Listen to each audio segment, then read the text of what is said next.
The story begins in his city apartment, where Netfam's voice rang out with utter helplessness. Auntie, we already agreed. A bride price of $200,000 plus the down payment for a 120 square meter house.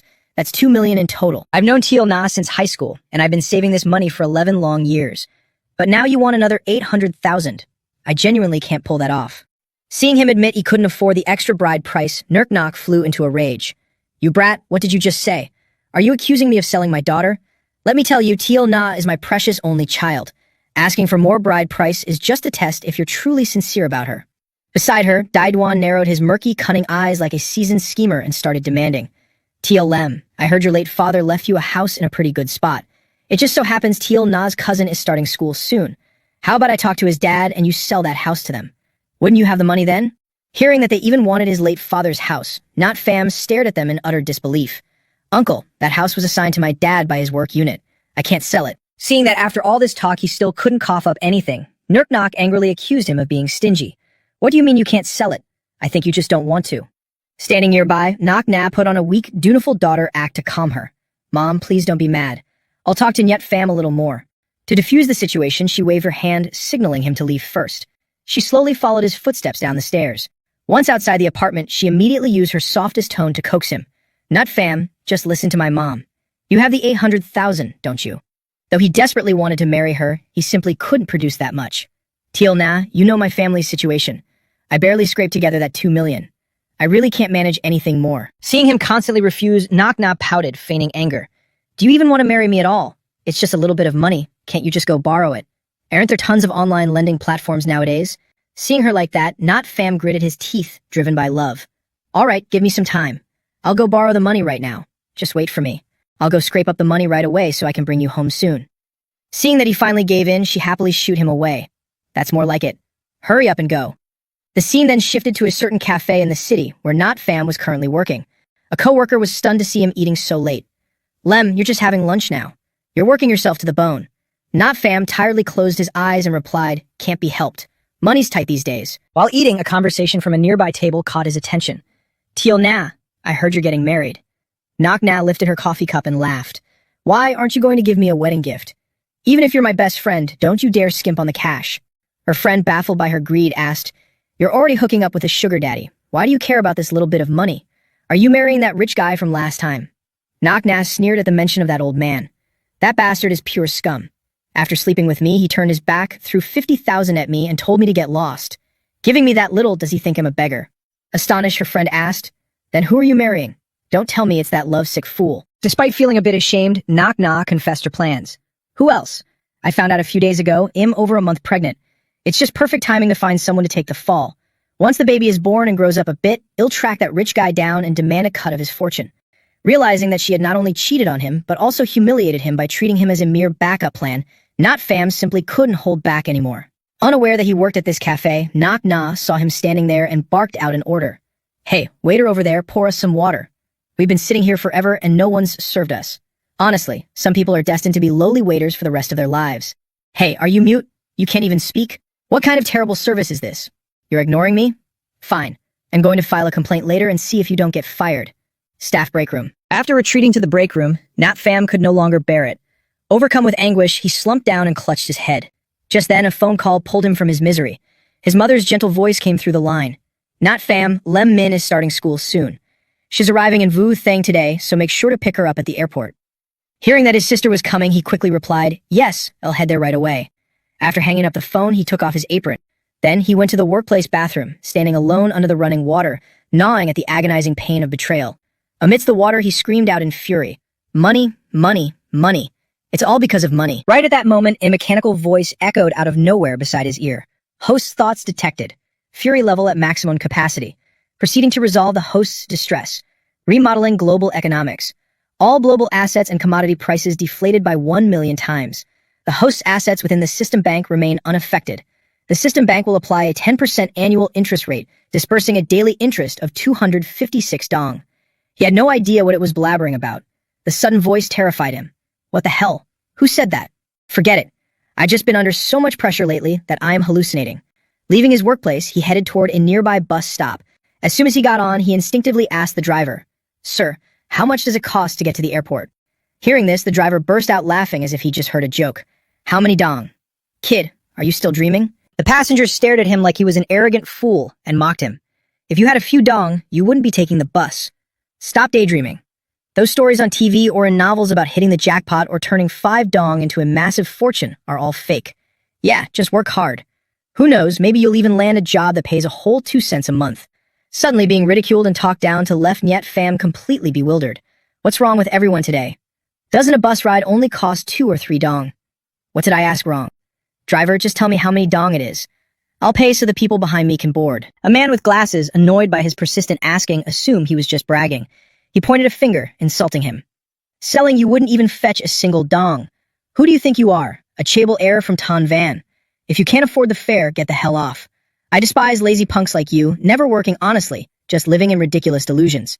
The relentless humiliation sparked his fury. What is wrong with you? What's wrong with asking for the fare when taking a bus? Besides, if I were daydreaming, why would I only dream of a few dong? Just how dirt poor are you? 2 passengers sitting up front couldn't understand his bizarre rant. What are you even saying? Not a nap, not a cent, but a few dong. Do you even grasp how much that is? Exactly. Look at his cheap clothes.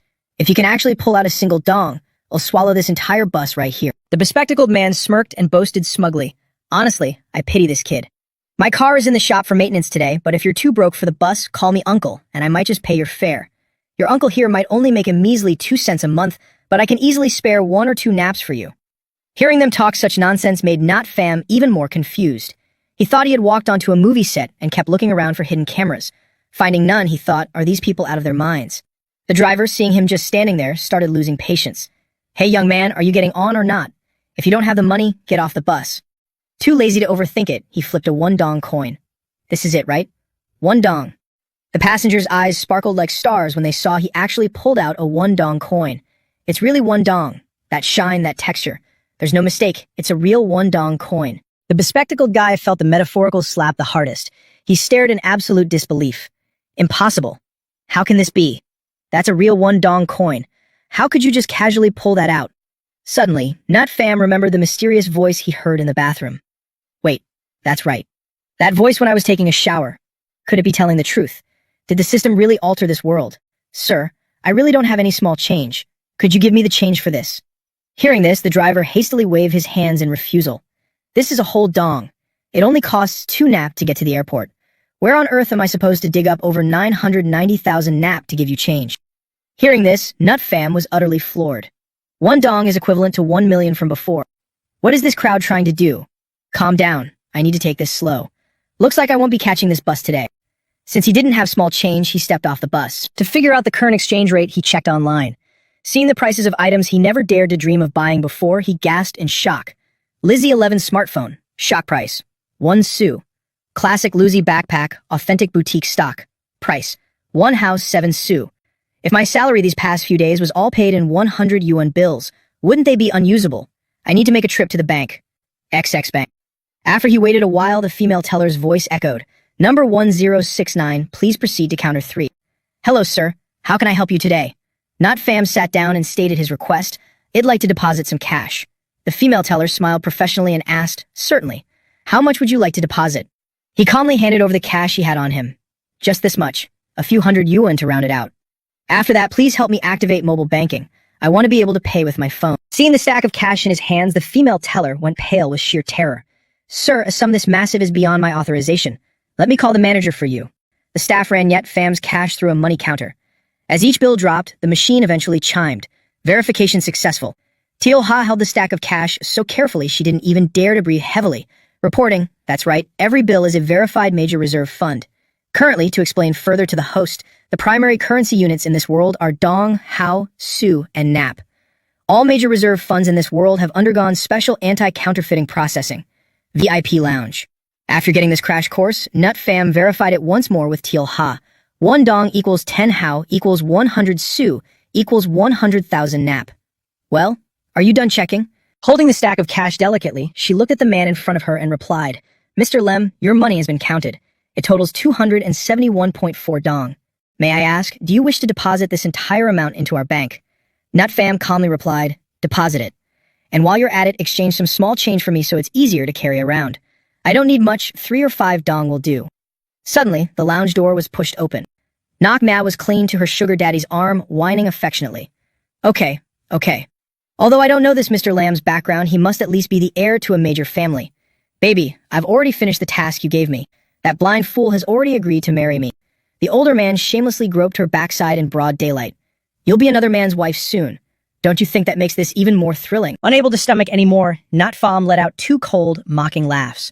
Riding someone else's ride, how could it not be thrilling? Shoo knock now, why didn't I realize how disgusting you were before? Seeing him, she put on a shocked expression and asked, Lem Natfam, why are you here? You came to the bank. Don't tell me it's to get a loan for my bride price. What's wrong with what I'm doing? For a girl like me to have a boyfriend and a husband, isn't that totally normal? Instead of blaming me, you should look at yourself and ask if it's because you just can't provide enough. Hearing her shameless words and how she blamed it all on his uselessness, Natfam lost all desire to talk to her. Even looking at you for one more second makes me sick. Manager To, the paperwork is done. Can I leave now? Seeing him wanting to leave, Teo Ha hurriedly stopped him. Please wait a moment, Mr. Lum. The bank director has been informed about your situation and is on his way. Please wait just a little longer. Knock Na's sugar daddy, seeing him trying to leave after insulting them, loudly blocked his path. Halt. You think you can just slip away, brat? You insulted my precious baby, shouldn't you apologize first? Seeing that the man was not only shameless but also trying to bully him, Natfam's face darkened as he warned. What kind of front are you trying to put up? Look at your fat head and weak, deficient kidneys. If we actually throw down, I'm afraid you'll be on the ground begging me for mercy in a second. Used to bullying others, the man flew into a rage at Natfam's defiance and started screaming curses. You, damn it, do you know who I am? I am the boss of the Thien Hu Group, a major taxpayer in Vu Thang. I pay several entire dong in taxes every single year. Believe it or not, with just one word from me, you won't be able to get a single thing done at this bank. At that moment, the bank security guards, hearing the commotion, walked over. Excuse me, everyone, what seems to be the problem? Seeing the bank staff arrive, the man feigned anger and criticized their service. You're just in time. Drag this little punk out of here. How can a dirt poor loser like him even enter the VIP lounge? The security guards, having already been briefed, not only refused to side with him, but issued a stern warning. Sir, we ask that you respect our bank's black gold VIP client. The man, as if he hadn't heard correctly, asked back, what? Just then, Hugh Kiem appeared in a rush. This must be Mr. Lum, correct? I am Hack Hugh Kiem, the branch director.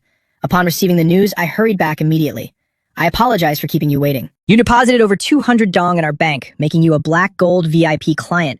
Certain procedures must be handled directly by me. In addition, you will enjoy our bank's premium 247 service. Natfam politely shook his hand in return. Thank you. Sorry for the trouble. Knock Na's sugar daddy was utterly horrified hearing the figure in his account. 200 dong. How is that possible? Director Hatch, could he be using counterfeit money? Knock Na, who had just assumed he couldn't afford to marry her, was equally in disbelief at this massive fortune and questioned. Exactly. He's clearly just a penniless loser who couldn't even scrape together a few sous for my bride price. Seeing them dare to doubt Niet Fam's character and the bank's operational integrity, Hugh Kiem was furious. The authority of our bank is not up for you to question. Mr. Vuong, you have repeatedly disrespected our black gold VIP client. Therefore, the cooperation between us ends here. From this moment on, our bank will no longer provide any loans to your company. Hearing that Hugh Kiem was cutting off his loan supply, the man turned pale with fear. You can't do that, Director Hatch.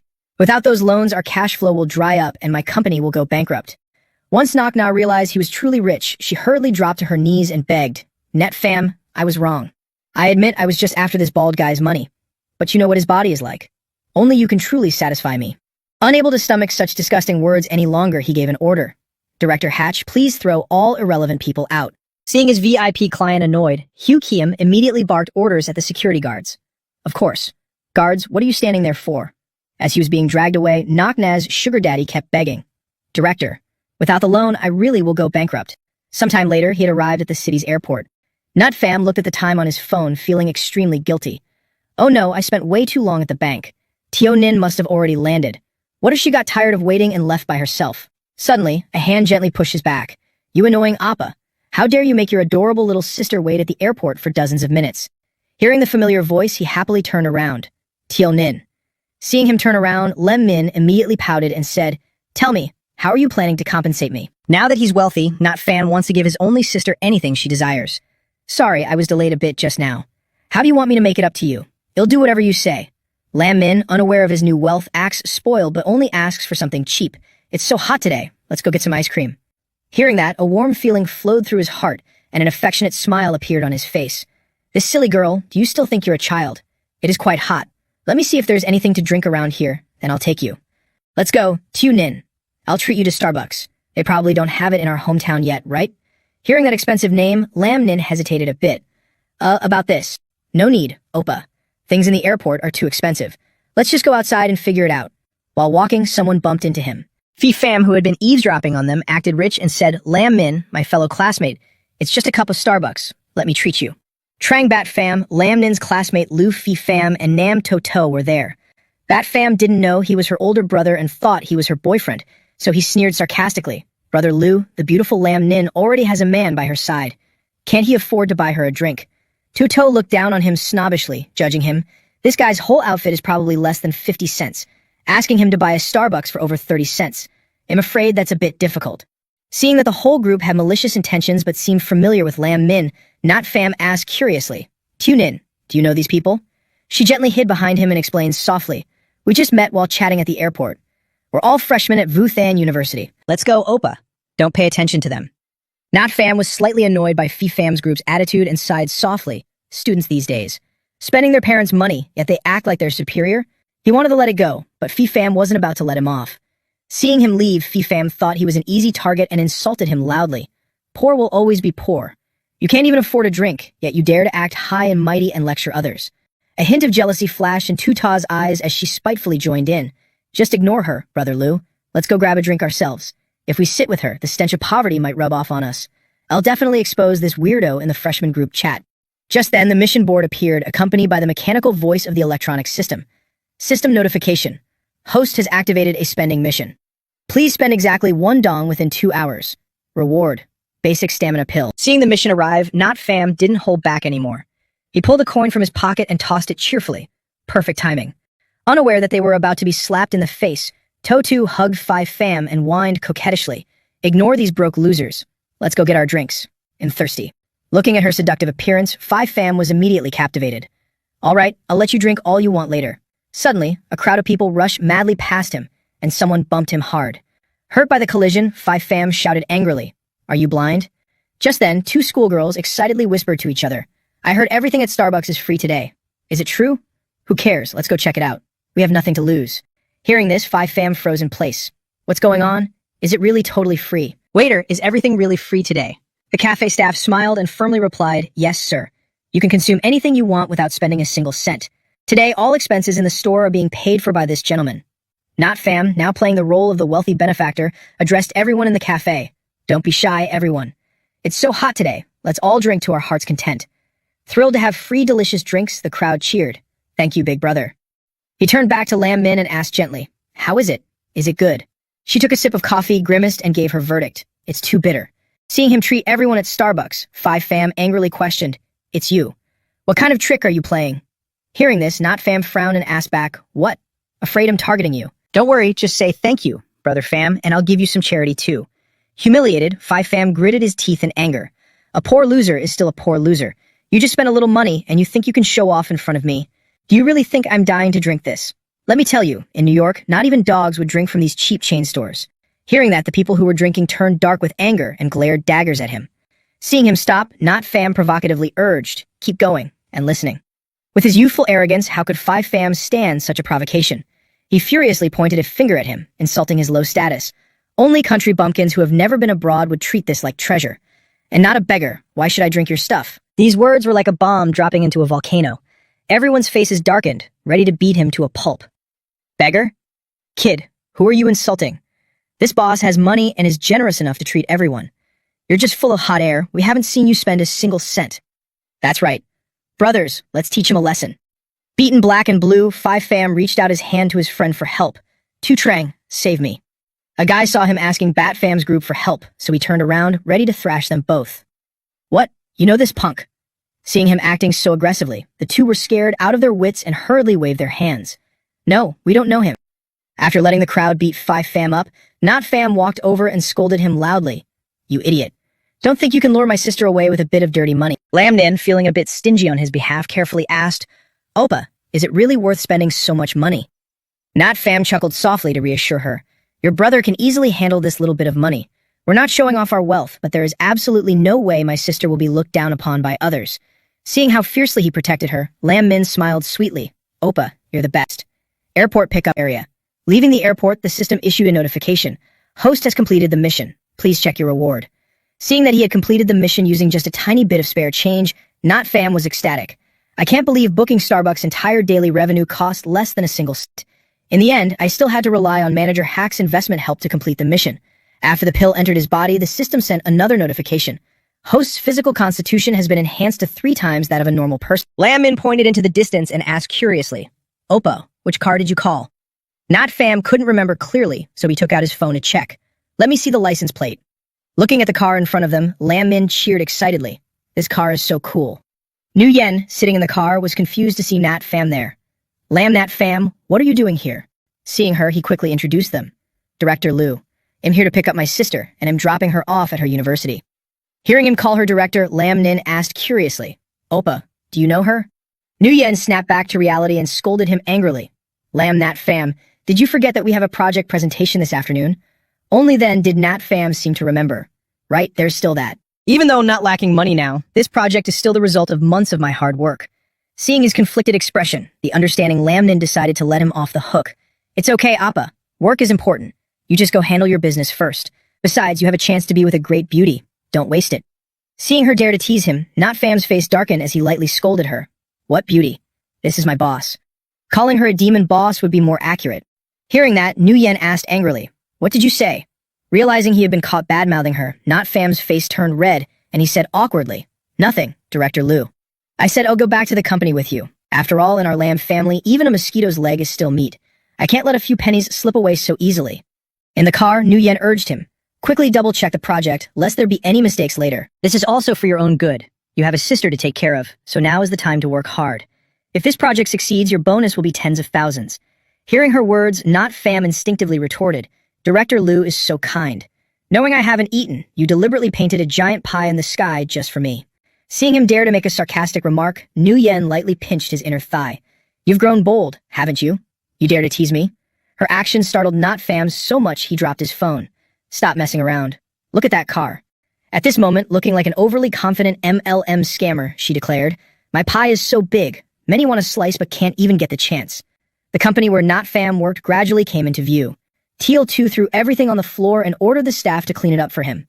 Jafi's brother-in-law, Trung Teal-2, commanded, Come here and clean all this up for me. Seeing this, Not Fam angrily questioned, What are you doing? When he saw him, he sneered mockingly. Met Fam, you're no longer in the development department. My brother-in-law, General Manager Ja, said this position is mine now. Seeing him dare to throw his things on the ground, he angrily ordered, Pick up all my stuff right now. Seeing him dare to raise his voice and give orders, Teo-2 scoffed, acting tough, What if I don't pick it up? You little dog, do you want to pick another fight with me? Before his hand could touch his face, Nut Fam grabbed it tightly. Having his arm twisted by him, he immediately shrieked, Ouch. What's wrong with this kid? He's so strong.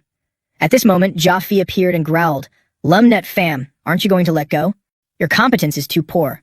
Hand over the project you're holding to Trung Teo-2 and let him finish the rest of the presentation. Seeing him dare to point fingers, scold him, and steal his credit, Nut Fam couldn't hold back anymore and retorted, I did everything, and now you're letting your brother-in-law reap the benefits.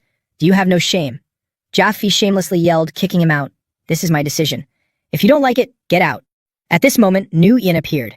She slammed her hand on the table in protest. I don't agree.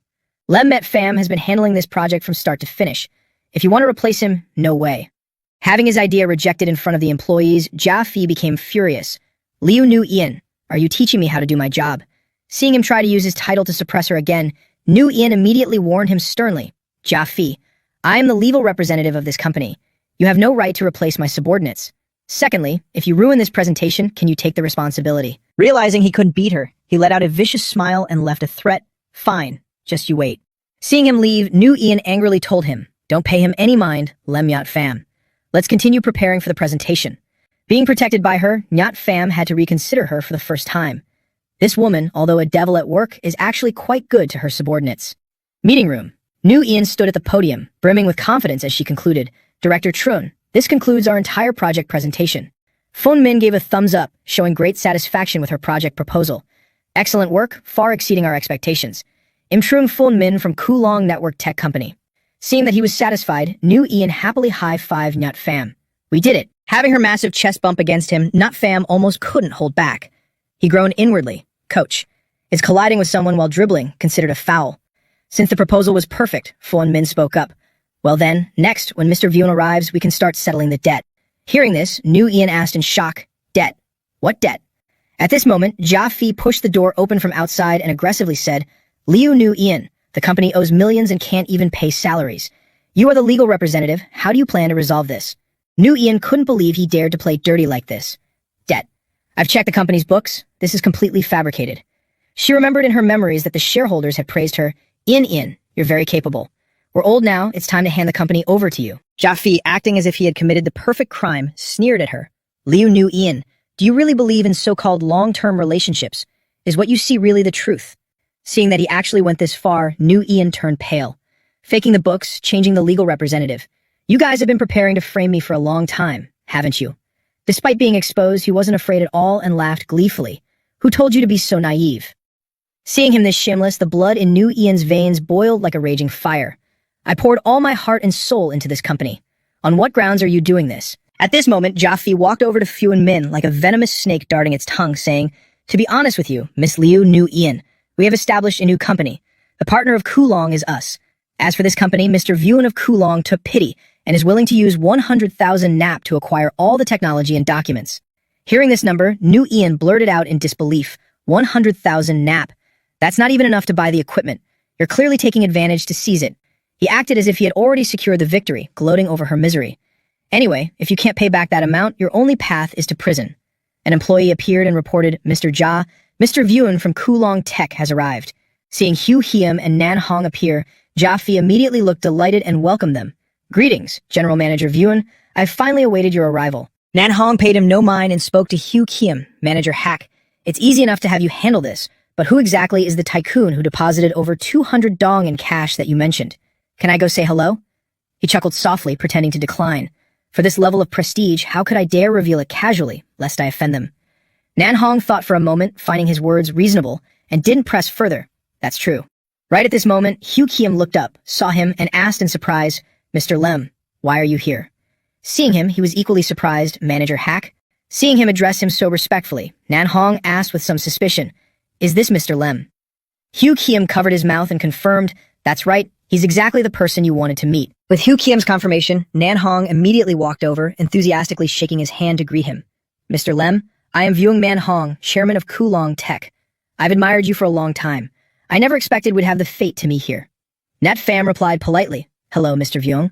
Seeing him fawning over him like that, Jia Fi immediately realized something was wrong. Mr. Vyung, did you mistake him for someone else?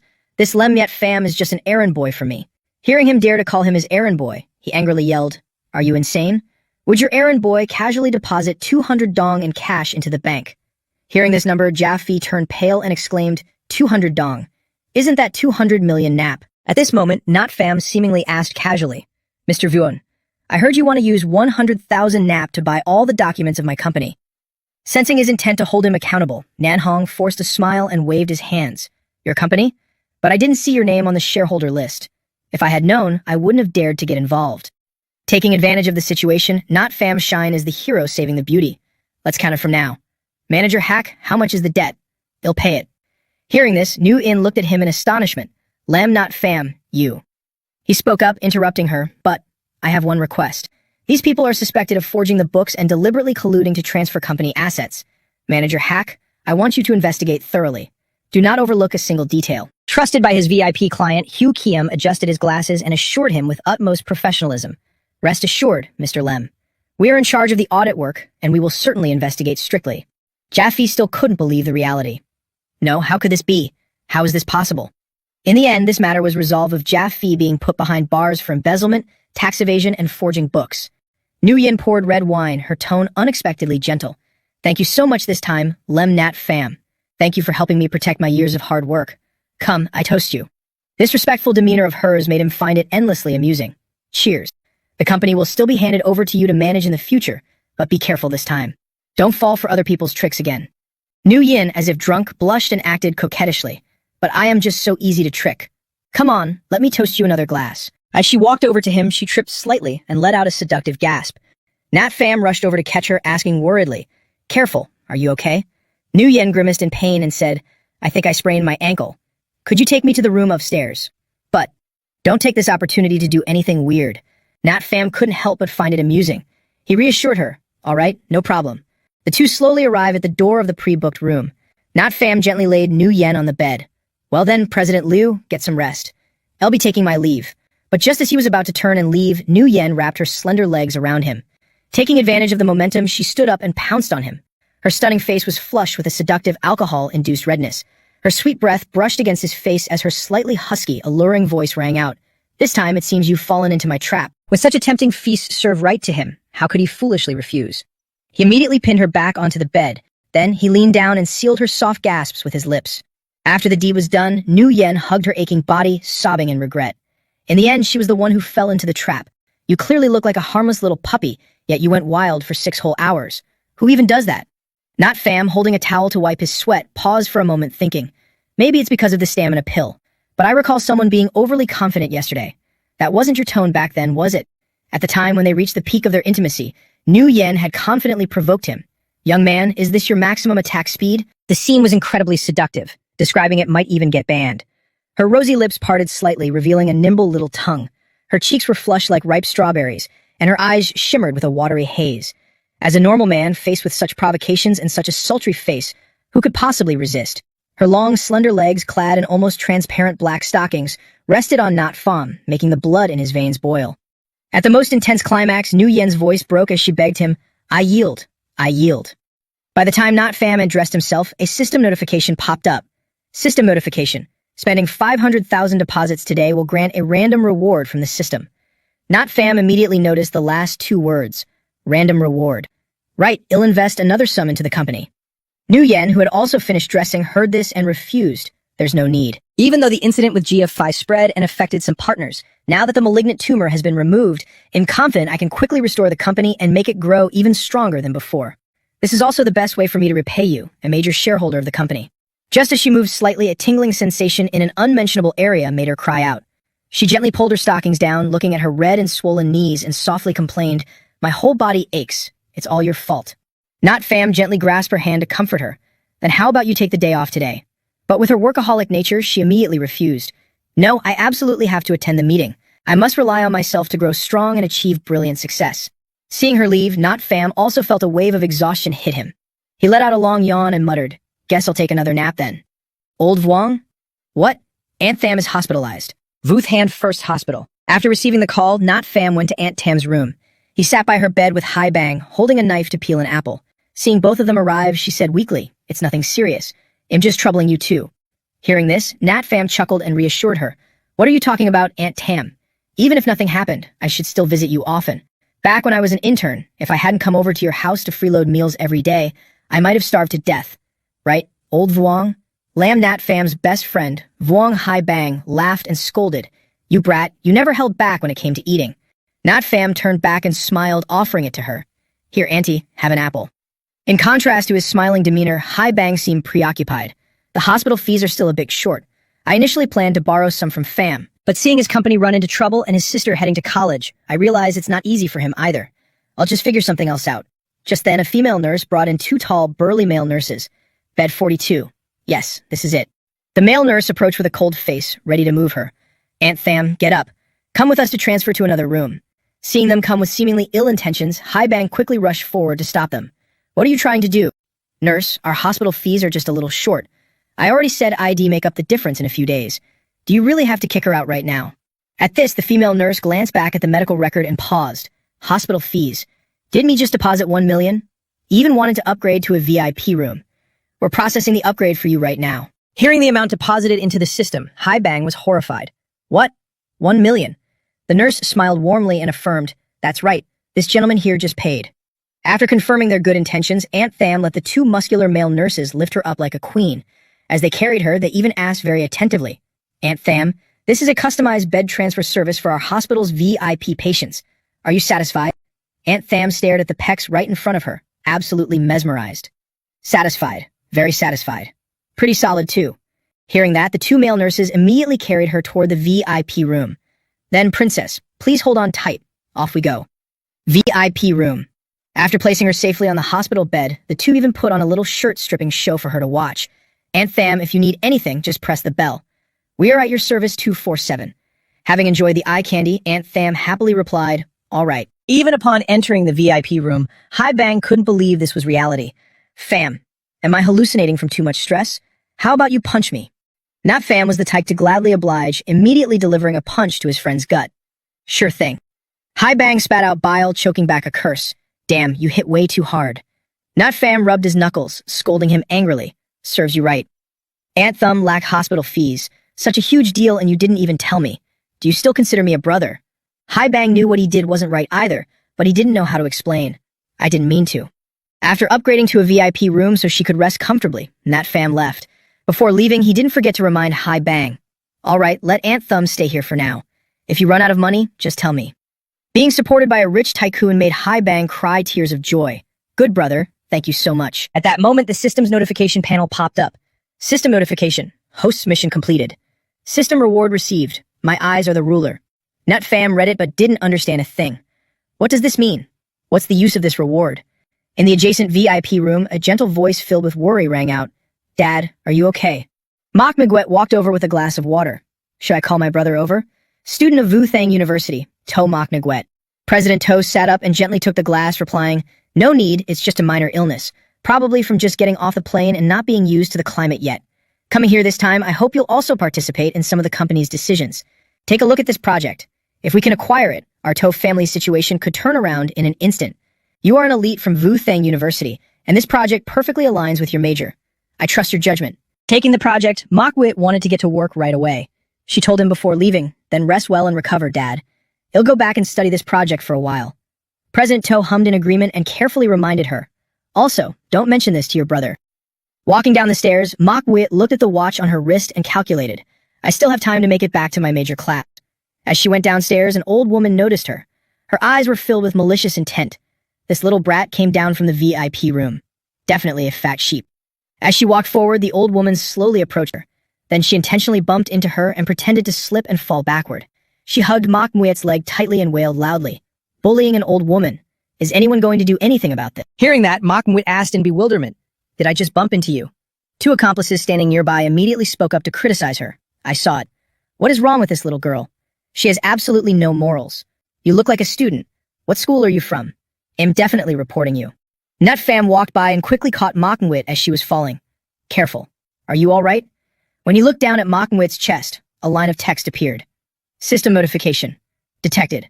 Host has activated My Eyes Are the Ruler, 36F. Being caught by him, she said gratefully, "I'm fine, thank you." Staring at the text in front of him, Net Pham looked back at Mok Nwit's seemingly average chest, a question popping into his mind. This is clearly just a B or C cup, but the system reports 36F. No way is the system broken. At this moment, the old woman who faked the collision saw that no one was paying attention to her, so she lunged forward again, hugging Mok Nwit's leg tightly and wailing, "I'm just an old woman, injured and beaten, and nobody cares." Experiencing this for the first time, Mok Nwit was manipulated by her wailing into thinking she really did bump into her. Maybe I was just in too much of a hurry and actually hurt the old lady. Right then, Nut Pham spoke up to stop her from saying more. "If you admit it, then you've already fallen into their trap." Hearing this, she looked at him curiously. Trap. He didn't answer her, but looked at the old woman, thinking, "I was continuously looking over here just now, and the skill kept triggering automatically." But he couldn't just say something like that out loud, so he resorted to using his mathematical skills to analyze. When the distance between you and the old lady was less than 3 centimeters, she actively leaned towards you. Furthermore, in positions like 3 meters behind you, 7 meters in front, the second floor stairs at a 45-degree angle and the fourth floor at a 70-degree angle, people with cameras are already stationed at all those spots. Whether from a horizontal angle, looking up, a straight-on shot, or looking down, they are all excellent photography spots. Mok Nwit was scared hearing this. Is that really true? Nut Pham stuck his tongue out mischievously and replied, "Actually, I just made that up. But no matter how you look at them, they seem like a professional team perfectly prepared." "Did you offend anyone recently?" Hearing his analysis, Mok Nwit grew a bit suspicious. "Is that so?" "I'm sorry, but I definitely didn't bump into you just now." Seeing her say that, the old woman angrily pointed a finger and yelled, "Are you still trying to deny it, you little brat? The hospital has security cameras. You won't get away with this." Upright and unafraid, Mok Nwit immediately agreed. "I agree to check the security cameras. But for things that happen in a matter of milliseconds, a normal video might not capture them clearly. However, there's a new slow-motion algorithm now that can pinpoint the video's accuracy down to the split second. That way, everything will be completely clear. Even though the cost might be a bit expensive, if the fault is mine, I will bear all your losses. Otherwise, can I leave the compensation to you? The old woman was easily spooked and was immediately scared off by her words. Whatever, forget it. In leaving. Seeing her run away, Manhwa pursed her lips and muttered, just as I thought. Not Fam heard her bluffing and actually thought it was real, asking, you even know about this kind of technology? She winked playfully and replied, I just made that up too. Isn't it all clear now?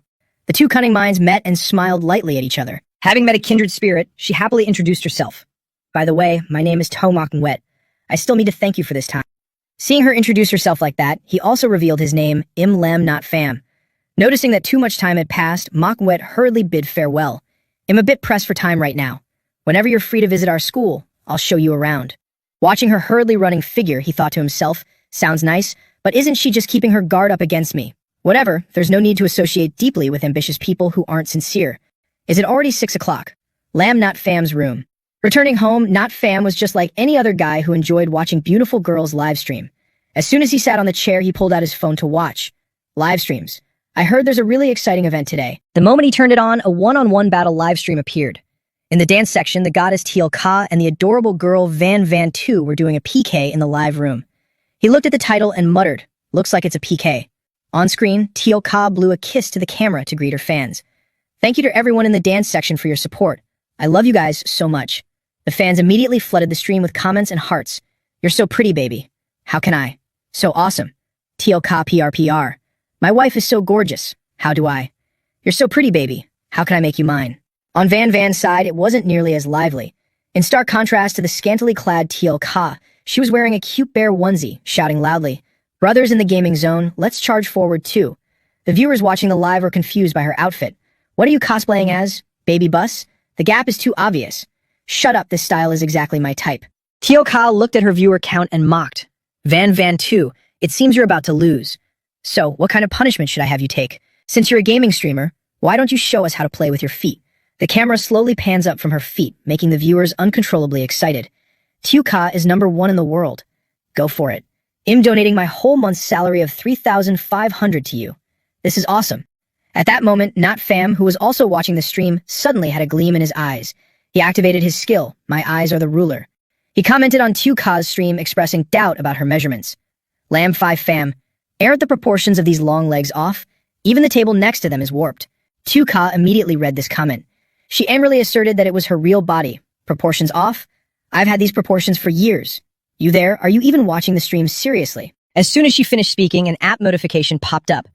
User Lam 5 Fam has been muted by the streamer for 365 days. The viewers dug up Not Fam's profile. Angry on behalf of their idol, they bombarded him with insults. Where did this level 1 account come from?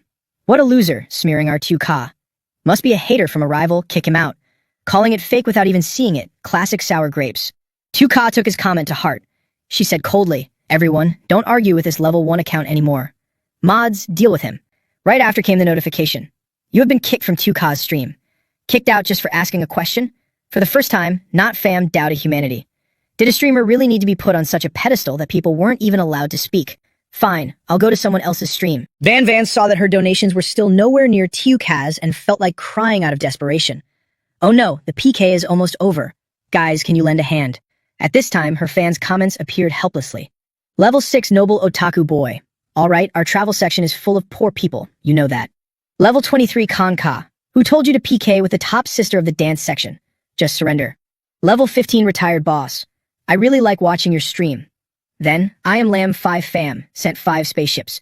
When this message popped up, both Van Van and Teal Ka were absolutely stunned. In Van Van's stream, the chat exploded. 1 spaceship costs 88,000. Brother 5 Fam is so generous. Boss, do you need a little brother? With Not Fam's 5 spaceships, Van Van's score instantly crushed her opponents. It's a comeback. A massive comeback. Van Van immediately made a heart shape with her hands and sent it to the kind Not Fam. Thank you for your support, Boss Lam 5 Fam. Seeing the name appear, Teal Ka instantly remembered the account she had just kicked. Lam 5 Fam. It was the guy from earlier. Brothers, Teal Ka is about to get surpassed.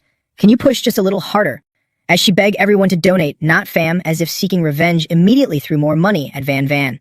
User Lam 5 Fam sent spaceship times 10. Watching the spaceships soar across the screen, everyone screamed in awe. Oh my god, another 10 big ships. Dropping 1 million tokens like it's a game. It's not that our team isn't trying, but the other side literally has a tycoon. Teal Ka turned pale watching him drop 15 spaceships on Van Van in one go. How could she possibly compete? Having won the bet, Van cheered joyfully. Well then, 2K, it's time for your punishment. Just then, a system notification flashed across the stream. System notice. User Lamb5Fam has used a server-wide megaphone. Lamb5Fam, what's the use of muting me? You still can't shut me up. Item description. Server-wide megaphone. Obtainable by recharging 1 million. The viewers finally realized what had happened. She had offended the opponent's big boss.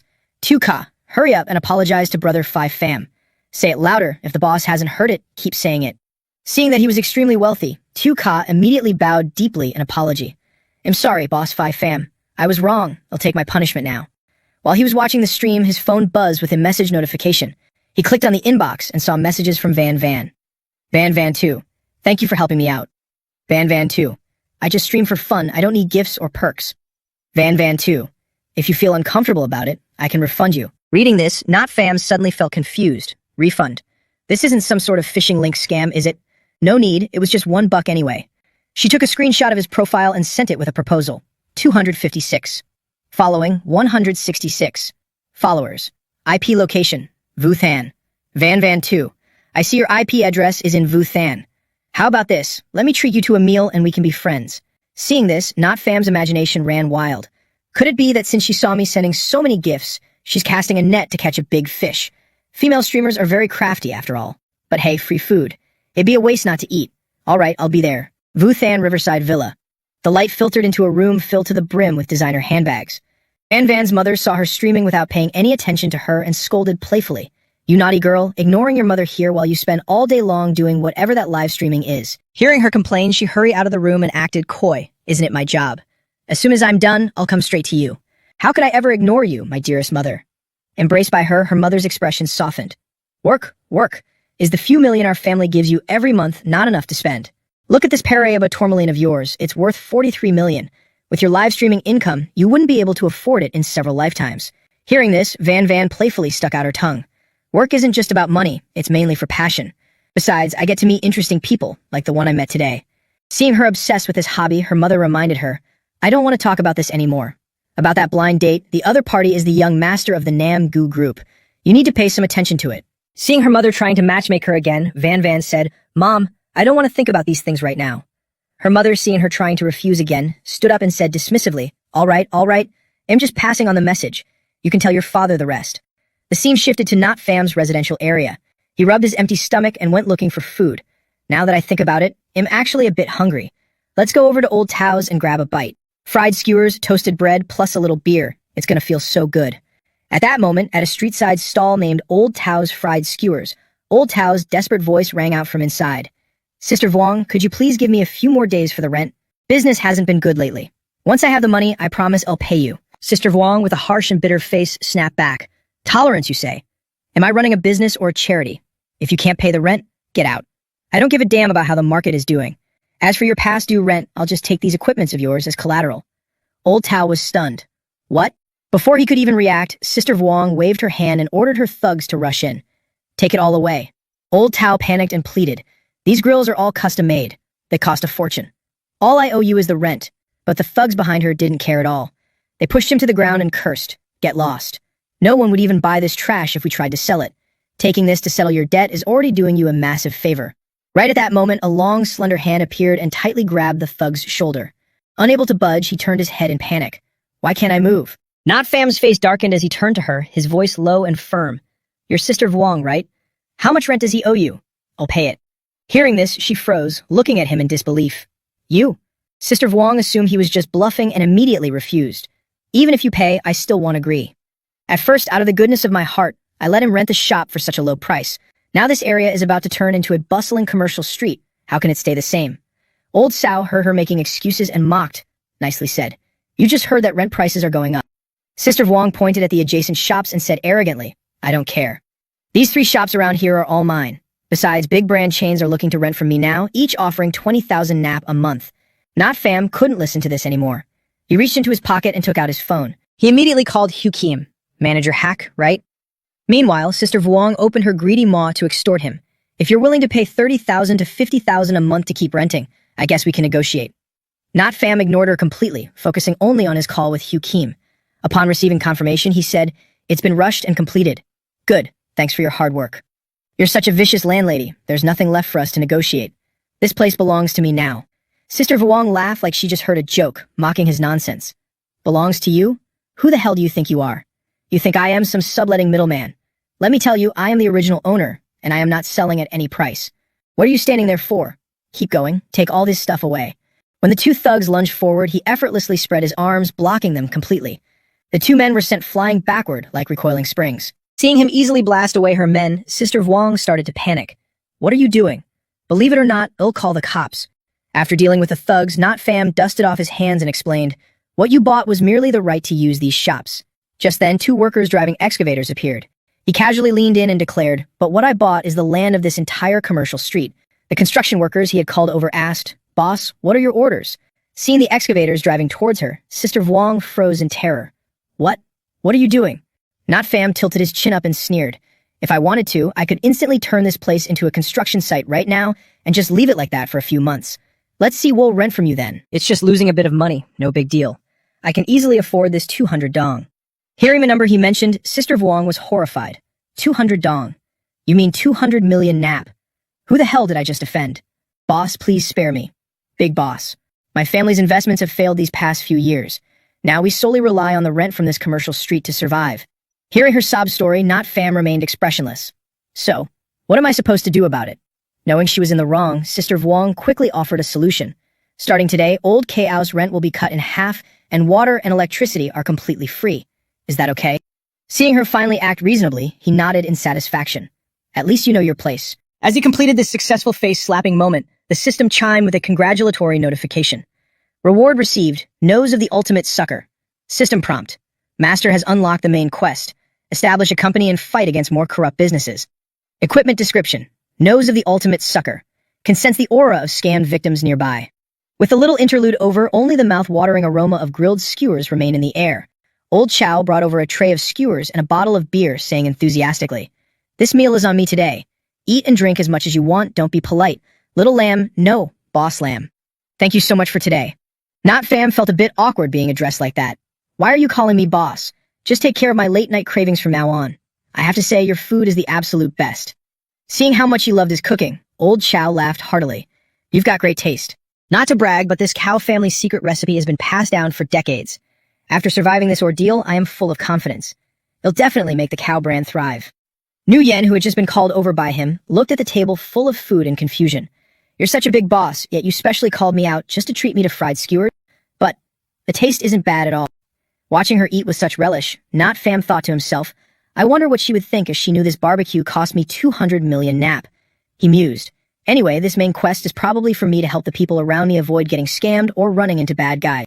Seems like the aura of the ultimate sucker hasn't triggered yet, huh?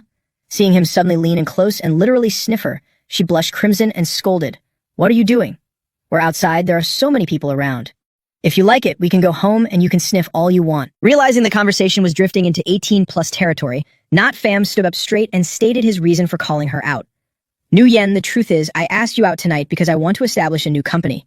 I need your help with some initial preparations, like choosing a location and getting office equipment.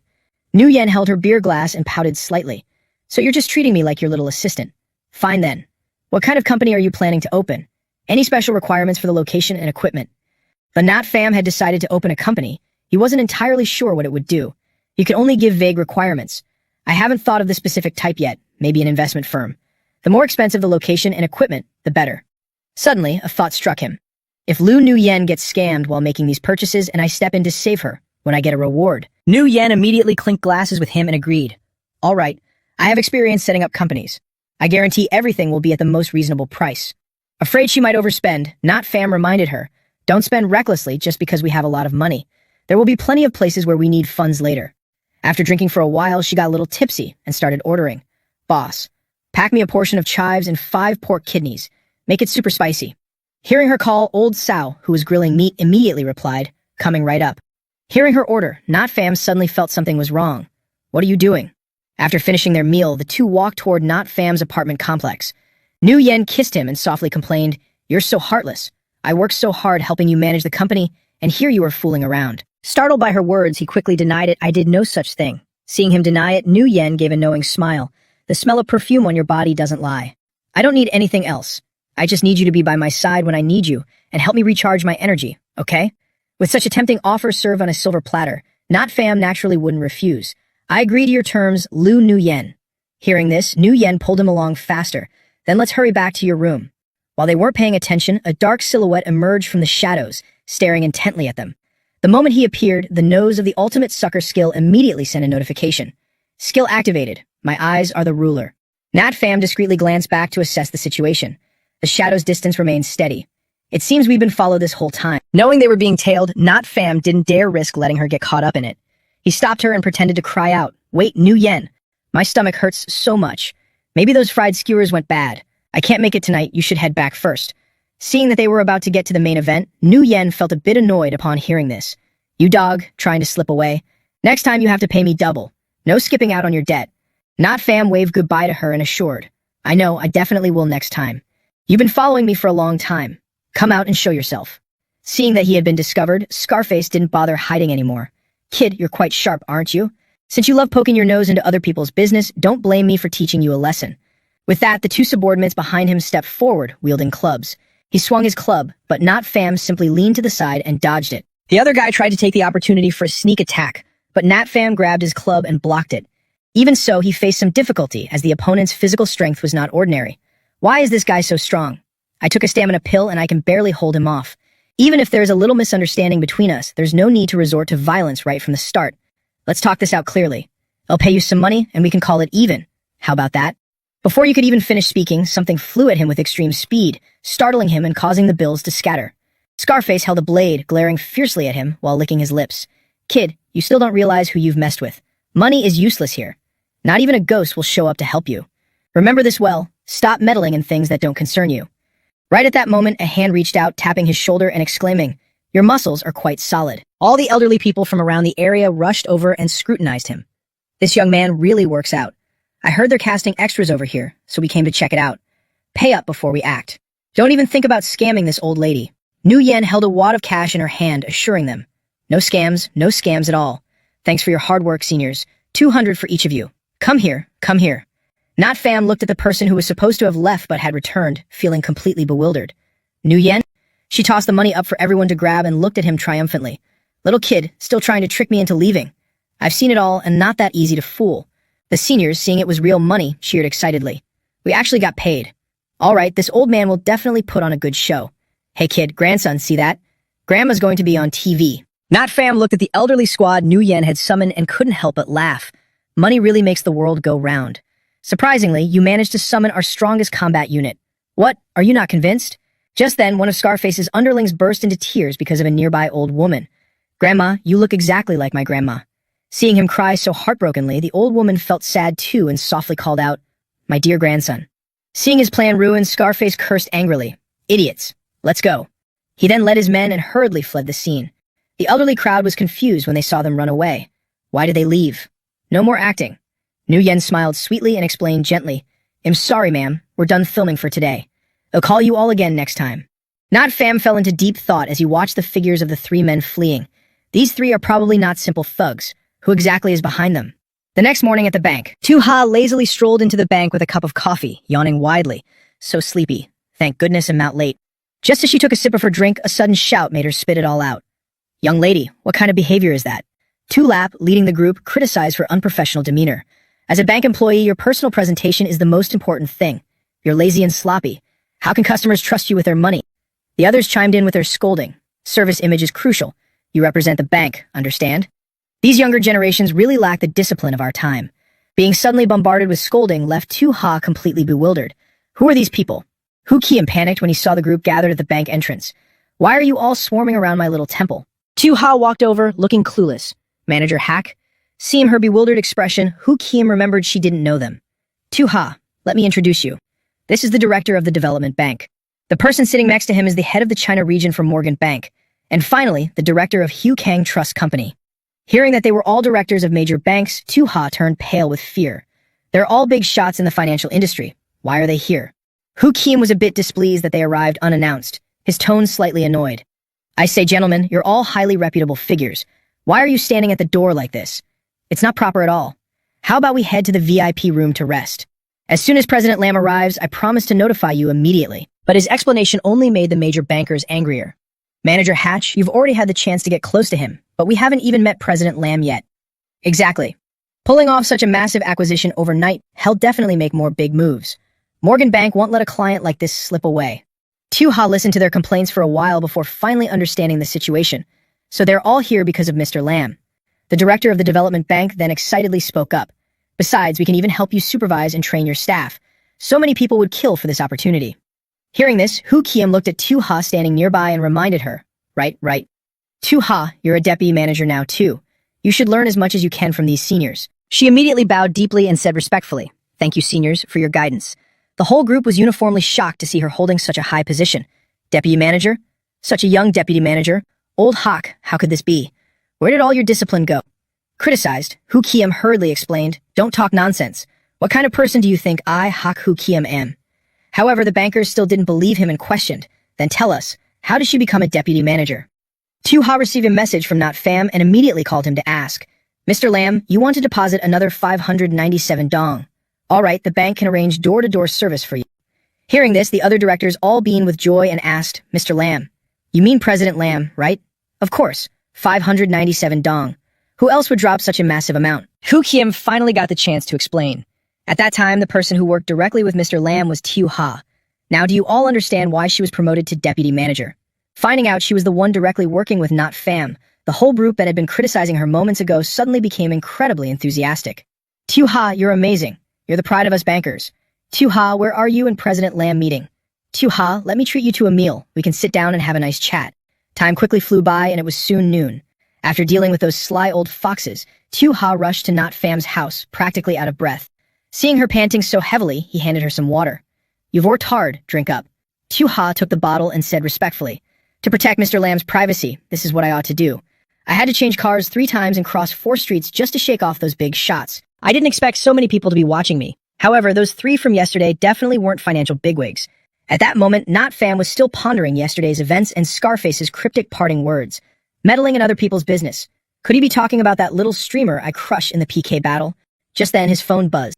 The screen lit up with her message. Van 2. 6 p.m. at New Mao Restaurant. I'll be waiting for you. Seeing this, Nat Fam decided to enjoy this dinner and uncover the truth. He might just find a clue from her. As agreed, he arrived at the New Mao Restaurant she had mentioned. Upon entering, Trong Fuan greeted him. "Welcome. Are you looking for someone or here to dine?" Caught off guard, Nat Fam felt a bit awkward. To be honest, I don't even know her real name. I can't exactly ask for her by her nickname, right? Seeing his confusion, Trong Tuan suggested, "If you haven't made a reservation, we still have open tables. I can show you to one." Right then, the restaurant manager appeared and yelled at him. "Trong Tuan, what do you think you're doing?" "For the VIP room, Ms. Luke prefers Lilies of the Valley. I've told you countless times, yet you still set it up wrong. Do you even want this job?" Scolded, Trong Tuan could only bow and apologize repeatedly. "I'm sorry, manager. I'll go change it right away." The manager, still fuming, barked at him. "If we lose this guest, selling you wouldn't even cover the loss. What are you looking at? We aren't hiring security guards here. Shoo. Dressed in such rags, and Trong Tuan actually thought he was a guest. How blind. Just then, Van called. He answered. "Hello?" Her sweet voice came through the phone. "Appa, where are you?" Not Fam told her. "I'm in the restaurant lobby." Seeing himself ignored, the annoyed manager waved him away. "Take your calls outside. Get out." At that exact moment, Van appeared and placed a hand on his shoulder. "Hey. You're Lam Phi Pham, right? I'm Luke Van, also known as Van 2. Seeing her appear and address him so intimately, the manager turned pale with fear. "Ms. Luke. Is this your guest?" Unaware of his earlier snobbish attitude, she replied casually, "That's right. Why?" Not Fam's face darkened as he mocked. "I'm a guest, not here to apply for a security guard position." Hearing this, the manager's face drained of color as he hastily apologized. "I'm so sorry. It's all my fault for being blind. I'm truly sorry." Not Fam couldn't be bothered with a snob like him. "You look down on people like a dog. I don't have the energy to argue with you. It's fine. Where are we sitting?" Van thought he was just joking. "I didn't know you had such a sense of humor, pretending to apply for a guard job. Let's go." Guided by the manager, the two headed to their seats. A fresh vase of lilies of the valley was now on the table. He said awkwardly, "The lilies of the valley that Ms. Luke likes have been prepared. Will the menu be the usual tonight?" She hummed in agreement, then considerately asked him, "What about you, Phi Pham?" Seeing her still use his screen name, he frowned and corrected her. "Didn't I say my name is Lam, not Pham? That was just a nickname." Van's eyes curved into a smile. "I just think calling you that is more fun." Not knowing what to order, Not Pham simply said, I've never been to a place like this before. I'll just have what she's having. Hearing this, the manager sneered internally, just as I thought. He's nothing but a pathetic freeloader. Ms. Luke, for the wine, will it be your favorite, Candy? Van ignored him and asked Nat Pham, will you have some? Fee Pham. Nat Pham had never tasted such high-end stuff before, so he declined wine. I'm not used to it. Do you have Coca-Cola? The manager couldn't help but let his foul mouth run again. At our establishment, hardly any guests order Coca-Cola. Mixing Coca-Cola with fine wine is quite a bizarre combination. Annoyed by his nonsense, Nat Pham snapped, do you have it or not? The manager replied with a mocking tone, if you need it, then of course we do. Just a boy toy for Ms. Luke, yet he actually thinks he's a VIP. Dressing like that and daring to come in here. What kind of day is it that all these filthy lowlifes are swarming the place? Not far away, Back Hang was sitting with DM Tam, but his eyes kept darting around, searching for other targets. Where are all the top beauties of Bhutan? Looking around, only she seems somewhat decent. I'll have to rely on you, little DM Tam. She immediately understood what he wanted her to do. She whined coquettishly, you're so annoying, making me do these kinds of things again. After a while, a perfectly prepared crab dish was brought to the table. Ms. Luke, here is your Australian king crab. Just then, Van stood up and said, Fee Pham, I need to use the restroom. You go ahead and eat. Hearing those two sentences back to back, Nat Pham felt something was off, but couldn't quite put his finger on it. That sounded a bit weird, didn't it? As soon as she left, DM Tam approached. She exclaimed as if seeing it for the first time, isn't this a top-grade Australian king crab? Those claws are so huge and meaty. Could you treat me to a bite? Nat Pham looked at the complete stranger, asking him for food in bewilderment. Who are you? Nat Pham looked at her in astonishment, asking DM Tam, you want me to treat you to my food? Turns out, even in a luxurious restaurant like this, there are beggars. Humiliated and called a beggar, DM Tam flushed bright red with anger. Do you really think others can't afford to eat it? Then go hug your crab and gnaw on it yourself, you jerk. As she walked past Nat Pham, she deliberately brushed her hips against his elbow. Then she shrieked, did you just grope my butt? Yelled it right in the face. Nat Pham was dumbfounded. Who touched you?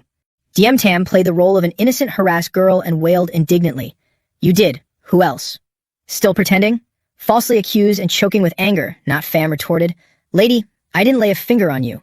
Looking utterly disgusted, she pointed a finger at him. Not only are you cheap, but you're also a pervert. With that, she grabbed the glass of water from the table and threw it right at him. You creep. Go to hell. Thanks to his quick reflexes, Nat Pham dodged it, but the bald man downstairs wasn't so lucky. He let out a piercing scream. My wig. Van walked up the stairs from the lower floor. Displeased, she glared at the person who ruined her meal with Nat Pham. Miss, you're taking this too far. You misunderstood my friend, and I expect you to apologize to him. DM Tam pointed at herself in sheer disbelief. Me? Apologize? Why should I? He obviously touched me first. Besides, who are you to demand an apology from me? Who do you think you are? You can't even keep your own man in check, so don't try to lecture me. Just then, the manager rushed over as Van had requested. Miss Luke, as per your instructions, we've thoroughly checked the security footage. We zoomed in and slowed it down, and it shows that this young lady was the one who approached him first.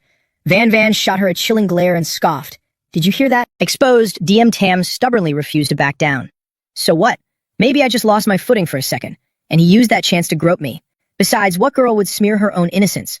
I'm not apologizing. Seeing her stubbornly refuse to admit her fault, Van decided to teach her an unforgettable lesson. Have it your way. Manager, please notify every high-end restaurant in View City that this person is suspected of extortion through fake collisions. It's best to blacklist her completely. Don't let her in. The manager wouldn't dare refuse and hastily replied, of course, Miss Luke. I will contact the other restaurants to coordinate immediately. Realizing she was being banned from all the top restaurants, DM Tam finally regretted kicking a steel plate. Just who was this girl? How did she have such immense influence? Van raised her phone and snapped a photo of DM Tam. Hearing the camera click, she jolted in panic. She shrieked in horror. What are you doing? Are you filming me? Van smirked at her triumphantly. I'm going to make a post on Weibo myself just to warn everyone to be careful. Don't worry, brother Phi Pham. You protected me last time, so now it's my turn to protect you on my home turf. I definitely won't let you suffer any injustice. DM Tam was now truly panicking over her own stupidity. This isn't right. If I get blacklisted by every high-end restaurant in the city, how am I supposed to hook up with rich guys for money? Seeing things going south, Back Hang stepped forward and placed a hand on her shoulder, pretending to pacify the situation. I'm sorry, my friend had too much to drink and caused a misunderstanding. I think there's no need for any announcements. How about I treat you to this meal as a way to make friends? Is that all right? Hearing this, DM Tam nervously called out, young master foe. Back Hang's face turned cold as he scolded her in displeasure. Hurry up and apologize to them, then get out of here. Ultimately, despite her deep reluctance, DM Tam had to bow deeply in apology. I'm sorry, sir. I'm sorry, miss. Van Van gracefully sat down in the chair opposite Not Fam. She glanced at Back Hang and asked curiously, "Who are you? I don't think I know you." Thrilled that she was asking about him, he eagerly introduced himself. "I am Pho Back Hang of the Pho family in Nam Fan. I just arrived from Nam Fan, so it's perfectly normal that you don't recognize me, miss." Van Van looked at Not Fam and gently asked for his opinion. "Brother Phi Fam, he says he wants to treat us. Do you agree?" Getting a free meal was an offer he naturally wouldn't refuse, so he immediately agreed. Sure, why not? And just here to tag along for the food anyway. Only then did Van Van flash a mischievous smile at Bak Hang and ask, "Are you sure you're treating us? So we can order whatever we want, right?" Bak Hang didn't answer right away, but discreetly glanced behind him and replied, "Of course. Please, enjoy to your heart's content, miss." Watching Not Fam drink water, he broke into a smug, triumphant smile. Red wine was poured into the glasses.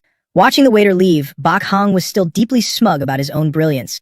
Though the plan had some hiccups, it ultimately worked like a charm. A handsome, wealthy young man who freely enjoys luxurious banquets versus a poor loser who has to work for months just to afford a single meal here. It's obvious at a glance who she should choose. A bolder girl would throw herself into my arms tonight, while a shyer one might play hard to get for a bit. Either way, this fish-slapping technique of mine has succeeded countless times. After finishing their dinner, Van Van stood up happily. "Let's go, brother Phi Fam. I ate way too much, so come take a stroll by the river with me." Seeing them about to leave without paying him the slightest attention, Back Hang's face turned pale. "They're just leaving? Without even a word of goodbye to me. Miss, you want to go for a walk? I'm quite free at the moment. How about we go together?" Annoyed by his attempt to third wheel, Van Van snapped, "Why would I go with you?" Unwilling to give up, Back Hang said, "Then at least let's exchange contact info." But Van Van ruthlessly rejected him. "There's really no need for that." Seeing Back Hang trying to follow them, the cashier hurried over and handed him the bill. "Sir, are you leaving? You haven't paid the bill yet." Staring at the total amount on the bill, his eyes nearly popped out of his head. His voice pitched into a shrill pig-like squeal. "Damn it. A single meal and I have to pay 3.2 million nap." Van Van let out a soft chuckle at his miserable expression. "I saw right through you from the start. Thinking you can scam girls just because you have a little money? You're trash. You can't even fork out 3.2 million nap. How about you call me Sister Van and I'll help you pay it?" Getting played so hard made Back Hang's blood boil. "Damn it. Let me tell you, no one has ever managed to trick this young master." Not Fam stepped forward and tightly gripped his wrist. He growled a dark warning. "You looking for trouble?" Pinned down, Back Hang grimaced and grunted. "Ouch, that hurts." "Hey buddy, whose side are you even on? Spit it out." Not Fam flung his hand away and replied coldly, "Nobody's side." "Got a problem with that?" Seeing that the other party had more brawn than him, Back Hang started running his mouth defensively. "Fine, you're the boss around here. I get it. If you got the guts, come to Nam Fan. I'll beat you to a pulp." Finding the whole situation too boring, Van Van walked over, linked her arm through his, and pulled him away. "Let's go, Phi Fam Appa. Don't pay him any mind." By now, the sky outside had turned completely pitch black, with only the faint light from the restaurant spilling out into the night. Tu Lap rushed in from outside, his face lighting up with absolute joy when he spotted him. "Mr. Lamb, I'm here." Seeing him drenched in sweat and panting heavily, it was glaringly obvious just how frantically he had sprinted to get here. Van Van's face registered pure astonishment upon seeing him. "Uncle Jian?" Back Hang walked over and noticed Tu Lap as well, his expression turning downright ugly. "Isn't that Director Jian from the Nam Fan Development Bank? What the hell is he doing here?" Tu Lap ignored their bewildered stares and strode forward with a delighted look. "Thank goodness. Little Van, you two haven't left yet. You must be Lamb, not Fam. Mr. Lamb, right? It's an honor to finally meet you. Please allow me to introduce myself. I am Jian Tu Lap from the Development Bank." At that very moment, representatives from other banks fiercely rushed over, eager to snatch him up. "Mr. Lamb, you absolutely must consider investing in our Hugh Kang Trust next time. Mr. Lamb, I represent Morgan Bank to extend our most sincere invitation to you." Seeing all these elite representatives from top-tier banks swarming Not Fam, Back Hang's face grew increasingly panicked. Half of the Southern District's financial tycoons had shown up exclusively for this guy.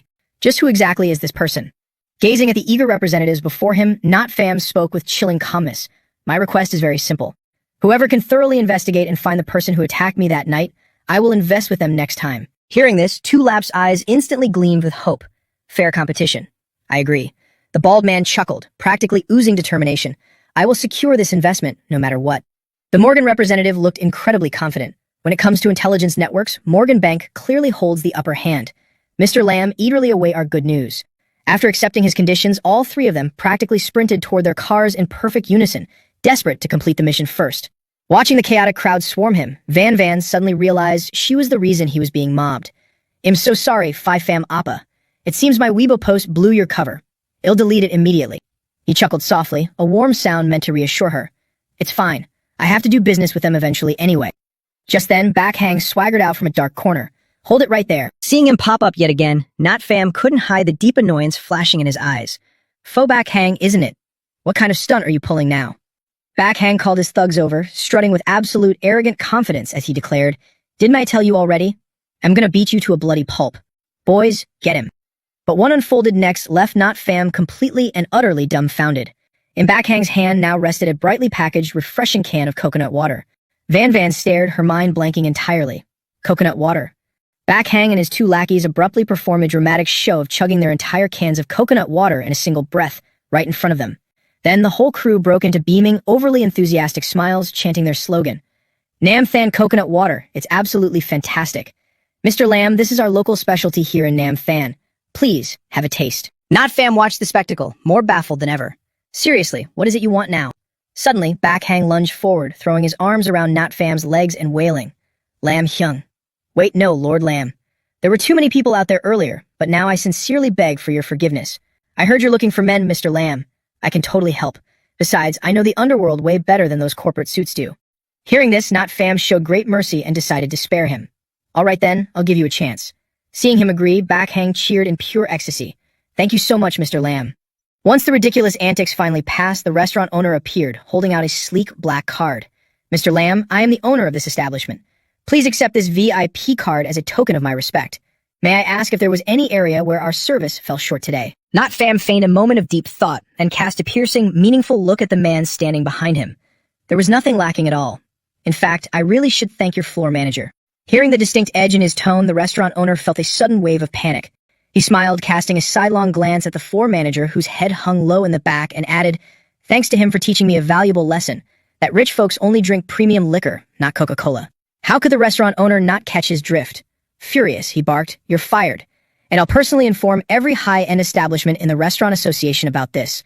Even though the manager had braced himself, the crushing reality still made him want to drop dead right there. It's over. I knew it was over. Under the starry night sky, the university campus was painted with brilliant, romantic touches of light. Lam Min waved an enthusiastic goodbye to Mok Nguyet. Goodbye, Sunbae. Thank you so much for today. She chuckled softly and waved back gracefully. All right then, Lam Nin. They'll be heading off. Spending an entire day with Mok Nguyet left Lam Nin feeling overwhelmingly happy. I'm so incredibly lucky. To think I ran into Tu Sunbae at the study hall and even got her personal tutoring. She couldn't help but fondly recall how Mok Nguyet had guided her that morning. For this type of problem, I highly recommend you read Professor Fong's lectures on economics. It will be immensely helpful to you. The more she thought about it, the more impossibly excited Lam Nin became. Top of the major, a brilliant elite scholar and the undisputed beauty queen of Wutan University. To think she doesn't put on any airs at all. If I were a guy, it'd definitely fall head over heels for her too. I wonder if she has a boyfriend. Riding that high of pure joy, the moment Lam Nin pushed open her dorm room door, she was greeted by her roommate's venomous, snarky voice. I say she totally deserves it. She's all by herself anyway. The advantage is completely ours. When she stepped inside, the other three girls in the room all locked their piercing stares onto her. Lam Min heard them but had absolutely no idea what they were talking about. What are you guys talking about? It was only then that she noticed her precious pile of notebooks had been callously tossed into the trash can in the corner. Shocked, she hurriedly walked over and pulled them out. My books. Why on earth are they in the trash? The short-haired girl spoke with a perfectly nonchalant, arrogant expression. I saw you threw them on the floor and figured you didn't need them anymore, so I just went ahead and helped you clean up. Lam Min looked at her mattress, which was now ruined by a massive wet patch, and cried out in dismay. Why is my bed like this? The long-haired girl frowned slightly, explaining with an incredibly impatient look. Zhao Tu just accidentally spilled some water. It's only a little wet, it won't affect your sleep. You're not going to be petty about it, are you? Tio Tu smiled coldly, looking at her provocatively. That's right, so what? Lam Nin finally realized she was being bullied. Confusion and hurt were clearly written all over her face. Her expression darkened as she glared at her three roommates. Blissfully unaware of the sheer horror about to befall them, the three girls smirked triumphantly at Lam Min. Time flew by and the next morning arrived. Hearing the news from the teacher, Nat Pham rushed to the school. Who dares to bully my little sister?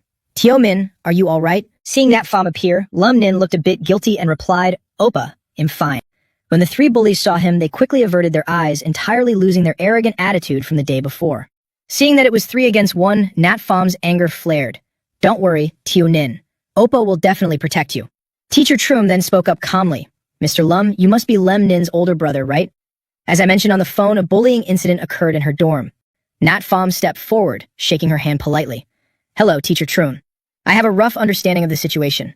I believe dorm bullying is incredibly serious. If not handled promptly, it could turn into a societal issue. I demand this matter be strictly addressed. Teacher Trun gently pushed up her glasses, a sharp gleam in her eyes. Indeed, Mr. Lum. The school shares your view, which is why we invited you here. So, Lum Min, do you have anything to add regarding your 3 roommates accusing you of bullying them? Not Pham couldn't believe his ears. Wait, you mean my sister is the instigator? Teacher Trung looked at his bewildered face and sighed helplessly. From what we understand, I'm afraid so. The 3 girls suddenly burst into tears. Even my mother has never scolded me like that. I don't want to go to school anymore. I want to go home. School bullying is so terrifying. Not Pham was utterly baffled. Little sister, is this true? Lum Nin then recounted last night's events. Upon realizing she was being bullied, she had stared at them in stunned silence for a moment. But then, the demon Lum Min awakened to teach these brats a lesson. Well then, let me give you a hand. With that, she instantly lunged forward. First, she grabbed the short-haired girl by the head. Wearing this wig is useless. You might as well face reality early on. The wig she had so carefully styled was violently yanked off by Lem Nin, making her scream in pure terror. After dealing with the short-haired girl, she snatched up her bedsheet and charged at the next target. She tightly bound the long-haired girl to the top bunk. A wet bed doesn't bother you, right? Then you can use it today. Terrified, the long-haired girl shrieked for the last girl to save her. Old 2, get her. At that moment, the massive TL2 raised her fists and charged, but Lem Nin effortlessly lifted her high into the air, and then ruthlessly slammed her down onto the floor. Smashed against the ground, TL2 instantly lost all ability to fight back. After handling the 3 of them, Lem Min dusted off her hands and declared proudly, a daughter of the Lem family bows to no one. Hearing her recount the story, Nyet Pham finally remembered just how strong she was. I almost forgot. When it comes to sheer strength, I'm not even half the man my sister is. Back in our hometown, farming the ponds and catching fish were all handled by her. But Teacher Trung, don't you find something strange? Why would my sister do this for absolutely no reason? Hearing this, Teacher Trung gently tapped his shoulder, signaling him to follow. Mr. Lam, please come here for a moment. Mr. Lam, there might be underlying reasons behind this. However, the 3 students share the same story, and Lam Nin has admitted to her actions. Therefore, it's best we focus on comforting them and reaching a settlement to prevent the situation from escalating. Of course, I assure you the root cause will be thoroughly investigated. Nut Pham completely understood the implication. Taking it upon himself to find the real culprit, he said, I understand, Teacher Trung. Leave the rest to me. You 3, why don't we step outside and discuss how to settle this? Seeing his polite demeanor, the 3 girls arrogantly pushed their luck. Listen to me. This isn't that simple. If you want to settle this, you better show some sincerity. That's right, think about your sister's reputation. Staring at the 3 foolish girls, Nut Pham sneered and snapped his fingers. Sincerity, you say? Right on cue, a staff member carrying a massive pile of goods rushed over. Mr. Lem, your rush order has arrived. Nut Pham took the items and presented them. The latest smartphones, premium leather bags, Hermes perfumes. Is this sincere enough? The 3 girls stared at the luxury goods, greed oozing from their eyes. Well, I suppose this will do. Suddenly, Nut Pham let go, dropping everything onto the floor. He frowned, issuing a dark warning. I dare to give it, but we need to see if you're actually worthy to receive it. The short-haired girl looked confused. What do you mean? Nut Pham's face darkened as he interrogated them. Spit it out. Why target my sister? If you hadn't provoked her first, she would have had no reason to snap. Confronted like this, the 3 girls exchanged nervous, calculating glances. Seeing their silence, Nut Pham threatened them in a freezing tone. Fine, don't talk. But I can pay double, triple, or even 100 times the value of these things. There's always a way to dig up the truth. Once I find out on my own and broadcast it across the school twice, the outcome will be very different. Utterly terrified, the short-haired girl finally spilled the truth. We actually don't have any grudges against Lam Min. Unable to hold back any longer, the long-haired girl chimed in tearfully. A guy from our department gave us money. He told us to make things hard for her. TL2 took out Butt Pham's photo to pinpoint the culprit. That's right, it's this guy, Trang Butt Pham. Seeing it was him again, Nut Pham gritted his teeth in anger. A single apartment for university students. After smoothing out the bed sheets for Lam Nin, he softly reminded her. All right, don't go back to the dorms anymore. Just stay here. It's much cleaner. Touched by his care, Lam Min cheered happily. You're the best, Oppa. Then I'll look around the area, get familiar with it, and see if I can make some friends. Meanwhile, in another room, Mok Muyet was crawling on her knees in the bathroom. Unable to fix it after trying for ages, she gave up. So weird. Why is the water pipe broken? Whatever, I'll just call someone to check it out. Opening the door, she saw Lem Min standing right in front of the opposite room. Feeling her gaze, Lum Nin turned around and saw Mok Muyet. To Sunbae, you live here too. Seeing her, joy flashed in Mok Muyet's eyes. Min? Through the crack of the door, Min spotted Moknguet's leaking sink. Sunbae, it looks like there's a water leak in there. She gave a soft M and replied, I was just about to call someone to take a look. Min confidently volunteered to fix it. Why call anyone? Let me do it. Hearing that, Moknguet asked in surprise, You? Min bent down to inspect the sink, then confidently assured her, This is a piece of cake. Don't worry, Sunbae. Just then, Nyut Pham walked over and caught a familiar scent. It feels like there's a strange aura. It's you. Moknguet recognized him at first glance. You're the guy from the hospital last time. Seeing her, he chuckled and teased. You still owe me a campus tour, remember? You didn't forget, did you? Not knowing he was Nin's brother, Moknguet smiled and warned, If you chase me all the way to the girls' dorm for that, I might have to call security. Hearing this, Nyut Pham felt a bit awkward. This girl, does she think I'm doing this to hit on her? That silly girl over there is my little sister. I came here to help her with the paperwork. Hearing his explanation, Moknguet was startled and looked at her. Ah, so that's it. Suddenly, Nyut Pham's dormant system chimed in with a mission. Host has triggered the scent of the ultimate sucker. That's right, standing before you is an ultimate sucker. Master, initiating mission, save the ultimate sucker. After fixing it, Nin stepped out and was surprised to see the two talking. Oppa, you know Sunbae? All right, check it out for me. Moknguet was amazed that she actually fixed it. That fast? Seeing him staring at Moknguet, Nin called out softly, Oppa? Meanwhile, he was still lost in the system's mission. I didn't expect it to be her. Moknguet went in to check the faucet and was overjoyed to see it fixed. It's not leaking anymore. You're amazing, Nin. Praise, Nin felt extremely proud. Of course. I live right opposite. Just come to me for little things like this from now on. But right after she said that, reality slapped her in the face. The faucet suddenly came loose and water sprayed everywhere. Moknguet was instantly drenched on the spot, every curve of her body fully revealed. Seeing this, Min smiled awkwardly. Looks like there was a tiny miscalculation. Nyut Pham was still pondering the system's mission. It says to resolve it, but there isn't any information. I definitely can't just go up and say that. For some reason, he pictured himself kneeling down and begging Moknguet, Miss Toe, please let me save you. Security, there's a pervert. Seeing him spacing out, Min asked curiously, Appa, you're thinking about Sunbae, aren't you? Don't worry. For your lifelong happiness, your little sister absolutely won't refuse. Leave the initial investigation to me. Just then, the room door opened. Moknguet, wearing a fresh change of clothes, said gently, Min, it's all right now. Knowing she had turned Moknguet's broken sink into a complete disaster, she guiltily offered to buy her a meal to apologize. I'm sorry, Sunbae. How about I treat you to a meal? Just the two of us, no Appa allowed. Hearing that, Moknguet's mood instantly brightened. Sounds good, let's go. I was just wanting to take you to try a delicious restaurant nearby. Min cheered gleefully. Yes. Seeing Min signal her success, Nyut Pham chuckled softly. This girl is too guarded. Letting Nin scout for information isn't a bad idea. Next, over on the other side. He stared at the golden signboard in front of him for a long time. Then he called Teal2 and asked, the Hong Sun racetrack. This is the place, right? Teal2 hastily confirmed on the other end, Oppa. I've asked around. Trang Butt Pham is here. By now, his gaze was locked onto Butt Pham, who was talking on the phone not far away. What do you mean, will I pay or not? Whatever, I have to race now. Having pinned down the target's location, Nyut Pham didn't forget to leave a warning. All right, I won't pursue your matter anymore. But if there's a next time, I definitely won't let it go so easily. How could Teal2 dare to do it again? She repeatedly assured him, I won't. Thank you, Oppa. Just then, the area's security guard stopped him. You can't go in. Nyut Pham, confused, asked, why? The security guard's face darkened as he explained, only racing cars are allowed in. That's the rule. Hearing this, he looked around as if searching for something. Spotting a nearby motorcycle, he pointed and asked, what's that?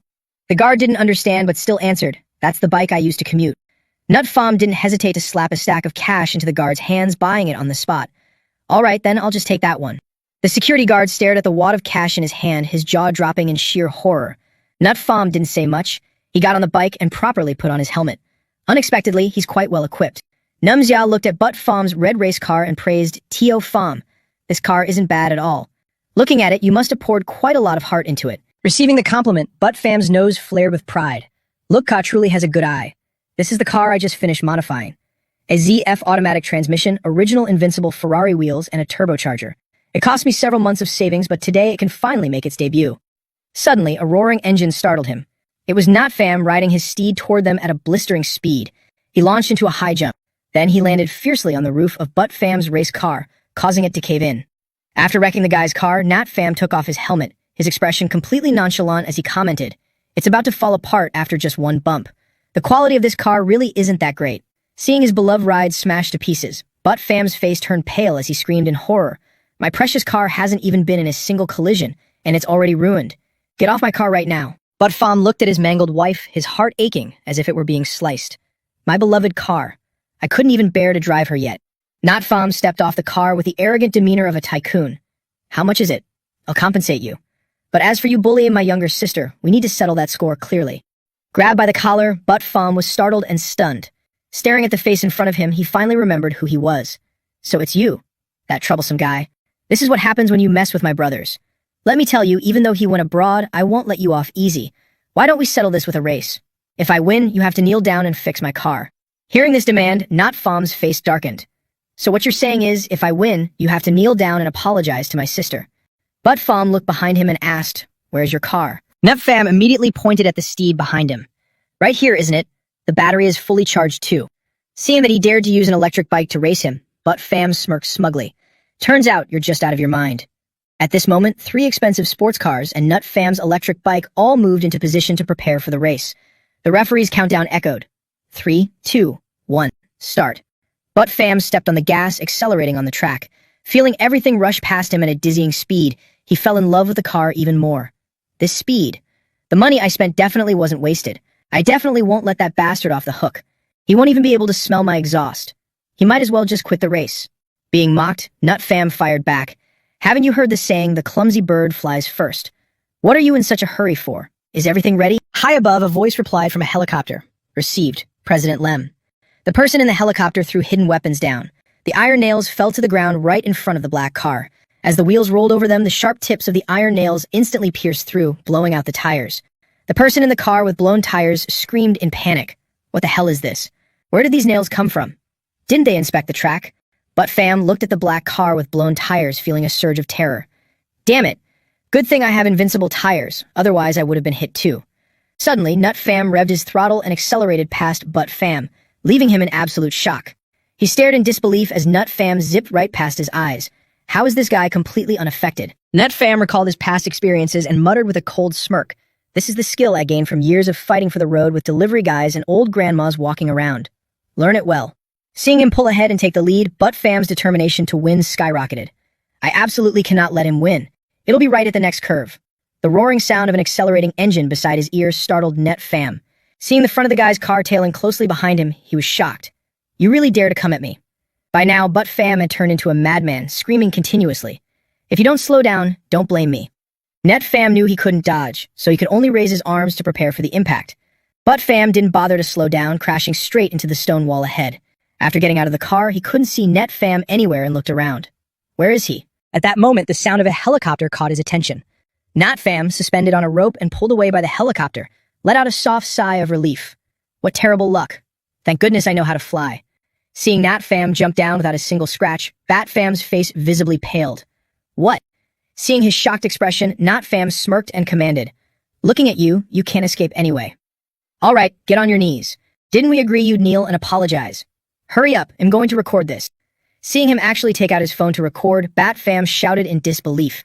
"Do you really have to be so cruel?" Watching him dawdle, Nut Fam yelled impatiently, "Cut the crap. If you lose, you pay the price." Namji appeared at that moment and asked, "You guys made a bet. Whoever wins gets to call the shots, right?" Nut Fam looked at him and replied, "That's right. Got a problem with that?" He smirked coldly and said smugly, "Sorry, but I was the ultimate winner of that last race. Therefore, he doesn't have to listen to you." Hearing this, Bat Fam's hope was instantly reignited. He shouted, "Exactly, brother luck. Even if I lost, he hasn't won either." Nut Fam was visibly annoyed that they dared to play dirty with him. "Playing word games, huh? If you won't do it, I'll do it myself. I already told you, I'll definitely make you pay for bullying my sister." Seeing him approach, Bat Fam was so terrified he almost wet his pants. What are you doing? Let me tell you, even my dad has never hit me once." At that moment, the appearance of Manhwa left him stunned. She swung her hand and slapped him hard across the face. Looking at her spoiled brother who only ever caused trouble, Manhwa was suffocating with anger. "Dad might not hit you, but as your older sister, I have every right to teach you a lesson." Taking the slap, Bat Fam looked at her with bitter grievance. "Sis." Her sudden appearance and her identity as Bat Fam's older sister left Nut Fam bewildered. Manhwa crossed her arms and interrogated Bat Fam. Mom and Dad sent you to Wuthan University just so you could spend all day chasing girls, street racing, and bullying your peers. You've disappointed me so much, Trang Bat Fam. I'm cutting off your credit cards so you can reflect on your mistakes. Hearing the words cutting off, Bat Fam shrank back in panic, hugging her leg and begging, I'm sorry, sis. I know I was wrong, please don't cut off my cards. Not Fam seemed to snap back to reality and asked her, you're his sister. Seeing his surprised expression, Mak Muyet scratched her cheek and forced a smile, explaining, we're siblings. I took our dad's last name and he took our mom's. Lam Nin ran over, apologizing guiltily. Senior 2 asked why I rented a single room. When I told her the reason, she got furious and brought me here. But brother, why are you here? Listening to their exchange, Nam Jia put on a righteous front and lectured Bat Fam. So we're all friends here. It was all a misunderstanding. Little Trang, you need to apologize properly. Let's all take a step back. Brother, you should give me some face, right? I'm from the Luke family of Nam Fan. If you ever need help, just say the word. Hearing this, Not Fam looked utterly disgusted. Nam Fan again? Don't you Nam Fan people have your own homes? Why do you wander around bragging every single day? Nam Jia's face darkened instantly at those words. Without giving him an ounce of face, Not Fam stated firmly, I don't care who you are. The bottom line is, if you lose, you pay up. As if to prove his point, he threw a punch, completely shattering Bat Fam's already crippled sports car. Watching the car parts fly into the air, Bat Fam's face was a mixture of sheer heartbreak and utter terror. Having displayed his strength, Not Fam leaned down and threatened him. If your legs refuse to kneel, I'll gladly help you. Bat Fam shot Mak Muyet a pleading look. Sis. But she was thoroughly sick of his rebellious temper, so she simply stood with her arms crossed. You reap what you sow. Seeing no one coming to his rescue, he bowed his head, grinding his teeth in bitter resentment. Finally, driven by absolute terror, he dropped to his knees in front of Lam Min to fulfill his promise. I'm sorry. Hearing his mumbled apology, Not Fam was unsatisfied and demanded, speak up. Say it loud enough for my sister to hear. Completely pushed aside, how could Nam Jia swallow this anger? This bastard actually dares to look down on me. But with him making such a scene, it's actually for the best. It ruins his chances with Mak Muyet. Having received Bat Fam's apology, Lam Nin didn't want to push it further. She pouted playfully at Not Fam. Brother, that's enough. Let's head down the mountain early. Senior 2 said should take me sightseeing around here tomorrow. Mak Muyet gave a soft and suggested, there's a department store over there where we can buy daily necessities, and some clothes are on sale. Hearing this, Lam Nin beamed with inner joy. Senior and I have similar figures. Maybe we can even share clothes. Not Fam took one look at her expression and immediately shot her down. Keep dreaming, you won't fit into her size. Saying that, his gaze drifted over to Mak Muyet. Staring at their large busts being bound so tightly, he couldn't help but wonder. What are they thinking, strapping them down like that? Aren't they afraid of ruining them? What a waste. Lam Min looked at him in shock. Brother? Mak Muyet, catching his blatant stare, cried out in embarrassment. How did he know? Realizing he had spoken his thoughts out loud, Not Fam let out an awkward laugh and explained, I was just saying whatever came to mind. Don't mind me. Seeing them chatting so intimately, Nam Jia was bursting with jealousy. This bastard. What exactly happened between him and Mak Muyet? Being yelled at right in the face, Bat Fam jumped in fear. He walked over and whispered in her ear, suggesting, Sis, let's take President Luke's car down the mountain later. It's getting late and the mountain roads aren't safe. Nam Jia was extremely pleased to see him acting so tactfully. Good job. He cast a subtle sideways glance at Not Fam. But to his surprise, Mak Muyet declined. That won't be necessary, Mr. Luke. I'm not used to riding in supercars. Despite being rejected, Nam Jia didn't give up. Even though it's a supercar, it has a very spacious interior, Mak Muyet. Besides, if we don't ride in a supercar, are we supposed to squeeze into his little electric scooter? Even if he wanted to give us a ride, we wouldn't fit. Just then, a white car appeared, its headlights shining straight at them. Nam Jia, standing right in front of the car, was nearly blinded by the glaring lights.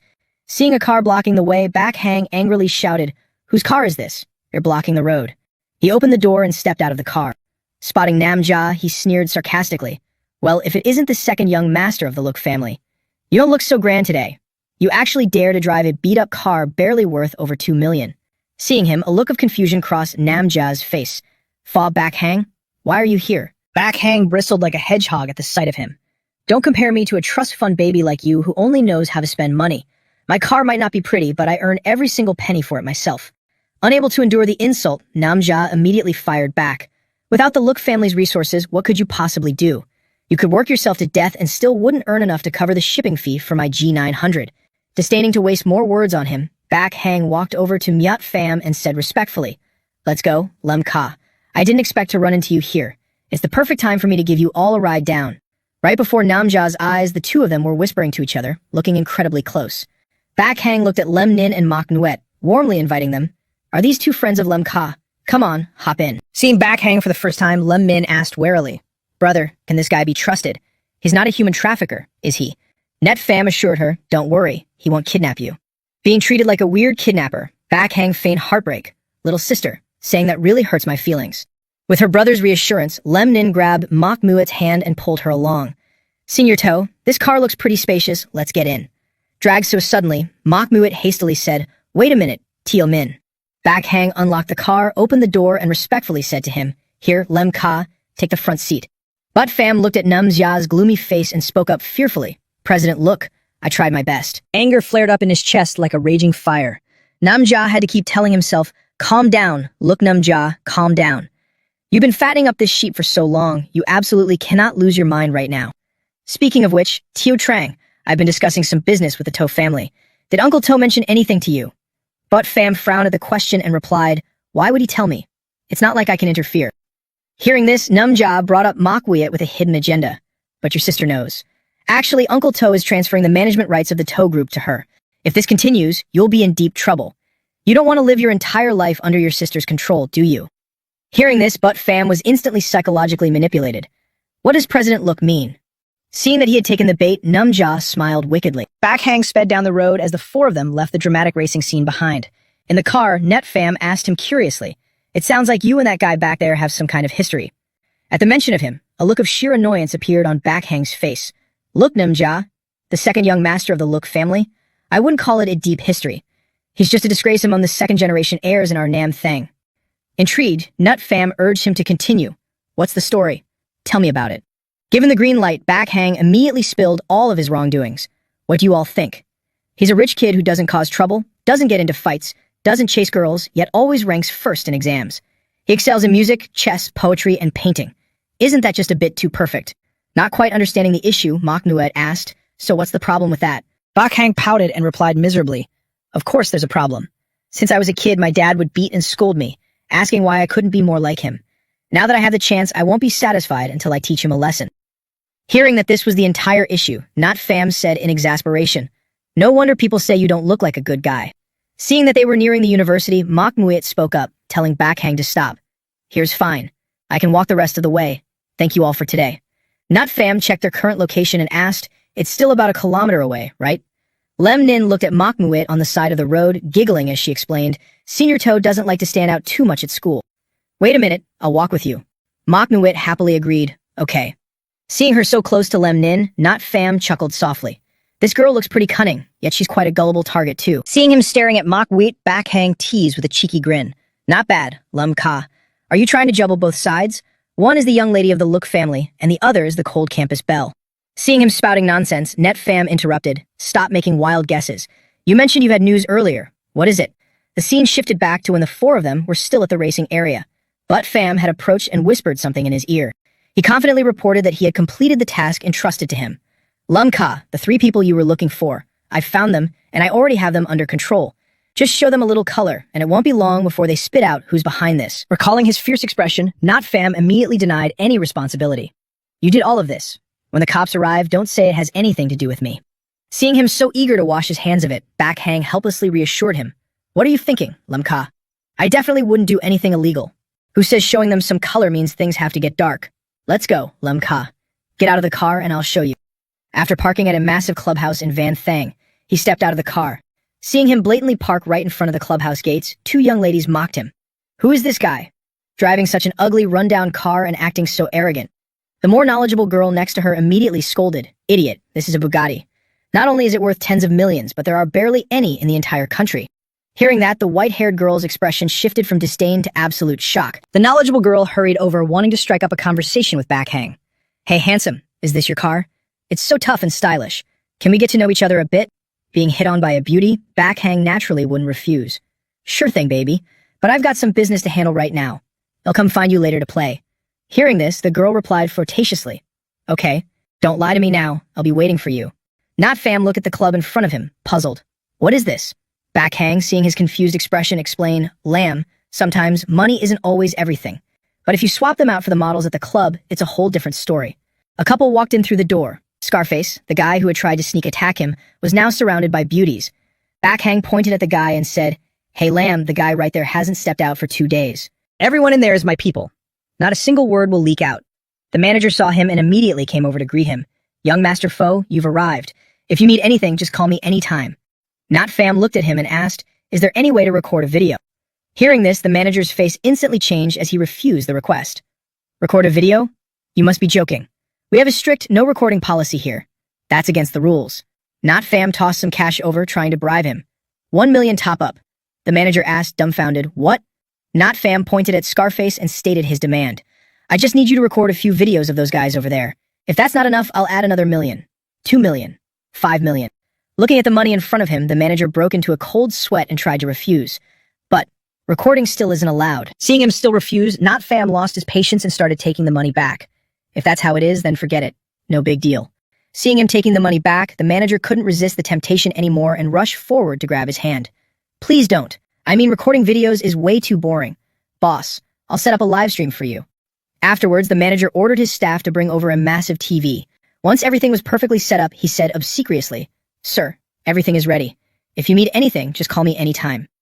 Back Hang, seeing him spend 5 million top-ups just to watch Scarface, was filled with even more awe. Lamb, I thought I was a big spender, but it turns out money can be used like this. Not Fam looked at the screen showing Scarface flirting heavily with the girls and explained, I don't want to watch something with such hardcore tastes either, but I have no choice. Isn't living in this world just about satisfying one's anger? Back Hang looked at his terrifying expression and suddenly felt panicked. Lamb, if I hadn't backed down back then, would you have treated me like this too? At this moment, both of them stared intently at the screen. The waitress was a bit startled when Scarface licked her eye. She turned pale, looking at him and making a demand. Sir, your kinks are too weird. This is going to cost extra. Hearing this, Scarface smirked coldly. That is perverted, but perhaps you don't know our boss methods. Our boss, just a hit on a college girl, even arranged a group of people at the hospital to make things difficult for her. The waitress's voice came through the TV. Make things difficult. What do you mean? The waitress tried to lead the conversation to make him talk. Isn't he trying to hit on her? Why make things difficult for her? Scarface, completely unsuspicious, gave a sleazy smile and made a request. Come a little closer, I'll tell you. My boss doesn't just want to play the hero saving the beauty. He also likes to see people at their most miserable state. Think about it. First, ruin the campus belle's reputation. When she's at her most desperate, the boss will appear. If it were you, wouldn't you be deeply moved? From then on, whatever he says goes. If things went perfectly step by step like this, Manhwa would be lying on his bed completely at his mercy. The waitress, hearing this sinister plan, commented with a terrified expression. Thinking about it like that, your boss really is a pervert. Is that campus belle in a really miserable state right now? At the mention of this, a look of disappointment and anger appeared on his face. Nothing happened. The plan was ruined by some idiot. We even planned to teach him a lesson, but the lucky bastard managed to escape. Just like that, the entire conversation was recorded by Nat Fam. He recalled the words Scarface had told him that night. If you like meddling in other people's business so much, then don't blame us for teaching you a lesson. So that's what it was. No wonder they came after me. At this time, the waitress spoke up, leading him to reveal the mastermind. Who is your boss? I don't mean anything by it. I just want to stay far away from him in the future. Scarface got annoyed seeing her ask so many questions. Do you really think I'd tell you? Just then, a subordinate appeared and interrupted. Boss, we have an appointment with someone at the hotel later. We should probably get ready for Miss Ta's birthday party, right? Hearing that, Scarface's face instantly turned pale. We need to hurry. If any delay ruins the boss plan, we'll be severely punished. Not Fam thought for a moment and made a deduction. If my guess is right, the one pulling the strings behind Scarface here is Trang Bat Fam. Hearing this, Back Hang put on the act of a loyal lackey wanting to beat Bat Fam up.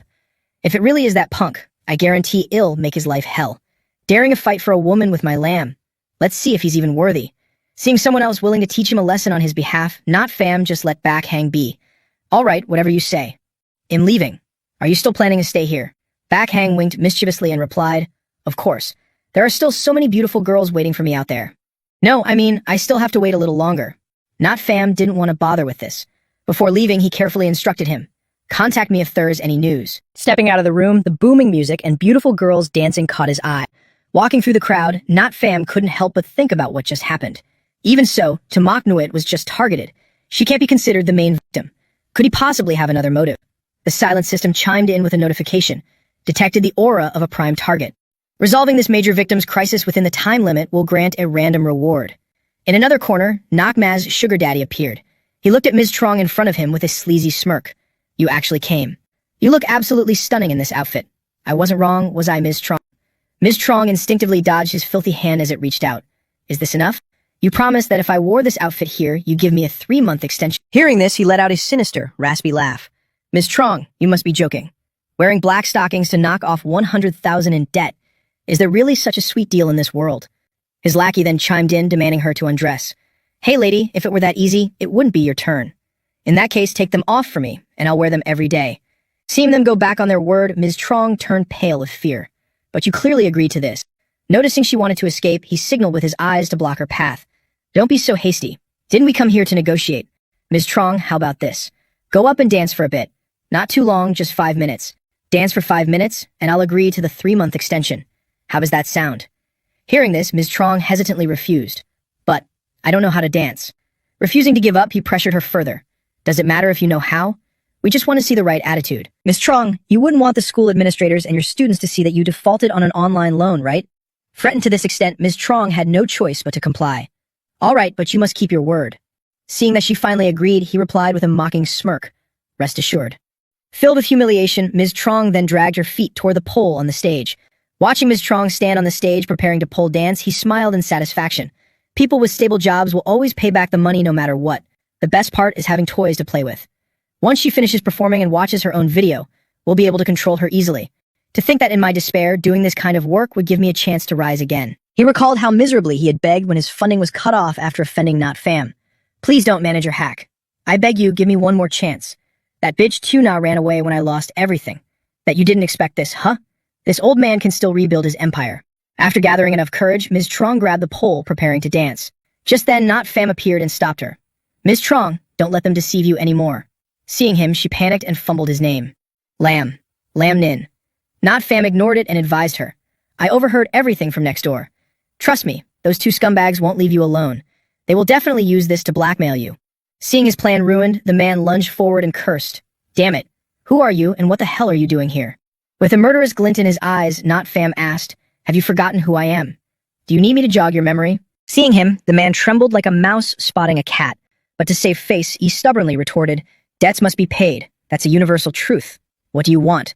Not Fam repeated his words with a sarcastic tone. Debts must be paid. Seeing that Not Fam stood his ground, the man gritted his teeth and cursed inwardly. Damn it, it's this jinx again. Is he planning to ruin my business once more? At that moment, Not Fam turned to educate her on the law. Ms. Trong, I need to tell you something. If you have proof that these online lenders charge exorbitant interest rates and use violent threats to collect debts, you only have to repay the principal amount. Ms. Trong, completely unaware of this, hurriedly asked, is that true? Hearing this, the lackey angrily retorted, what do you mean only repay the principal? The contract is written in black and white. The boss, who clearly understood the law, saw his subordinate getting agitated and immediately raised a hand to stop him. Shut up. Having grasped his weak point, Not Fam threatened, but if I find out you're still scamming people or using loans as a front for fraud, the nature of this matter will be entirely different. I recall the bank already denied your loan, right?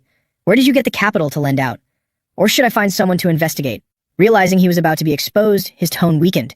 At the very least, the principal amount. Seeing that he still refused to give up, Not Fam let out a soft scoff. Terrified, the man didn't dare say another word and immediately fled. Ms. Truong's debt is cleared. I won't take the money anymore. Don't contact me again. Brother Vong. The lackey, seeing him run, quickly chased after him. Wait for me, Brother Vong. Less than greater than. Having her debt cleared with his help, Ms. Trong shyly expressed her gratitude. Lam Nin's brother, thank you so much for this.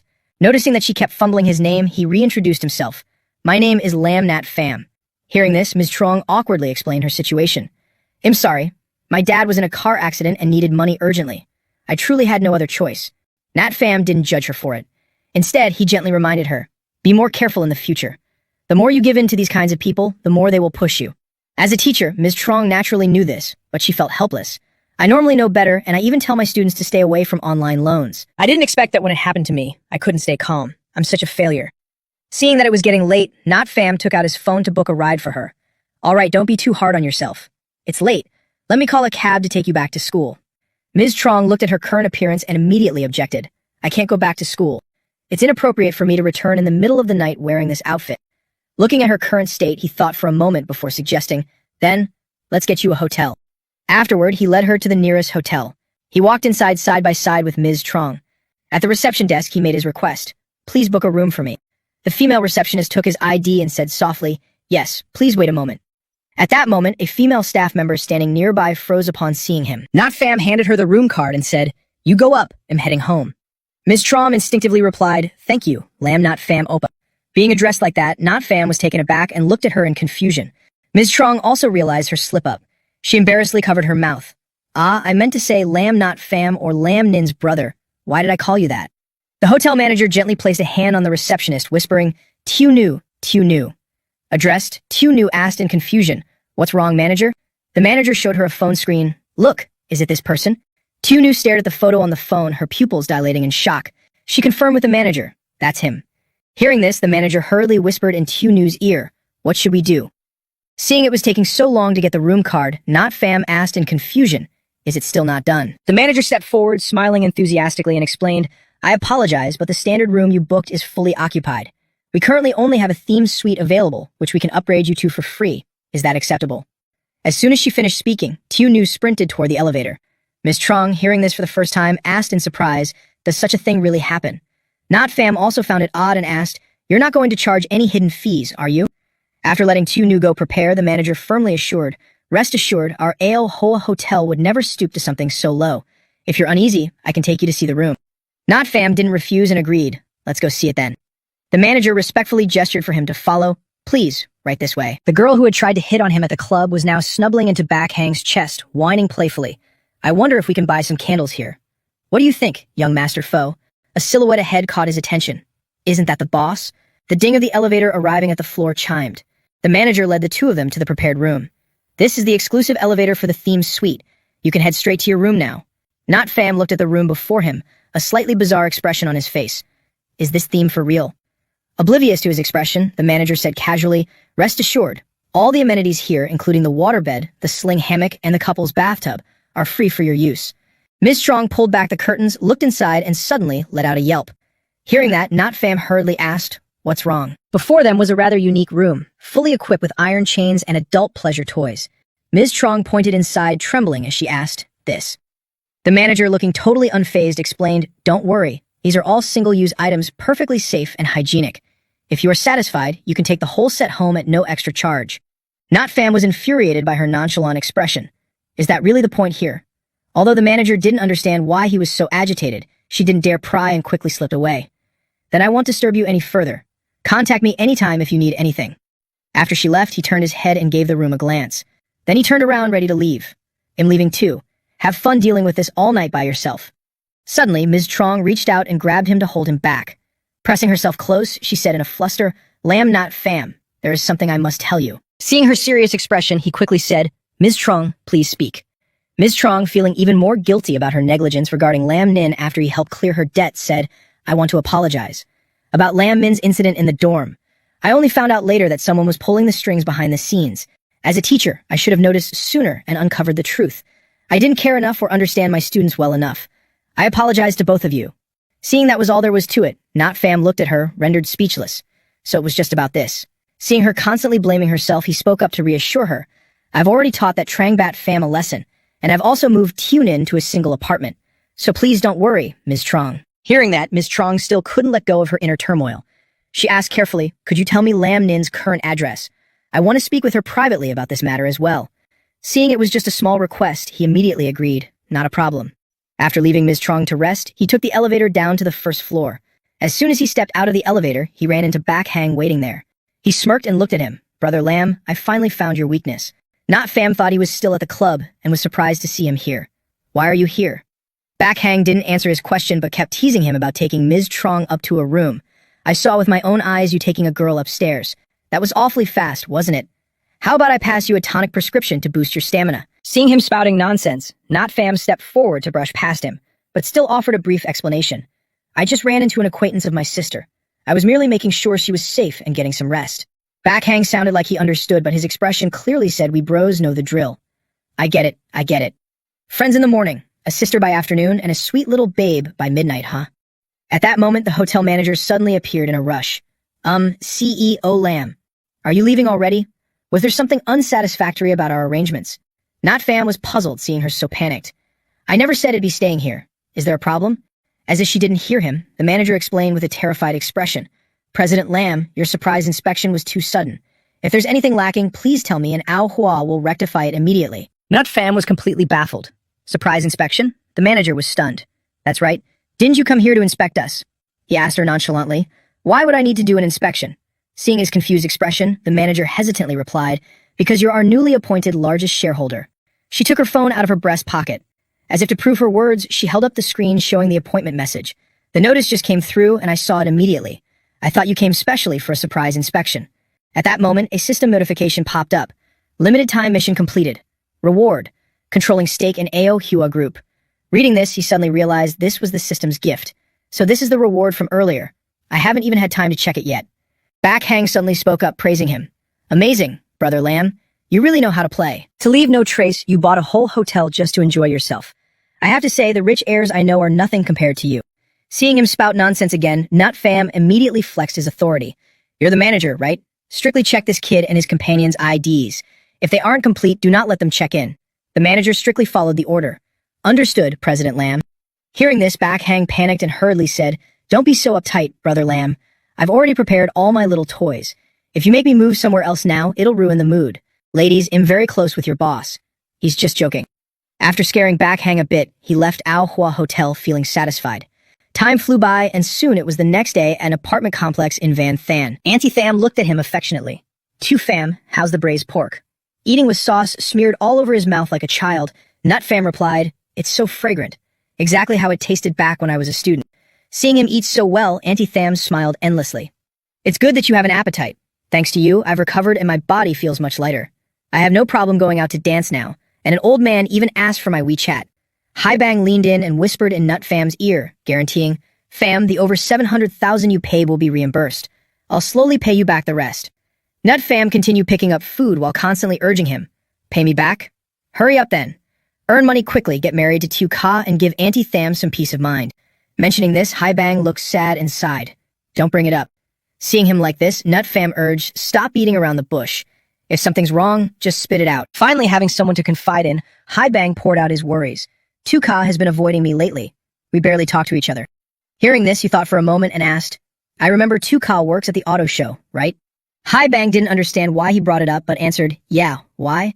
Finishing his bowl of rice, he put down his chopsticks, stood up and said, Let's go. It's the perfect time to look at some cars. Then the two of them arrived at the two families' car dealership. Walking inside, they were greeted by a bustling scene. Tu Ka was surprised to see them. Hai Bang, Brother Pham, what are you two doing here? Seeing her, Hai Bang's face lit up with joy. Pham came to look at cars. Since you know the place, could you show him around? Hearing this, Tu Ka immediately agreed. Sure, I have some free time right now. Brother Pham, let's head over there. At that moment, Hai Bang noticed a wound on her knee. Wait a second, Tu Ka. What happened to your knee? Flustered by the question, she replied, I accidentally bumped into something. Hearing this, Hai Bang worriedly asked, Bumped into something? How? Tu Ka didn't want to talk about it and brushed it off. Stop asking. Suddenly, a female employee appeared and spoke in a nasty tone. Our pure and innocent Tu Ka is still relying on sugar daddies. We told her to move materials, but she moved right into a customer's arms. How shameless.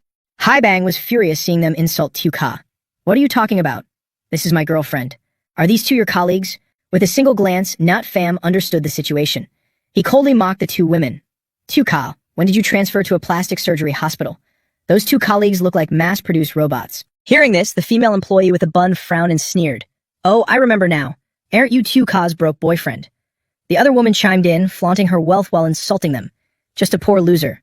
Let me tell you, I've had 2 thermage treatments on my face. Your combined annual income probably wouldn't even cover it.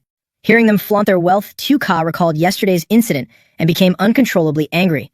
If you're so rich, why didn't you compensate me for the damaged materials yesterday? Seeing her bring this up, the woman smirked and denied responsibility. Please, you were clumsy and tripped, ruining the materials. Why are you asking us for money? The girl with the bun also chimed in to criticize her. I think she's gone crazy from being poor. The long-haired girl looked at her provocatively and scoffed, exactly. If you tripped, why don't you ask the floor for money? Seeing them deny responsibility like that, Tu Ka's face paled.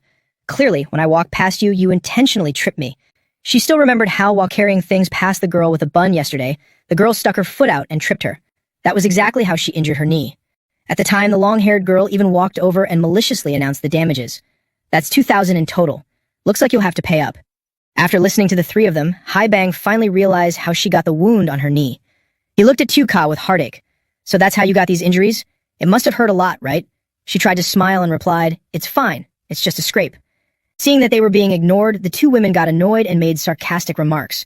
Why pretend to be pitiful? Exactly. Who knows what she had to do to get so many orders, and now she's acting all innocent here. Unable to hold back any longer, Hai Bang stepped forward and demanded they apologize to Tu Ka. Apologize to her. I won't let you insult my girlfriend. Apologize to her. Seeing him so agitated, the girl with the bun panicked. Are you crazy? The long-haired girl was also terrified now and screamed for her sugar daddy. Hubby, come out here quickly. At that moment, someone stepped forward and shouted, Who is it, daring to lay a hand on our number 1 and number 2 babies? Seeing him appear, she acted as if she had found a savior. She whined coquettishly, Honey, it's these people.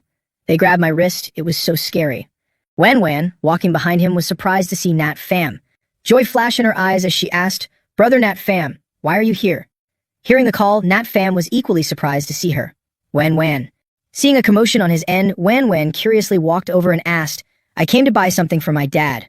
What happened here? At this moment, the two nasty girls, emboldened by their sugar daddy's arrival, stood closely by his side, forming a standoff between the two groups. Seeing Wan Wan standing there, he frowned and said arrogantly, You're a friend of Miss Lux, right? Tell you what, have your people apologize to my babies, and well consider this matter settled. Hearing this, Nat Pham cursed him with a cold expression. Us? Apologize? Is there something wrong with your brain? Seeing Nat Pham dare to insult him, he became furious and growled. Miss Look, this friend of yours doesn't know how to give face, so I won't hold back either.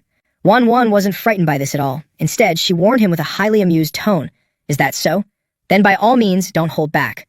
Of course, whatever consequences follow, you'll have to bear them yourself. Panicking at her words, he asked, What do you mean? Wan Wan didn't want to waste her breath on this scumbag. Exactly what it sounds like. Furthermore, our business agreement can be put on hold for now. Realizing that every word she said was meant to protect Nat Pham, the man began to falter. What exactly is this kid's relationship with the Luke family's young miss for her to value him this much? The two girls panicked when they saw him stay silent. Honey, I can't apologize to that poor girl. Exactly, it's too humiliating. It'd be a loss of face for you too, honey. Although he really wanted to act tough for the girls, thinking about the contract made him hesitate. Losing the Luke family's order could cost me over $1 million in profits. Noticing his hesitation, the girl with the bun blushed slightly and pleaded, Honey, if you treat me well, I'll treat you well too. The long-haired girl knew just how beastly he could be, but for the sake of her pride, she put on a seductive act. That thing you've always wanted. It's not like I can't give it to you. Ultimately, for the sake of these beauties, the man decided to shoulder the burden of going against the main character. Sorry, but my babies did nothing wrong here. If you've got a problem with it, call the police. Seeing how incredibly foolish she was, Wan Wan dropped all pleasantries. Then I'd also like to withdraw our previous agreement. Nat Pham stepped forward, grabbed her shoulder, and stopped her. There's no need for that, Wan Wan. After saying that, he turned around as if to leave, which startled Wan Wan. Seeing this, the man assumed he had scared him off and smiled smugly. All four of them left the car dealership. Wan Wan felt incredibly guilty for not being able to help him. Brother Pham, I'm sorry for causing you trouble just now. Nat Pham already had a countermeasure in mind, so he didn't mind at all. It's fine, it wasn't really any trouble. Wan Wan was confused as to why he didn't beat that man to a pulp. I didn't expect Brother Nat Pham to be so kind-hearted today, letting that guy off so easily. Hearing her say that, Nat Pham suddenly felt a bit embarrassed. What are you talking about? You make me sound like the petty type who holds grudges. Wan Wan, seeing him pretend to be a saint, was speechless. You are exactly that type. Hai Bang also chimed in to support Wan Wan. I can testify that she's absolutely right.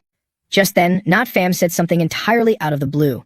But honestly, the truly kind-hearted one is you, Wan Wan. She listened but didn't quite understand. What do you mean? Meanwhile, back inside the car dealership, the two nasty girls were praising the man to the skies. Honey, you're so amazing. Well, make sure to take you straight to heaven tonight. While he was thoroughly enjoying the flattery, his phone suddenly vibrated in his pocket. The man was still completely smug, completely unaware that he was about to become a penniless beggar. A poor brat trying to show off in front of me. Didn't he just end up running away with his tail between his legs? When he read the text on his screen, his pupils shrank in utter disbelief. His face turned as pale as a ghost as he cried out in shock. Halted supply? How is that possible? Not just Porsche, but this time even BYD. Every single car manufacturer has immediately halted their supply to me. If this is true, I'll have to pay a massive penalty for every single undelivered order. How is this possible? How? Who has the power to pull this off? That poor brat. The girl with the bun, seeing him suddenly go quiet, was confused. Honey, why aren't you saying anything? Are you so thrilled you're speechless? Looking at her, he realized just how incredibly foolish he had been over a woman. He fiercely slapped her hand away and roared, Damn it, get the hell out of here. All of you, get out. At that moment, standing outside, Nat Pham received a notification and smiled in satisfaction. He smiled smugly and told Wan Wan, It's fine. Just wait to receive millions in compensation, assuming he can still afford to pay it. Time flew by. A sleek, high-end black car sped along the coastal road. Tuka, sitting in the driver's seat, cheered excitedly. Brother Fam, you just bought such an amazing new car, and you're letting me drive it. Aren't you afraid I'll crash it? Not Fam chuckled, speaking with absolute confidence. I'm just letting you take a test drive first. Hearing this, Tuka gibbled and teased. Brother Fam, don't tell me you're planning to hire me as your driver. Not Fam instantly played along. Exactly. Are you interested? The pay and benefits are top tier. Tuka agreed without hesitation. Of course. As long as you trust me, Brother Fam, the salary is up to you. Besides, you're not like that director Duong. As long as it saves me from trouble, I'm in. Hearing this, Haibang recalled those 3 despicable people and seethed with anger. Those bastards at the auto show. Tuka, if you had told me earlier, I never would have let you suffer such humiliation. Seeing him get angry on her behalf, Tuka softened her voice to reassure him. It's all right, Haibang. Your mother was sick a while ago, and I knew you were under a lot of pressure. I didn't want to distract you any further. I figured if I just pushed through this period, things would be fine. It was just a minor scrape. Seeing her swallow her pride like that made Haibang's heart ache even more. Tuka, I've really let you suffer. Seeing the heartache in his eyes, Tuka replied happily. It's nothing. As long as I'm with you, I don't feel wrong at all. Watching the two of them act all lovey-dovey, not Fam, the biggest third wheel imaginable, felt completely out of place in his own car. How about I just be the driver for you too? I wouldn't want to interrupt anything. Watch out for the car.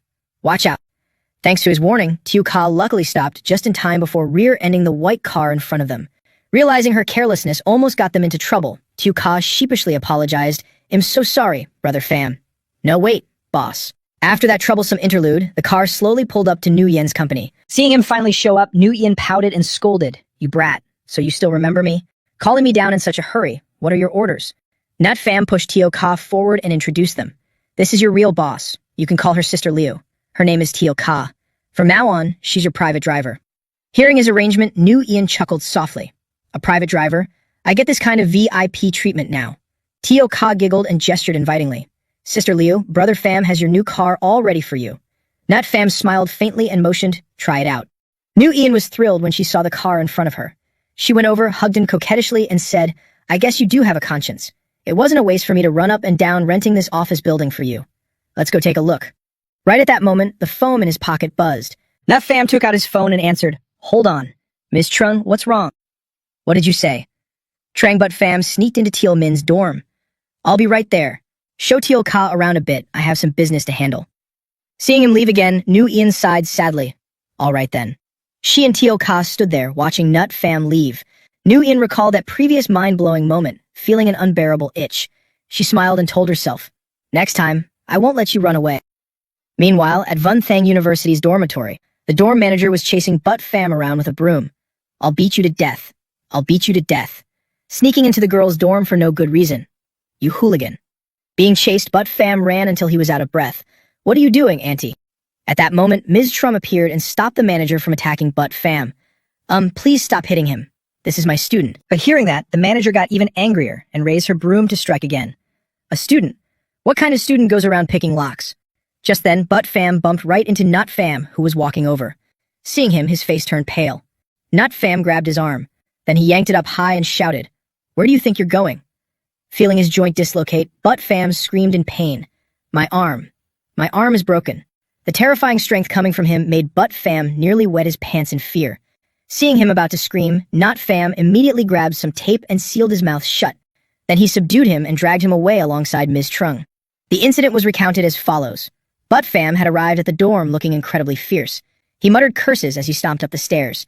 Ms. Trung, who had just arrived at the dorm, saw this unfold. When he reached the floor where Mok Nuet's room was, he seemed unsure of the location, standing there for a moment scratching his head and looking around. Once he confirmed the room number, he reached for the doorknob. Hiding in a corner, Ms. Trung witnessed his entire thief-like behavior. Everything after that is exactly as you saw. Then I brought the dorm manager over and contacted you. This is what he stole when he sneaked into Lam Min's room. Take a look. Is it an important document? Looking at the title, Nut Fam froze. This is. He asked her somewhat suspiciously. Ms. Trung, this doesn't look like something belonging to Tio Nin. Where did he get it? Ms. Trung recalled the room number and stated with absolute certainty. It was room 207, no doubt about it. I saw him take it out.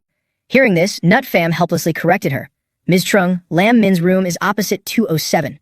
It's 209. Realizing her mistake, Ms. Trung exclaimed in shock. What? And so sorry, Trang. It was a misunderstanding. How could I remember the wrong room? Having been beaten and tied up like a criminal, Butt Fam was utterly furious upon hearing this. I went to my sister's room to get my stuff. So what? I'm telling you, if you don't give me a proper explanation for today, you all better watch your backs. Not Fam threw the planner down in front of him. He asked coldly, is that so? Does your sister know you broke into her room to steal? Should I call her over? Hearing that, But Fam felt a twinge of guilt and stammered a retort. That's between me and my sister. Just then, Mandin appeared and shouted, who called the police? Seeing the police arrive, But Fam acted like he had found his savior and confidently yelled, it was me, Officer Auntie. This auntie hit me, and this guy broke my arm. Female police officer Vyung Mandin. Mandin was annoyed hearing him call her auntie. Who are you calling auntie? This little brat is really asking for a beating. Let's go then. Well, head back to the station and sort this out first. After saying that, she tilted her head slightly and looked at him. Upon seeing him, she blurted out in surprise, Lem Nyat Fam. Even he didn't expect to run into her here, Mandin. The scene shifts to the front of the police station. Not Fam sat on the chair like he was on pins and needles, fidgeting restlessly. His face displayed a complex, awkward expression. He looked like a cornered mouse wanting nothing more than to run away. Mandin sat at the head of the table, glancing at everyone present. Then her stern voice broke the silence. Speak up. Let's hear what both sides have to say. Mak Muyet smiled awkwardly and stated her request. I'm so sorry, we're dropping the case. Trang Bat Fam, follow me. Hearing this, Bat Fam couldn't believe it and yelled, drop the case. Are you kidding me, sis? Look at what they did to me. I can't even lift my arm. After saying that, he even touched the arm that Not Fam had twisted. He pointed a finger at him and yelled, that punk has to apologize to me and pay up. Mak Nguyet, seeing him refusing to let it go, lost her patience. Trang Bat Fam, haven't you caused enough trouble already? I won't fuss over the documents with you for now. You promised that with me keeping an eye on you and Vo Than, you wouldn't mess around, which is why the family gives you an extra allowance every month. If you refuse to listen to me now, fine. I'll have mom and dad cut off that money. Hearing she was going to cut off his funds, Bat Fam flinched. No, don't do that, sis. I'll listen to you. Well, just go home, okay? I only went to look at the documents because I wanted to help share your burden. Hearing his excuse, she replied in annoyance, no need. Just take good care of yourself and that's enough. At this, Bat Fam helplessly agreed, yes, yes, yes. Don't worry, I won't do it again. Seeing him behaving, Mak Nguyet softened and asked with concern, does your arm still hurt? I'll take you to the hospital. To prove his point, Bat Fam continuously swung his arm, showing it didn't hurt. It doesn't hurt anymore. I can even spin it around. Let's go, sis, let's go grab some food. Seeing them leave, Not Fam also wanted to sneak away. Well, since they dropped the case, I'll be taking my leave too. But just as he was about to leave, Mandin softly barked. Who said you could go? They dropped the case, but that's only the civil side. If his medical report shows anything more than minor injuries, it becomes a criminal case. In which case, I can still arrest you. Hearing this, Not Fam obediently sat back down and asked nervously, where's the report result? Mandin looked at his docile demeanor and smiled maliciously. It's not out yet. Miss Trong, listening from outside, turned pale with fear. Arrested? Is it really that serious? Officer, I can testify.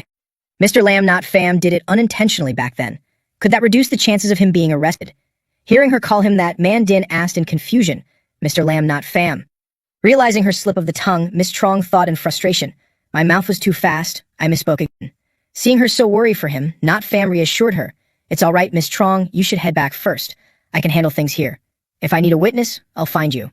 Miss Trong still felt a bit uneasy. Really? He replied with absolute certainty, don't worry. Hearing that, Miss Trong stopped fussing but left one last remark. Then I'll go back and write my report. Make sure to call me anytime you need me. The two of them watched in silence as she left. Suddenly, Mandin dragged out her words, mimicking Miss Trong's tone from earlier to tease him. Mr. Lam Not Fam. So you're into this type, huh? No wonder you haven't contacted me in all these years. You probably forgot about me a long time ago, didn't you?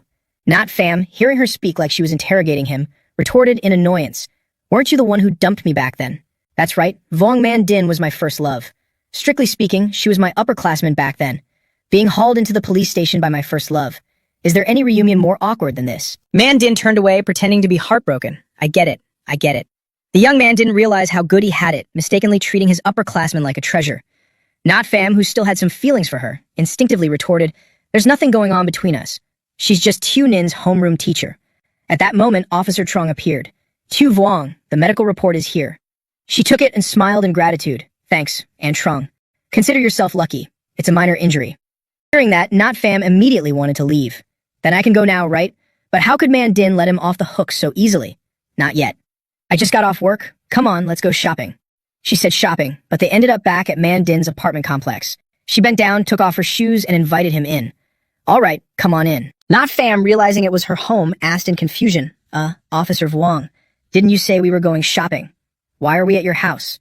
She casually gave her reason. Don't I need to change my clothes? Perfect timing, I can put you to use. Being pulled roughly inside, he quickly exclaimed, let's talk this out. No need to get physical. This place is way too messy. Mandin's eyes curved into a smile as she said, exactly.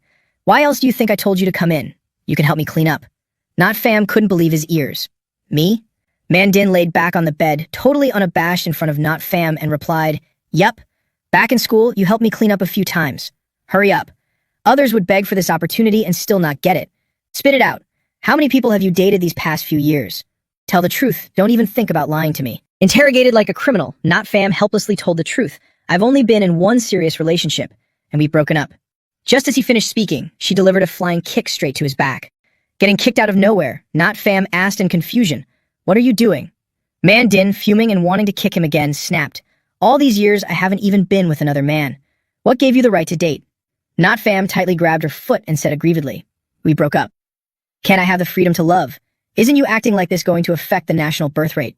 Hearing him talk back made Mandin even more furious. When did I ever break up with you? Who brought that up? Whenever that was mentioned, Not Fam felt more wrong than anyone. Back then, she left without a word and gave no reason. Wasn't that an implicit breakup? Speaking of which, where did you go back then? I asked so many people, but there was no trace of you. Knowing she was in the wrong but still wanting to teach him a lesson, Mandin smirked. You want to know? Then fold my bra for me first. In the end, Not Fam obediently packed her things. Right at that moment, Mandin raised her phone and snapped a picture of him holding up her panties. Then she acted like it was a mistake and gasped, oops, I accidentally hit the capture button. Perfect. Now I have evidence of your crime. If this gets out, what will happen to a maiden's pure reputation? Shocked that she would pull such a trick, Not Fam cried out in horror. Oh my god, you're entrapping me. After successfully pranking Not Fam, Mandin stuck out her tongue and gave a mischievous wink. Her eyes brimming with wicked intent, she threatened him. Xiao Fam, you wouldn't want Uncle Lam and Xiao Nin to find out you're this kind of person, right? He looked at her helplessly and asked, I surrender. What do you want? She pondered for a moment before making her demand. I haven't thought of it yet, but for now, you're coming with me next week to pick out a gift for my dad's 60th birthday. Hearing this, Not Fam tiredly tried to excuse himself. If I have time. But Mandin saw right through his evasion. She pointed a finger at him angrily. You must make time. Let's go. Time for some shopping. Looking at her excited demeanor, he realized how naive he had been. She still hadn't even changed her clothes. Mandin opened her closet and asked for his opinion. So, you pick. Which outfit do you want to see me in? She reached out and grabbed a pair of round glasses from the table. She put them on and said playfully, I can do fierce older sister or cute underclassman vibes. Her alluring look almost made Not Fam lose control of his primal urges. But right at that moment, Mandin's phone rang. No way, at a time like this. You need backup. Got it. I'm on my way. Seeing her swamped with work, Not Fam was overjoyed. Officer, it seems like you're the one who doesn't have time now. She walked to the window, pointing outside to gesture for him to look. Look over there, there's an emergency. He naively walked over as she instructed. I don't see anything. Which way? Is there fire or a brawl?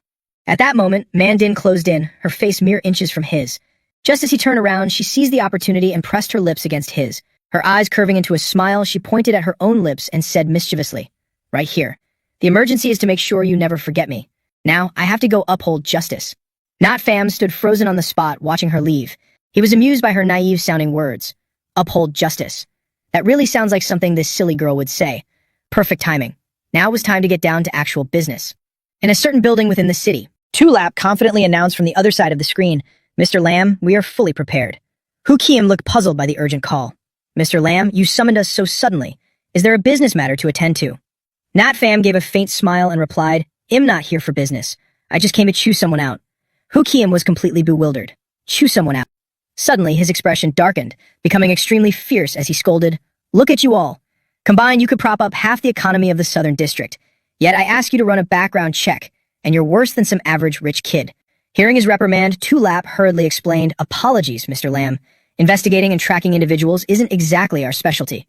The others awkwardly chimed in, Right, everyone has their own expertise.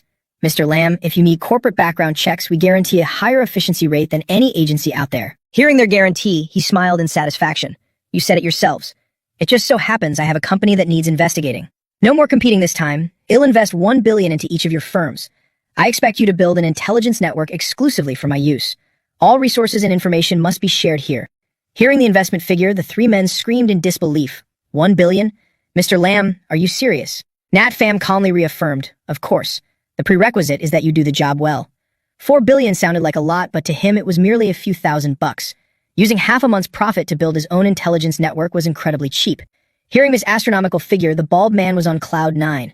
Rest assured, Mr. Lam, for most businesses, as long as our Hugh Kang wants to dig, absolutely nothing will remain a secret. The man with glasses boasted even more extravagantly. We'll even figure out the exact times their toilets are unoccupied for you. At this point, he finally stated his demand. I want to investigate a new energy company from France. If Tumak Nguyen is acting foolishly, it's highly likely that the company she's about to partner with is shady. In a certain hotel. In the room, the beauty looked at the panting Back Hang and asked with concern, "Baby, what's wrong?" Completely drained of all this strength, Back Hang trembled and cried out, "I can't do it anymore. I'm too dizzy. I definitely can't do any more today." Not losing her enthusiasm in the slightest, the beauty took out a butt plug and suggested, "If you can't go anymore, let me take a turn instead." Seeing the object, alarm bells rang in Back Hang's head. "What are you doing?" The beauty held the toy, smiling seductively as she coaxed him. "Room service gave us so many fun toys. I want to try them out. It'd be a waste not to use them." Seeing that, he immediately sat up, desperately trying to escape. No way, don't even think about it. But how could he escape now? His shrieks, sounding like a slaughtered pig, echoed all the way outside the hotel, startling the pedestrians walking by. After getting his back door breached by that beauty, Back Hang silently swore to himself, "No way, I can never go back to that room again." Right on cue, a female staff member appeared holding a pot of soup. "Mr. Fa, this is a nourishing soup for you. Drinking it will help your body recover." Back Hang immediately took the pot of soup, asking with an excited expression, "Does your hotel actually offer such humane service?" The staff member smiled and replied, "It was all per our boss instructions." Completely unaware that he'd been set up by Nyat Pham, Back Hang felt utterly delighted and chugged the nourishing soup. "The boss, isn't that Brother Lum? Brother Lum really looks out for me." The staff member recalled Nyat Pham's instructions. "Right, my friend has. That kind of preference, you know? You can prepare some toys for him. Of course, engaging in that takes a heavy toll on the body. Prepare some nourishing tonics to help him recover his vitality." Even though she found it strange, the staff member still agreed, "Yes, boss. Rest assured." Having successfully pulled off his prank, Nyat Pham was extremely satisfied. With all this, that brat probably won't mention the hotel again. Suddenly, a somewhat familiar voice rang out in front of him. "Cut the crap." Scarface was directing a group of men carrying things somewhere. "Come on, carry it up front. Be careful. If you break it, you'll pay with your lives." Back Hang recognized him at a glance. Isn't that the lackey of that punk Look Num Ja? He turned and asked the hotel manager about it. "What's going on here?" Hearing his question, the manager gave a standard professional smile and explained, "This gentleman booked the entire top floor to throw a birthday party. These are some of the props." Hearing this, Back Hang sharply deduced the situation. A birthday party? Could it be for To Mok Nguyen? The manager was incredibly surprised that he knew her. "It is indeed for a Miss To. Do you know her, Mr. Fall?" Confirming it was really for Mok Nguyen, an idea sparked in his mind. "Of course I know her. Because this birthday party is being prepared for your boss woman." The manager still didn't understand and asked humbly, "Mr. Fall, please explain." Seeing that hints weren't working, Back Hang was blunt. "Simply put, this punk is trying to steal a woman from my big boss, your boss, Lem Nat Pham." The manager's expression instantly turned into one of panic. Then, shouldn't I cancel this immediately? Back Hang already had a plan to slap Num Ja in the face. He smiled wickedly. Why cancel it? Let him do it. The bigger, the better. Scarface looked at the beautifully decorated rooftop and praised it in satisfaction. "Nice job, Director Liu. This setup is not bad at all. Here's 1 million. Consider any extra a tip from our young master Look."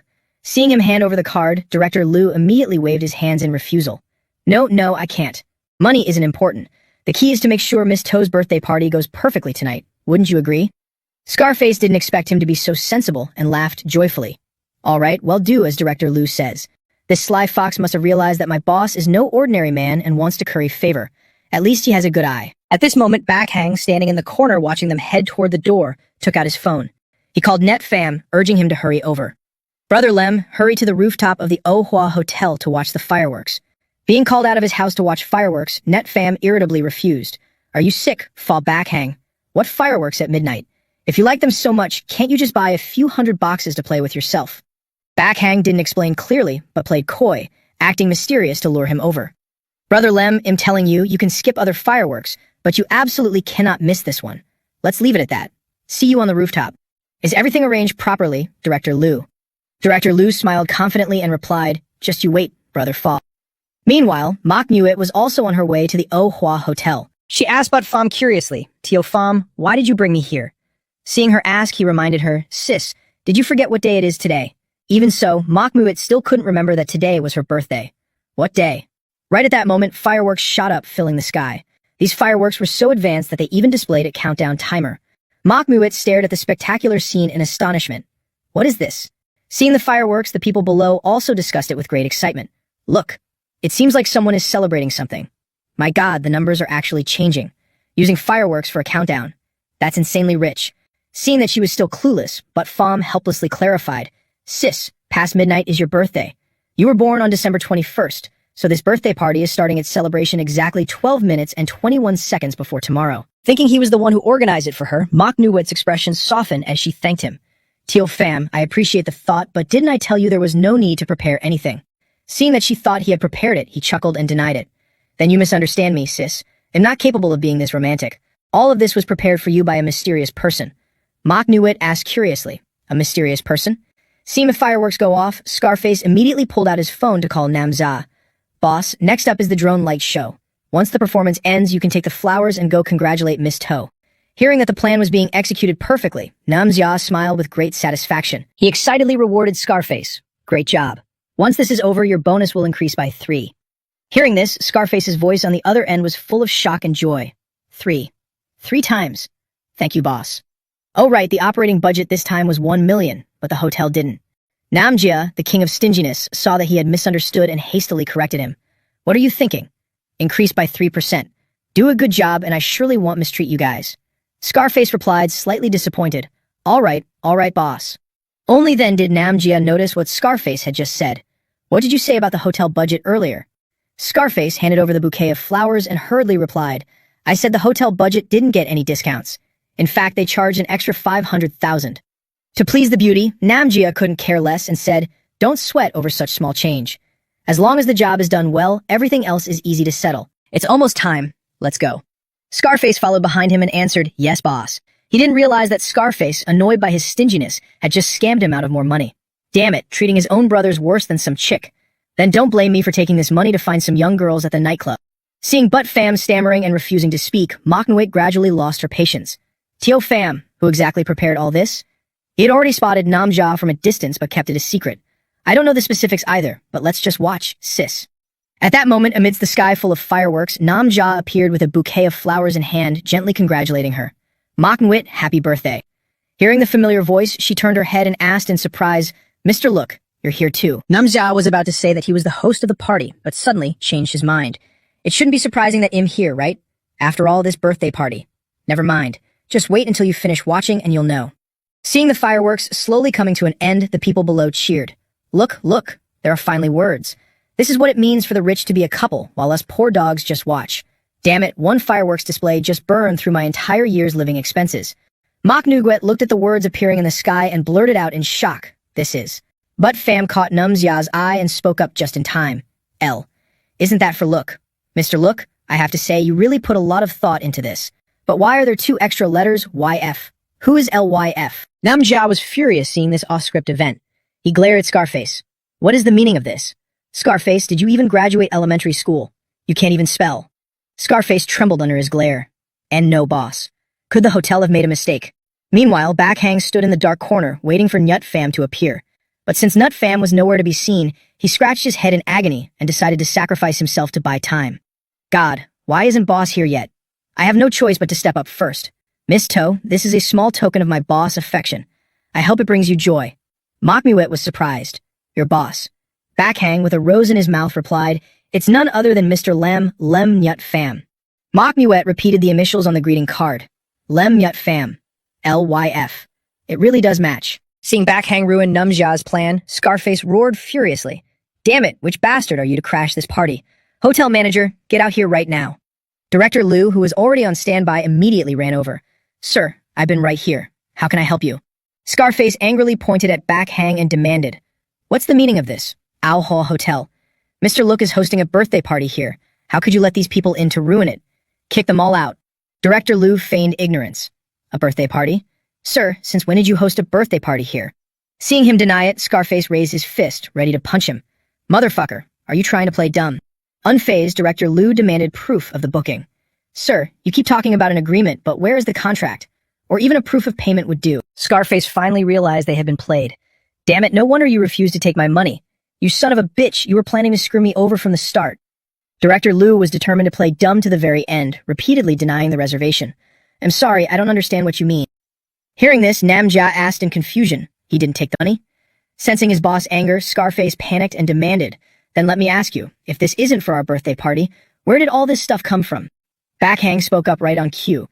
Didn't I just tell you my boss did all this? Are you deaf? At that moment, Netfam finally arrived, taking his sweet time. He let out a long, exhausted yawn and complained, Fob Backhang, what kind of crazy stunt are you pulling? You won't even let a guy sleep at night. Seeing him arrive, Backhang rushed over and announced loudly, Mr. Lem, you're finally here. My apologies, Miss Toe. My boss was so exhausted from preparing today's party that he had to go rest for a bit. Seeing it was Netfam, Namja gritted his teeth in fury. This bastard again. Due to Backhang's words, Mak Muit misunderstood and thought Netfam had really arranged all this. Lem Netfam, I can't believe he did so much for me. Realizing he had been tricked, Namja grew even angrier and criticized Director Liu's attitude. Alhua Hotel is an international chain.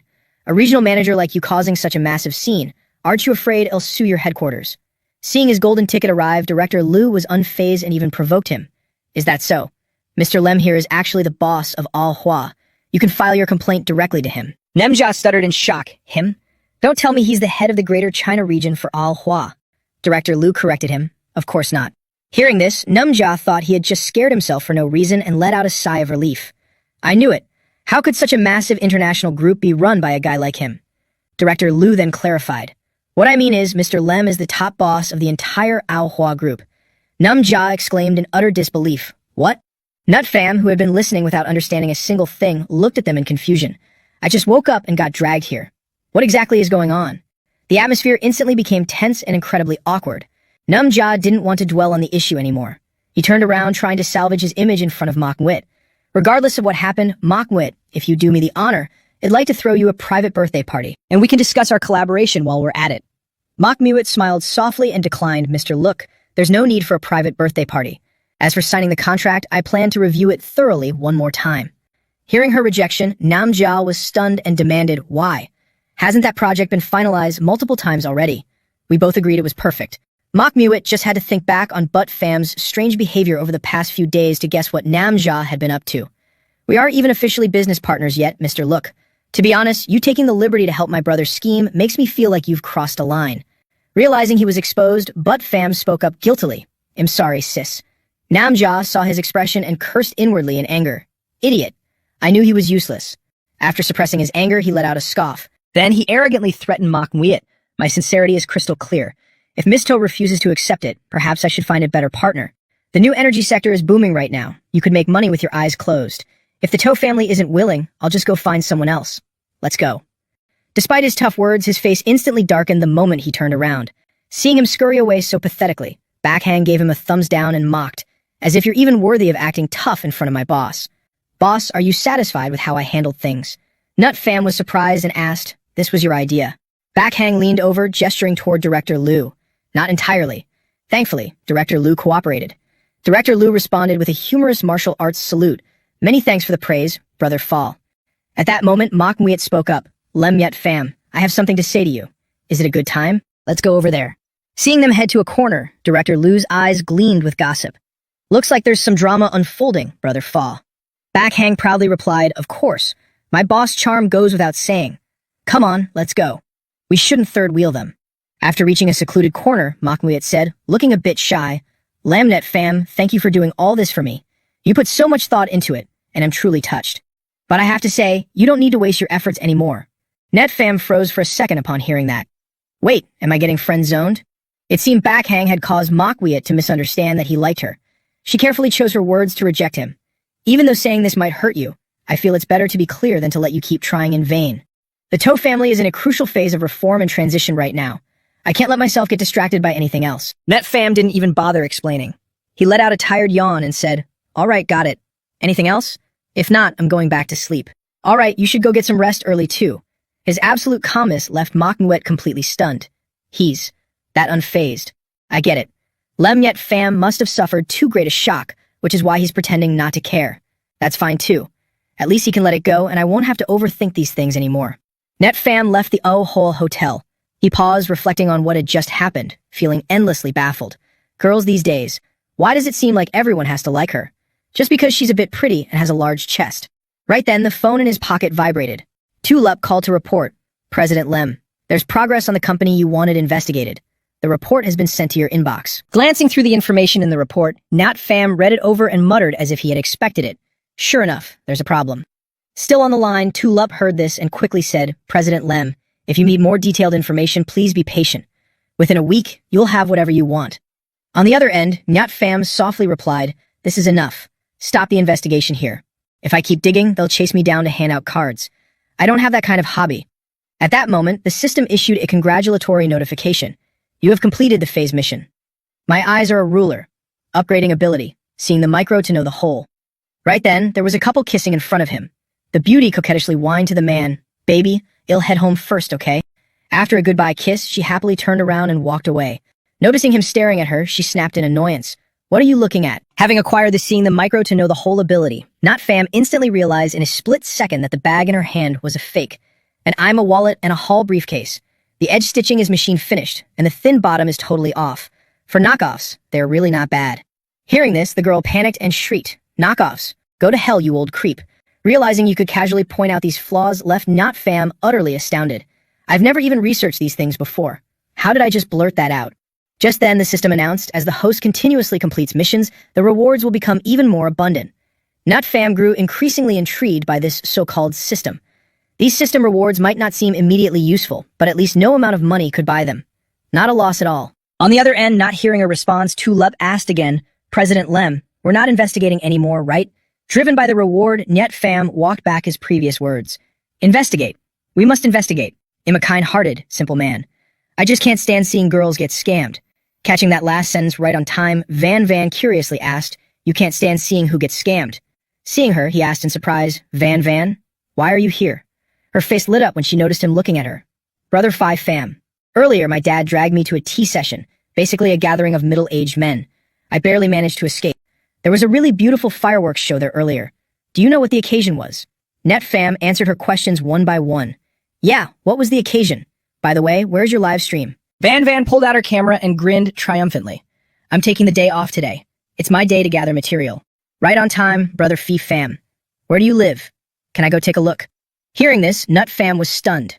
Now? At this hour? In the end, he still brought her back to the place he was living.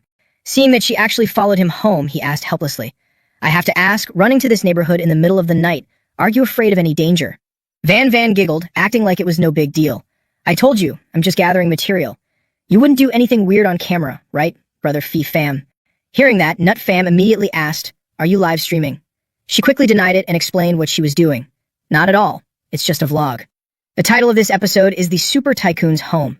When I run out of content someday, I'll release this to farm for views. When that time comes, you have to cooperate with me, Brother Phi Pham. You must be on camera. This made Nat Pham a bit stiff. As long as someone is willing to watch, he said. As he was walking up the stairs, he saw Grandma Trung arguing with someone. You people, are you trying to make things difficult for an old woman like me? A vicious-looking man of glasses threatened her. That's the price. Sell or not, it's up to you. Otherwise, just wait for your son to go to prison. Seeing her terrified expression, Nat Pham immediately shouted, What are you doing? Seeing someone approaching, they fell silent and exchanged glances. Dropping one last remark, they quickly left. Well, I'll give you one last day. Think it over carefully. Seeing her shrink back in fear, Nat Pham softened his voice and asked caringly, Grandma Trung, what's wrong? Under the starry sky, the three apartments still had their lights on. Van sat beside Grandma Trung and said gently, Here, please sit down, Grandma. Nat Pham handed her a glass of water to calm her down. Grandma Trung, have some water. What exactly happened? Grandma Trung raised her hand with a gentle smile, declining it. Thank you, Teal Lem. I'm fine. It's just that I can't rent this apartment to you anymore. I came here to tell you this. Teal Lem, I'll refund your last month's rent and your deposit. As soon as she finished speaking, the system, like a dog catching a scent, issued a new mission. Sucker sniffing nose. Detecting the aura of a sucker. If the host rescues the giant sucker within the time limit, a random reward will be granted. Hearing the system issue the mission, he let out an intrigued oh. He sat down on a chair and casually asked her, Grandma Trung, why is that? I'm already used to living here. I was even planning to add some money to buy this apartment from you. Hearing that he had the money to buy it, Grandma Trung expressed her joy for him. Teal Lem, I'm very happy to see you doing so well. Your girlfriend is very pretty too. Being mistaken for his girlfriend, Van froze. Girlfriend. Grandma Trung didn't want this either, but she was facing severe financial difficulties. Unfortunately, I have no other choice. I want to sell all the apartments. Something happened to my son's company and we urgently need money. You two saw what happened just now. It was about selling my houses. Hearing this, Nut Fam mocked the two men. Selling houses? If you didn't say so, I would have thought they came to rob you. Grandma Trung furrowed her brows tightly and said tiredly, it practically is robbery. I've already checked, Tio Lem. Even though our Hong Tung neighborhood is an old district, the average price for each unit is over 10,000. I have more than 10 units. They should be worth at least 10 million. They know I need the money urgently, so they only want to offer 4 million. Never mind, a loss is a loss. I can't let my son go to prison. Can you understand, Tio Lum? Seeing her in such pain, combined with the mission the system had just issued, Nut Fam made a decision to help. Since that's the case, I'll buy them all. 15 million. What do you think, Grandma Trung? Hearing this, Grandma Trung stared at him in stunned disbelief. She smiled happily and said, of course. If I can sell it to you, I wouldn't mind even if it's for a little less. Nut Fam immediately took out his phone and transferred the money to her. Grandma, check your messages. See if the card you normally use to collect rent has received the notification. Grandma Trung took out her phone and froze on the spot when she saw the number on the screen. It's really here. 100,000, a million, 10 million. Little Lum, are you for real? He chuckled softly to reassure her. Of course. I wouldn't just trick you in the middle of the night for no reason. Grandma Trung, being an honest person, panicked when she saw him transfer 10 million at once.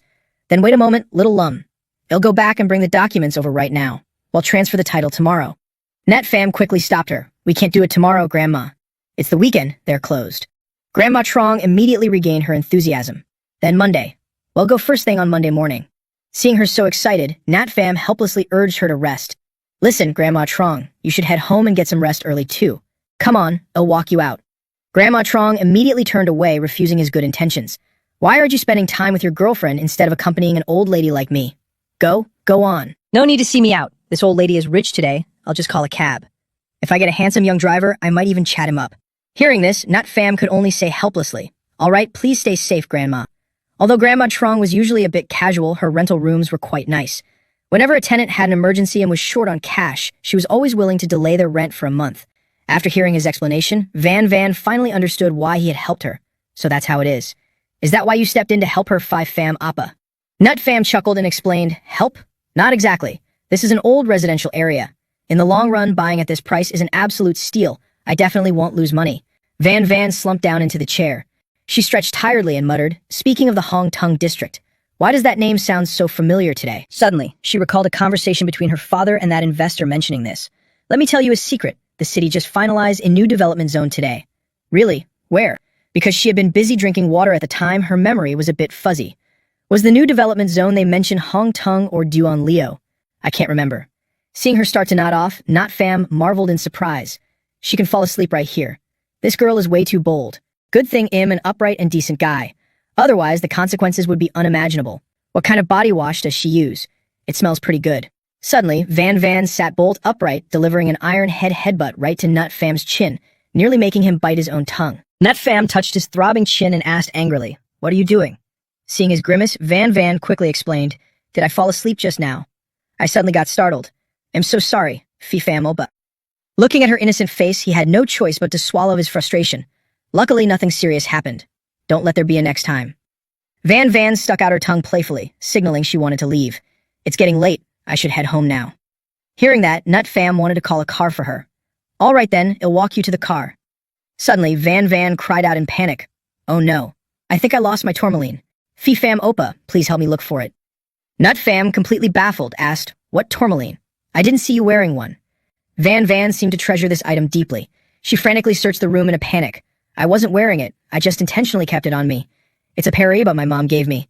If I lose it, she'll kill me. Hearing this, Nut Fam quickly asked, what does it look like? Van didn't know how to describe it and could only say simply, it's blue and very eye-catching. After a brief search, Nut Fam fished out a bracelet with a blue gemstone. He asked Van, is this it? Seeing that he found it, she cheered joyfully. Yes, that's it. Thank goodness. If it was really lost, I wouldn't have known what to do. Seeing how much she cherished it, Nut Fam wanted to help her put it on. If it's so precious, why keep it in your purse? Here, let me put it on you. This sudden offer startled Van, making her take a step back. She shyly avoided his gaze and explained, actually, I don't really like wearing it. But when I accompany my dad to formal events, I have to look presentable, so I usually just carry it with me. Hearing her say that, Nut Fam dropped the idea of putting it on her. All right then, just make sure you keep it safe. Van took the bracelet and looked at him gratefully. Thank you, Phi Fam Appa. I'll get going now. Seeing her run off in such a hurry, he called out a warning, "Watch the stairs." Van chuckled softly and replied, "I know. If I go back any later, I'll get scolded." Running down the stairs, Van panted heavily and wondered to herself, What was that just now? Why did I subconsciously want to kiss Fam Appa when he got close? Her mind involuntarily recalled his handsome face and his full, alluring lips. Realizing she was acting way too weird, Van immediately clutched her face and screamed internally, "No way, luck Van. You're a streamer. How could you let something like that happen with a fan?" Wait, no, Fam Appa isn't even really my fan. He normally doesn't even watch my live streams. But still, no. How could a girl take the initiative in this kind of thing? Look, Van, you need to have some self-respect. Inside the house, Nyut Pham recalled the system's notification.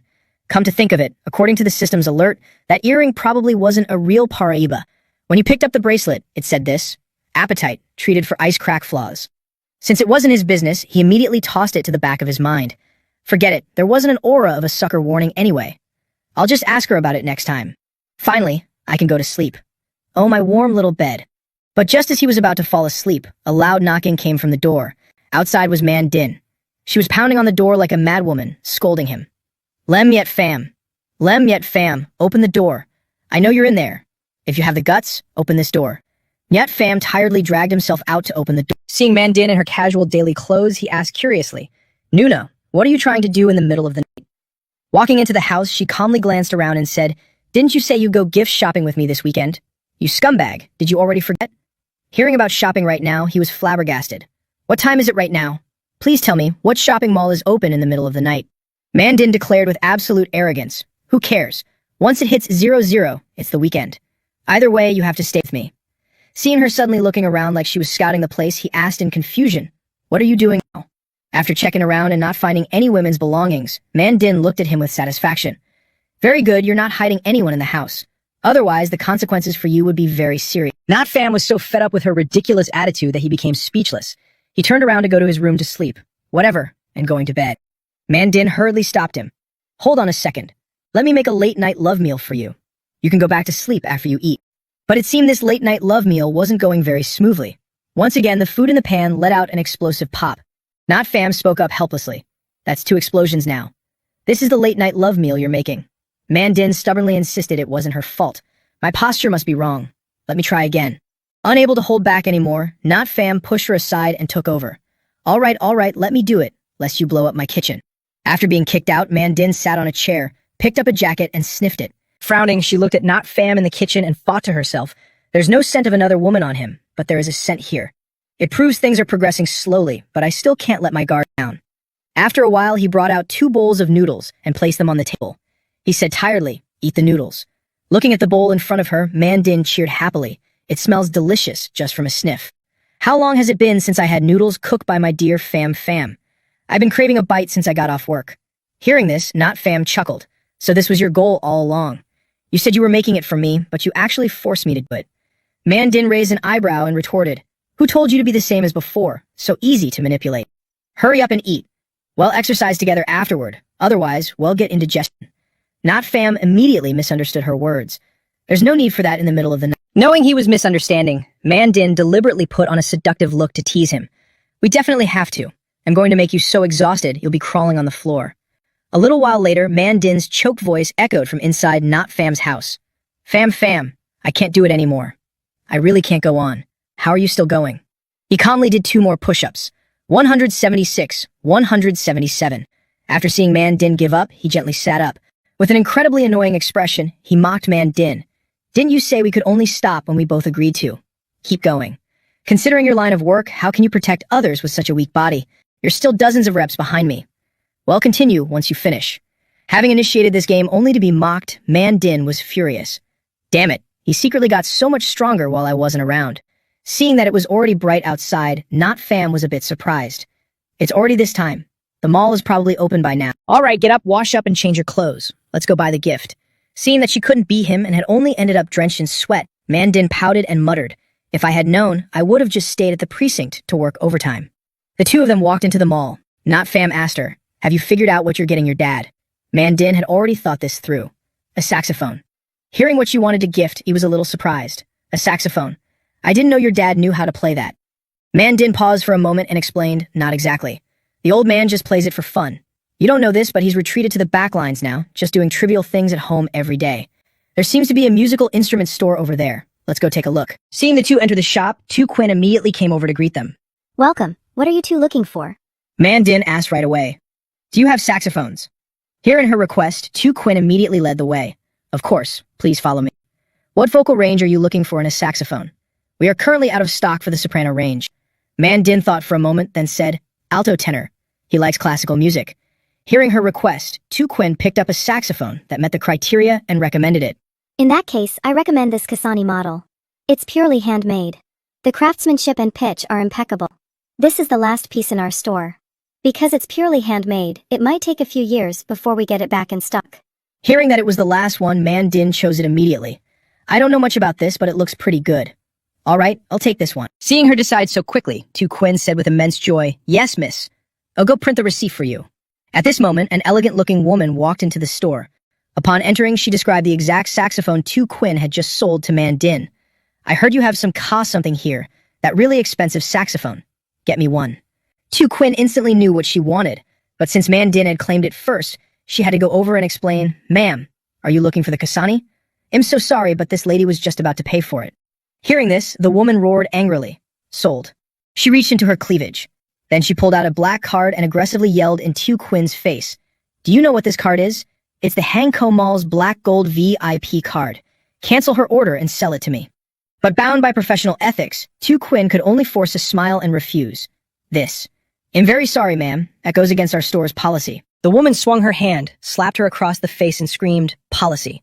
What policy? I spend millions here every year, just to follow your rules? Are you out of your mind? Seeing her strike someone, Man Din immediately stepped forward to warn her. I'm warning you, intentionally causing trouble is against the law. Unafraid, the woman provoked her instead. What trouble am I causing? Ask her yourself. Did anything happen here? At this moment, Bin An appeared, looking rushed. I'm so sorry. I'm so sorry, Ms. Liu. Our employee offended you. Tu Quinn, is your brain flooded with water? Apologize to Ms. Liu immediately. Seeing him appear and address her by name, she regained her confidence and asked, you know me. Bin An adjusted his tie and said respectfully, of course, Ms. Liu. Although you've never spent money at our store, legends of you can be heard everywhere in Hanko. It's our honor that you could visit today. Seeing that he knew her so well, she became even more arrogant and domineering, ordering, it's good that you know. Fire this girl immediately, then leave these two broke losers out of it and sell the saxophone to me. Seeing her dare to speak about her like that, Man Din angrily warned, hey, you're crossing the line. Not Fam stood beside her and stopped her. It's fine. Step aside, let me handle this. Seeing his confident expression, for some reason, Man Din stood back and let him take over. What on earth was this guy planning to do? Seeing him approach, the woman raised her hand and pointed. What are you doing, loser? Trying to play the hero here. Do you even know who you are? Not Fam suddenly asked. Miss, have you been constipated lately? Hit right where it hurts, she panicked. How did you know? No, wait. What the hell does that have to do with you? Let me tell you, if you know what's good for you, hand over that saxophone right now. I'll give you a 2,000 tip. Think about it carefully. 2,000 is a whole month's salary for you poor losers. Not Fam feigned disgust and stepped back. Of course, it has nothing to do with me. It's just that your excrement is stuck in your stomach, and the stench is rising back up. No wonder your mouth is so foul. Being spoken to like that made her flush with humiliation and rage. She raised her hand, wanting to slap him. How dare you run your mouth? Not Fam instantly blocked her hand and said coldly, you making a move is exactly what I needed. Keep your hands away. I'm afraid of getting dirty. Pushed to the ground, she roared, her blood boiling. How dare you? Guards, are all the people of Hanko dead? Throw this poor trash out for me. Old Hin, come here quickly. Seeing things spiraling out of control, Bin An hastily said, Miss Liu, please wait a moment. I'll go get someone right away. Old Hin, who had been called over, saw her sitting on the ground and hurriedly asked, what's wrong? What happened, baby? She feigned a weak, bullied demeanor and looked at him tearfully. Old Hin, where did you go? I wanted to buy a saxophone for Tiu He, but this broke loser not only refused to let me have it, but he also pushed me down. Hearing her words, Old Hin blindly took her side without caring about the truth. It's okay, baby. Let me tell you, if anything happens to my baby, chopping you into pieces wouldn't be enough to compensate. Not Fam found this threat overwhelmingly hilarious. In the one who almost got hurt. A woman like her sees a handsome guy like me and just lunges forward to grab me. Looking at you, I know her daily meals aren't appetizing, but she shouldn't be this desperate, right? Hearing this, Old Hin roared in anger. What did you say? At this moment, she gently tugged at him, wanting to say something. Old Hin. He thought she was afraid he wouldn't stand up for her, so he quickly reassured her. Don't worry, baby. I will definitely vent your anger for you. But she clutched her stomach and cried out in agony. No, my stomach hurts so much. It really hurts. Seeing her like this, old Hin worriedly asked, "My love, what's wrong? Is it because that bastard pushed you?" She felt the cramping pain in her stomach and said urgently, It's the kind of intense stomachache where I really need to use the restroom. My stomach is bloated and my legs have no strength." Seeing this, Not Fam looked at him with amusement and reminded, "Looks like you need to let her go let out some steam first." Old Hin saw that she truly couldn't hold it anymore, so he pulled her up. But before leaving, he dropped a threat. "If you have the guts, don't leave. I'll settle the score with you later." Not Fam watched the two support each other out of the store and thought to himself, "I didn't expect the system's reward this time to be this." Yesterday, after he transferred the money, the system announced its congratulations. Task completed, rescue the ultimate scapegoat, Mrs. Trung. Reward obtained, Master of Traditional Medicine, saving lives and healing the wounded. When she swung her hand to hit him, Not Fam took the opportunity to push her and activate this ability, thinking it was the perfect time to test it out on her. Old Hin supported her toward the restroom. Seeing her pale, greenish face, he hurriedly reassured her, "Baby, hold it in a little longer. I'm taking you there." But Not Fam's move was too effective, making her unable to endure it anymore. "No, Old Hin, I can't hold it anymore." At this moment, Bin and even led people over. "Miss Lu, don't be afraid. I brought the security guards to help you." Thanks to his booming voice, everyone in the mall heard it and started gathering around. "Look, I heard Miss Lu is being given a hard time. Which blind fool dared to mess with our Miss Lu? Come on, let's go watch the drama." Old Hin looked at her trembling as if she couldn't take it anymore and turned pale. "Hey, you don't mean right here, do you? Hold it a little longer." Because Bin and blocked the way, she had reached her absolute limit. "No, I can't." Right after she said that, a foul gas reeking like rotting fish erupted from her behind. Everyone present was instantly suffocated by the putrid smell, almost fainting. Panicking, she tried to touch him, Old Hin, but he was so terrified by the stench that he immediately waved his hands and denied knowing her. "Get lost. I don't know you. Don't come near me, damn it, it stinks to death." Having already retreated 100 meters away, Mandin covered her nose and sighed. "This is way too vicious." Not Fam shrugged slightly, feigning helplessness. "Who knows? These rich folks play wild like that. The legend of Hanko, right? I wasn't sure before, but now I am absolutely certain." Bin An, seeing her fall from grace, cleared his throat and put on an act. "It's for the best. There won't be any Miss Lu around anymore. Let's just pretend nothing happened. You better be careful when judging people from now on. If something like this happens again, I won't know how to clean up the mess." Tu Quinn, being lectured but unable to retort, could only obediently reply, "I know, Manager Tran." At this moment, his phone rang, forcing Bin An to pick it up. It was a call from Boss Loy. Meanwhile, Tu Quinn frantically searched for the saxophone. "Where is that saxophone?" Bin An asked with a beaming face. "Boss Loy, what are your orders?" From the phone, the boss' furious voice echoed. "Tran Bin An, what kind of disaster have you brought upon me this time? In giving you 5 minutes, get the hell out of here immediately." Hearing this, Bin An still wanted to explain, "Wait, Boss Loy, what happened? Could it be because of Miss Lu?" But he was instantly cut off by the boss' roar. "I don't know any Miss Lu. Let me tell you, you've messed with the boss of my boss." Hearing that, Bin An turned pale with fear and asked, "Boss Loy, could you clarify a bit more?" Seeing that he was still asking, the boss roared angrily into the phone. "You still don't get it.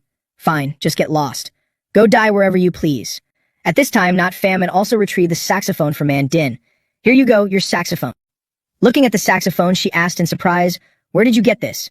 Have you paid for it?" "You didn't steal it, did you?" Not Fam suddenly felt mischievous and joked, "Haven't paid yet. Why don't you just handcuff me?" Mandin knew he was teasing her. She scolded him lightly and asked, "Stop talking nonsense. How much was it?" "I'll transfer the money to you." Not Fam hastily waved his hand to explain, "There's no need for that. I have a friend who knows someone here. I called them and they said it's a gift for you." Earlier, when the incident occurred, he had called back Hang to ask, "Is Hanki one of your brands in Tan Nam? Do you know them?" Hearing him ask, the guy hurriedly replied, "Hanki. It belongs to the family of one of my underlings. If you need anything, just say the word, Mr. Lamb." Hearing this, Mandin accepted the saxophone and smiled. She turned around and asked curiously, "Speaking of which, when you didn't let me step forward earlier, was it to protect my image?" Having his thoughts exposed, Not Fam hastily retorted, "Protect what image of yours?"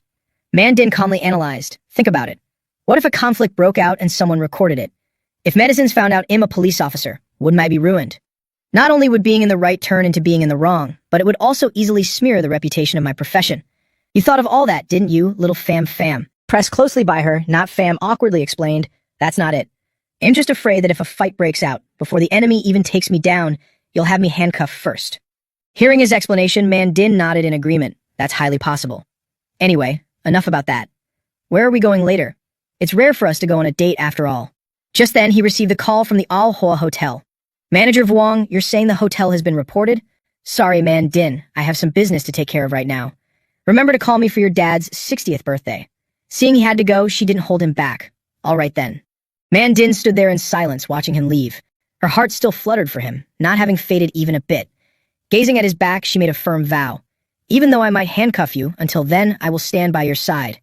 Because I promised. Even if I'm not in my police uniform, I won't let anyone hurt you. At the Al Hua Hotel, drops of bright red blood dripped into the water, turning it into a pool of crimson.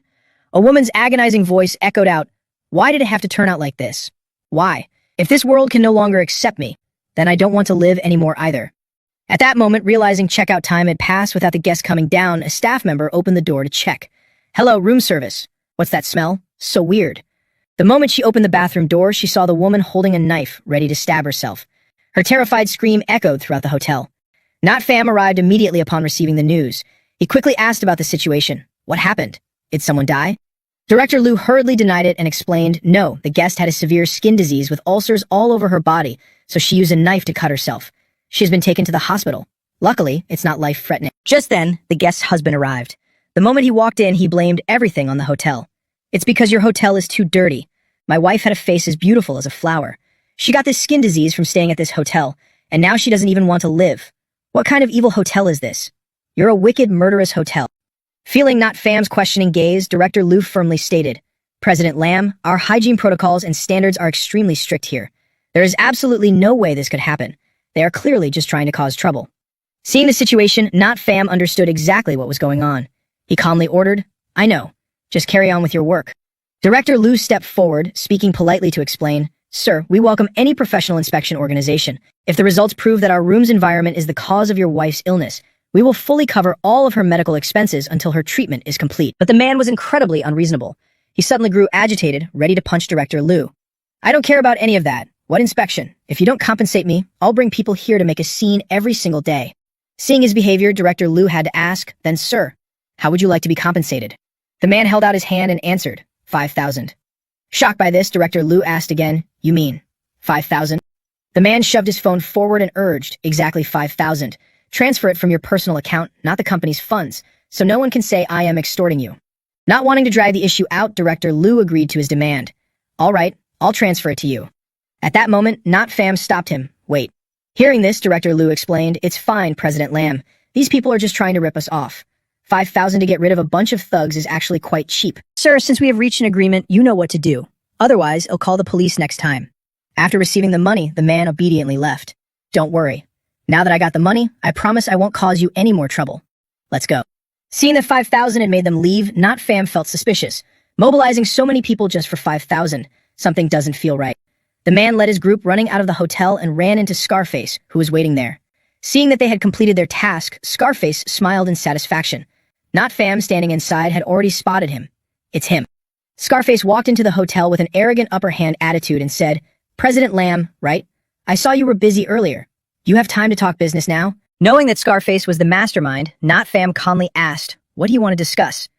Acting like a total bandit, Scarface immediately demanded to buy the hotel for a cheap price. Young Master Luke really likes this hotel.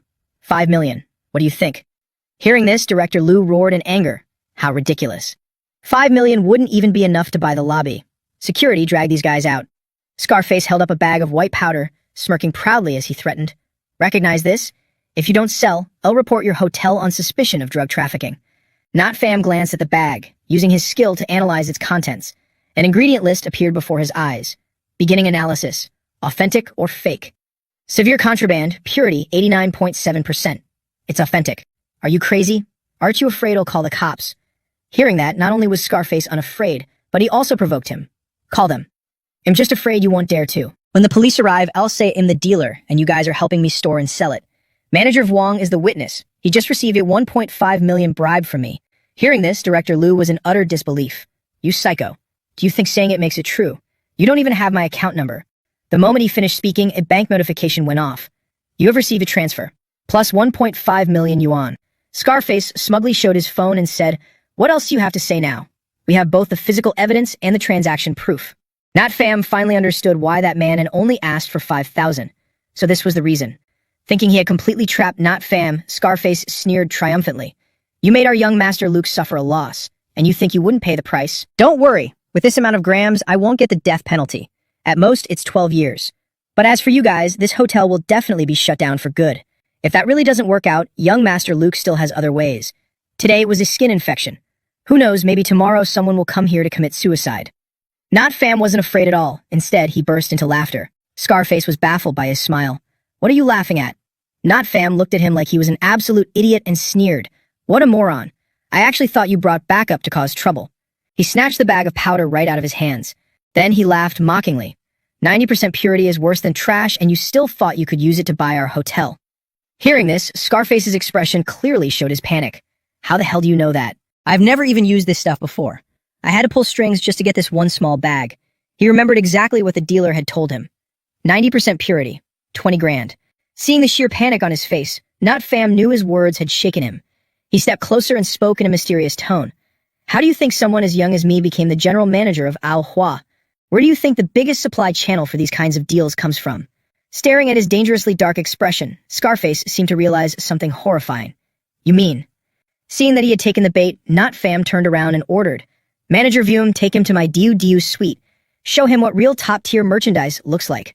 Understood, Director Liu replied, playing along despite his confusion. By now, Scarface was completely terrified by Net Fam's overwhelming aura. Hearing this, his panic only deepened. What Diu suite? Did I just cross paths with a real underworld boss? Net Fam slammed the bag of white powder onto the table. He glared at him sternly and demanded, look closely. What is this? Scarface picked up the bag, his face riddled with confusion. Isn't this white sugar? Without skipping a beat, Net Fam lied right to his face. So you do know your stuff. This is a newly developed molecular synthetic. Beneath that ultra-thin 0.01 sugar coating is merchandise with over 99.7% purity. A little sweetness just adds to the ultimate rush. It's nothing like your garbage. Director Liu stared at the packet in Scarface's hand, utterly bewildered. Isn't that just the sugar I take when my blood sugar drops? That's 100% pure sugar. Nut Fam smirked in satisfaction at his terrified, perplexed expression. Didn't you want to call the cops? Should I help you out and feed you a few more hits? Do you think just one will be enough? Fully manipulated by his psychological games, Scarface bought every word of his outrageous bluff. I'm so stupid, so incredibly stupid. Why did I mess with a big boss like him? With this level of power, he definitely has connections in both the underworld and the police force. Damn it, I'm dead meat. Boss, I was wrong. I was forced into this. I embezzled 500,000 from Look Num Co., and when he found out, he blackmailed me. Please give me a chance, boss. I want to work for you. Nut Fam understood exactly what kind of scum he was. He calmly exposed his true intentions. You don't realize you're wrong. You just realize you're completely out of options. What on earth did I do to make you look down on me so much? Looking at Net Fam's imposing boss-like demeanor, Scarface was so terrified he pulled out a knife, ready to chop off his own hand as an apology. I am willing to pay the price. Whether it's an arm or a leg, I accept it. Nut Fam didn't actually want bloodshed here. He dashed forward in a flash and snatched the knife.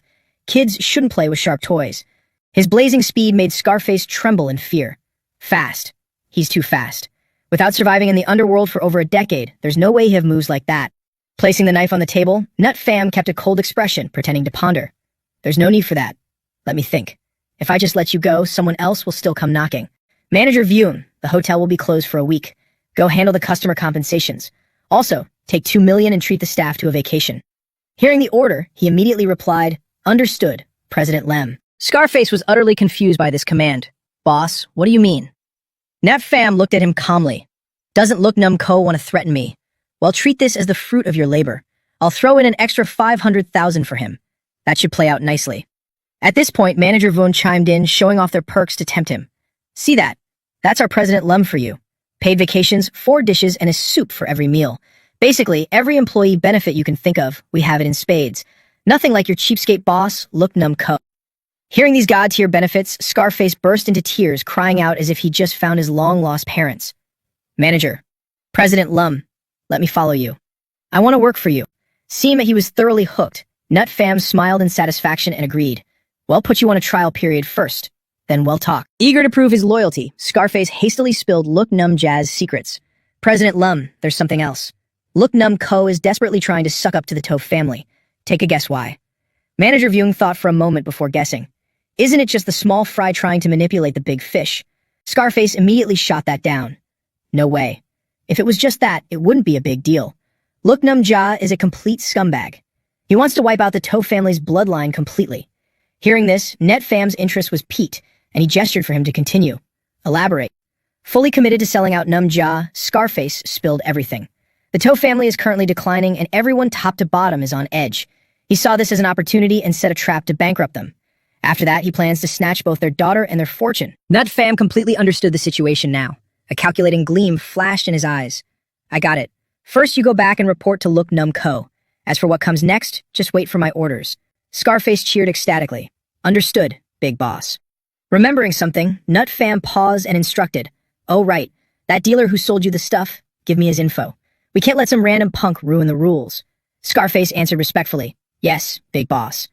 Nut Fam put his hands in his pockets and walked out feeling quite pleased with himself. Handing him over to young man Din will be absolutely perfect. Look Duin Tea House. Manhwa sat elegantly in her chair, reviewing the contract in front of her. Sitting across from her was Num Ja. Having heard Scarface's report, he raised an eyebrow in satisfaction. And here I thought he was some tough guy. Just one little threat and he obediently shut down. Is that enough? Also, are you absolutely sure it's 550,000? Seeing the suspicion in his eyes, Scarface suppressed his inner excitement and replied firmly, Of course, President Look. How could I dare make the same mistake twice? Hearing his guarantee that the job was done, Nam Ja smiled with deep satisfaction. Good to know. Sign it, Manhwa. No one is more sincere than I am. For all distribution channels, it'll pay you an extra 10% above the market rate. After glancing it over, Manhwa remained completely expressionless, only stating, I'm quite satisfied with this rate, but I still want to review the other clauses. Nam Ja, believing everything was already in the palm of his hand, was in no rush. All right, take your time. If you need to, we can head upstairs. There's a private room. If you get tired of reading, we can just rest up there. As soon as his words fell, Manhwa pulled out the pen she always carried with her. Seeing this, Nam Ja smiled smugly. But suddenly, Manhwa raised her hand, indicating she needed to check her phone. She seemed to see something on the screen, a hint of surprise flashing across her face. After reading it, she immediately stood up and paused the contract signing with Nam Ja. I'm so sorry, but something came up and I have to leave. Let's put this on hold for now. Her abrupt departure left him completely bewildered. What's wrong, Manhwa? Do you want me to come with you? Seeing that he couldn't stop her, he gritted his teeth in anger. The prey slipping right through his fingers drove him mad. I was so close. Damn it. By this time, Manhwa had reached the underground parking lot, where Nu Yen's familiar, flashy car appeared. Sitting in the driver's seat, Nu Yen apologetically explained the situation. Miss Toe, I know this is sudden. I can only speak with you briefly in the car, so please understand. My surname is Liu, and I'm the person in charge of Yanhua Investment Consulting. Hearing this, Manhwa's head filled with question marks. Yanhua Investment. Seeing her expression, Nu Yen gently explained, Your father, Mr. Toe, is an important client of ours. He entrusted us with the task of investment analysis. This is the due diligence report on the investment target we just received. Please take a look. As she read through it, her brows furrowed tighter and tighter. Lehrman Corporation committed technological fraud. Where did you get this document? Noticing the suspicion in her eyes, Nu Yen confidently assured her. This report is from Country F's Financial News. Miss Toe, you can investigate this matter yourself. Not only that, but it seems you've already had contact with the parent company behind this. Manhwa seemed to guess which company it was, but still hesitated, unsure. You mean? After thinking for a moment, she stepped out of the car and expressed her gratitude to Nu Yen. I understand now. Thank you. Nu Yen chuckled softly and waved goodbye. Let's keep in touch when you have time. She stood there for a moment, watching Manhwa walk away. Seeing Nut Fam appear behind her, she couldn't help but gently scold him. Honestly, I have to run the company for you, and now I'm even helping you pick up girls. I'm turning into a literal housewife at this point. Nut Fam originally didn't want to ask her, but ever since rejecting Manhwa, he felt a bit awkward interacting with her. I'm just not interested, which is why I asked you to do it. If I showed my face, she'd definitely start getting crazy ideas again. He was afraid Manhwa would friend-zone him again with her nonsense. Lum Yet Pham, you really are a good guy. Thank you for doing so much for me. Good guy card indeed. Looking at his expression, Nu Yen suddenly felt the urge to tease him. Makes sense. How could a mature woman like me ever compare to a young maiden? Am I right?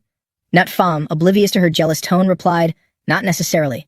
She isn't that much younger than you anyway. Catching his meaning immediately, Nu Yen angrily confronted him. You know her that well, yet you still say you're not interested. Glared at by the angry woman, he guiltily retorted, I'm just a kind, chivalrous guy. Seeing his wandering gaze, Nu Yen grabbed his collar, intent on teaching him a lesson. Let's go. Get in the car with me. Blushing, Nut Fam tried to resist as he was dragged away. Whoa, what are you doing? Seeing him try to refuse, Nu Yen firmly stated, Aren't you a good guy? I want to see just how capable you really are. The following scene is for adults only, so we'll skip right to after their intense car rocking session. With an unusually flushed face, Nu Yen quietly complained, Aren't luxury cars supposed to have great shock absorbers? They didn't help at all. Plus, it hurt like hell. Nut Fam let out a satisfied breath and teased her. You only have yourself to blame. You're a rookie, yet you wanted to play rough. Hearing this, Nu Yen furiously gave him a hard bite. Hearing her phone ring, Nu Yen wanted to answer it, but what just happened had drained all her energy. Help me out here. I seriously can't move. Nut Fam had no choice but to reach behind her to grab the phone. Nu Yen looked at the incoming text and relayed it to Nut Fam. Miss To wants me to prepare a report exposing Lehrman Corporation to Country F, but told me not to send it right away. What is she trying to do? A woman's mind was like a needle in a haystack, and Nut Fam gave up trying to guess. Who knows? I've done what I needed to do. Now I'm just waiting to reap the rewards. Von Mandin? Isn't she out catching drug dealers right now? Mandin's excited voice came through the phone. Baby, you've done us a massive favor again. This time, not only did we destroy the drug trafficking ring on the island, but we also intercepted some crucial information. Intrigued, Nut Fam asked, tell me more. Mandin recalled the tragic state of the girl involved and revealed the investigation's progress. That guy's buyer is a man surnamed Look in Nam Than.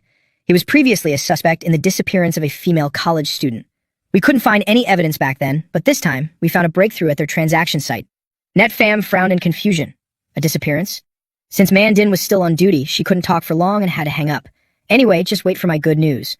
When this is over, I'll reward you properly. Time flew by, and soon it was afternoon.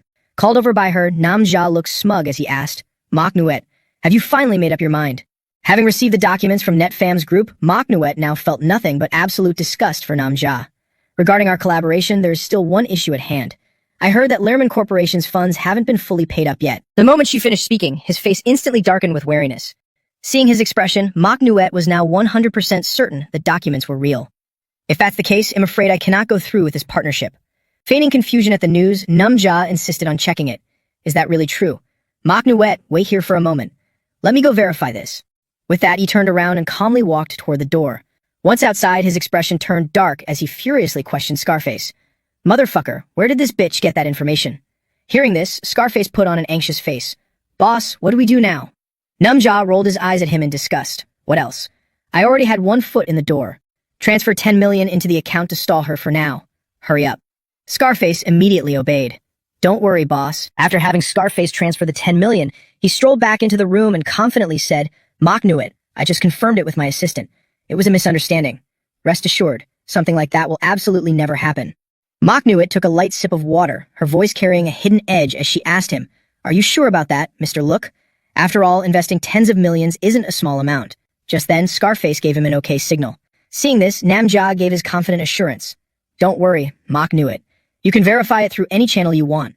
If there really is a problem, they'll refund your entire investment. Mok Nuet had completely seen through his dirty tricks, and her expression didn't soften despite his desperate assurances. No wonder your boss Look, throwing money around like it's nothing. But Lehrman is also your property. You're just moving money from your left hand to your right. Stunned, Nam Jia demanded, What did you just say? Staring at him with utter disappointment, Mok Nuet finally decided to expose his insidious plot. Lehrman is nothing but a shell company of yours, Mr. Look. You use your own people to put on a show and trap me. Am I wrong? Realizing she knew the truth, a surge of rage erupted within him. You fucking bitch. You already knew, yet you played along just to mess with me.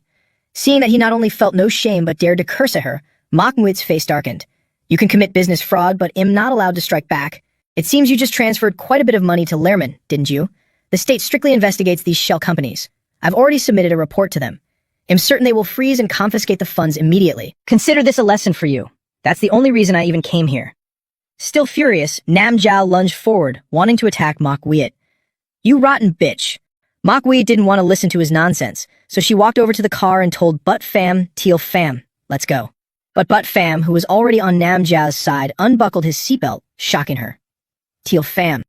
Holding a stun gun in his hand, he said, Don't blame me, sis. You. With that, he pressed the stun gun against Mok Nuet.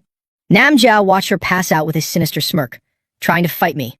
After that, Butt Fam drove Mok Nuet to an abandoned factory in the suburbs. Tied up and unable to move, Mok Nuet couldn't believe she was betrayed by her beloved younger brother. Trang Butt Fam, are you crazy? Do you want to destroy the To family? Hearing her reprimand, Butt Fam angrily shouted back, The To family. The To family has nothing to do with me. Everything is yours. Mom and Dad only care about you. The To family will eventually be yours too. What about me? What do I get? Hearing his reasoning, Mok Nuet felt deeply disappointed. So that's why you helped him. At this point, Butt Fam naively believed Nam Jia would play fair. Brother Look promised. The To family will be mine to control, and I won't be bossed around by you people anymore. Seeing that But Fam actually wanted to harm her just for the inheritance, Manhwa was filled with guilt and despair. To think someone like you is my brother. At her tone, But Fam scoffed dismissively. That's right, and I don't need a sister like you either. From now on, To Manhwa is gone. Just be a good girl and follow Brother Look. Don't worry, I'll drop by occasionally to give you updates on your parents. Brother Look, I'll leave her to you. Namja looked at him with satisfaction and replied, all right, you can leave of peace of mind. But Fam didn't notice the handgun in Namja's hand. Right then, he pressed the gun against But Fam's waist and fired without hesitation. But Fam looked at him in disbelief. Look. Namja gazed at his pain and shocked expression, feeling an unusual sense of delight. Very weird, right? A fool is more likely to ruin things than succeed. If I keep you around, who knows how much trouble you'll cause. After dealing with But Fam, he slowly walked over to Manhwa. He held the contract in his hand and flashed a wicked smile. Ah, right. A contract that needs signing should still be signed, shouldn't it? Anyway, even if you're not here, I can still demand a massive breach of contract penalty from the To family. Come on, give me your hand.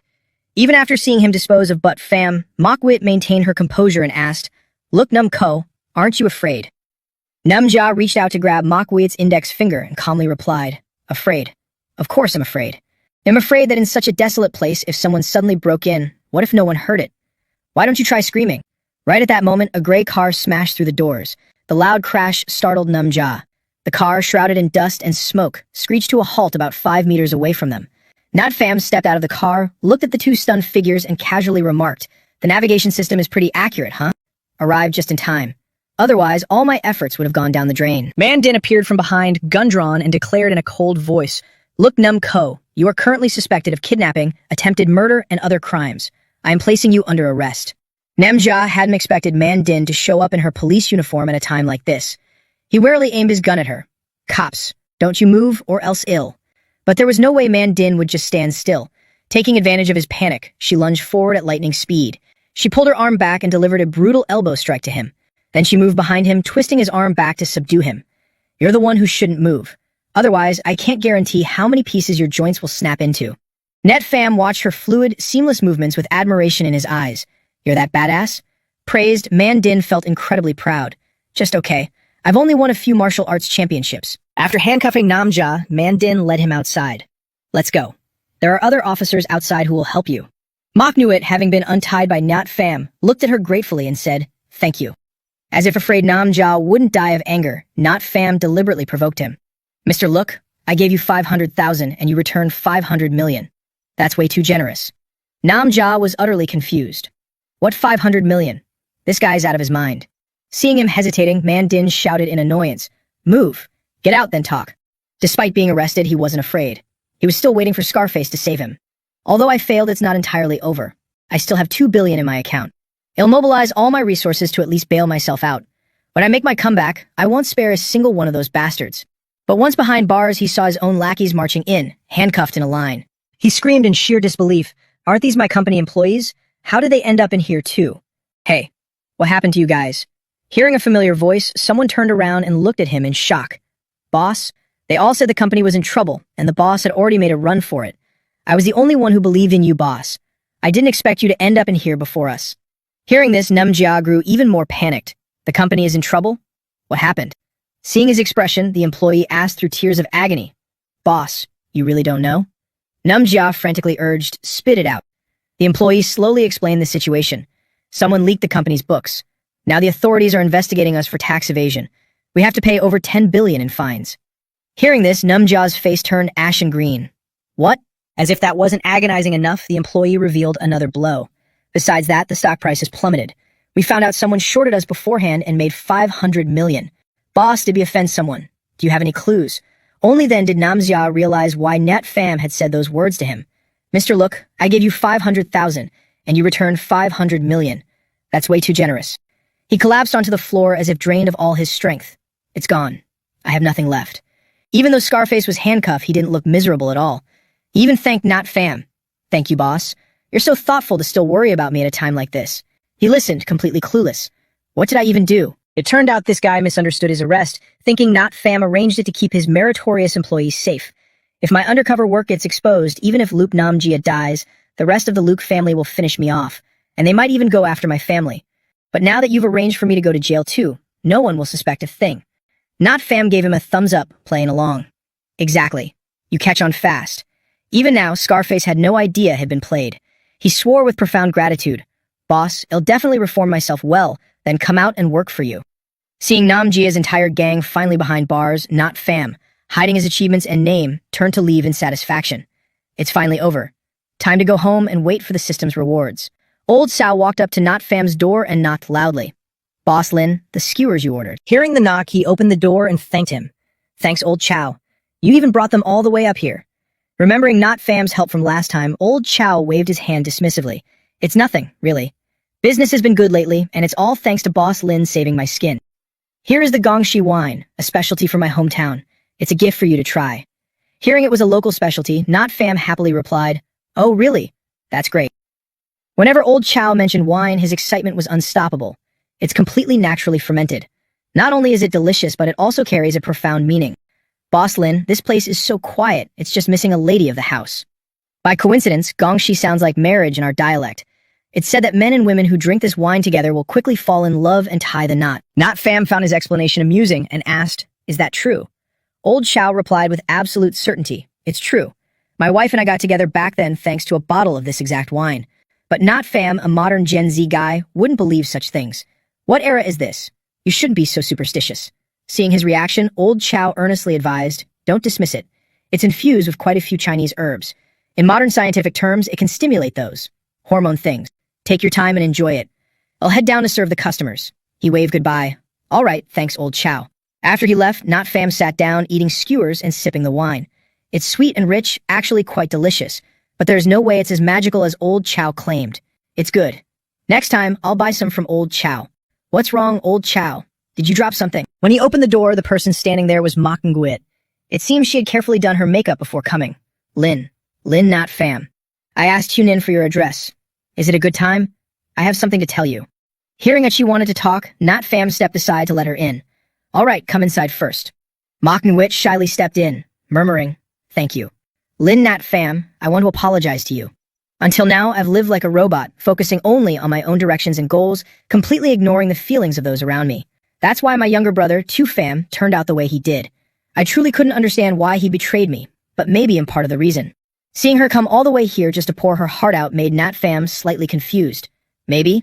But why is she telling me all this? Suddenly, Ma Nguyen looked at him with a peculiar gaze and said, But you're not like that. You're like a knight, always protecting me silently, without a word, never asking for anything in return. Not Fam, who had only been following system missions, was utterly baffled. What did I even do?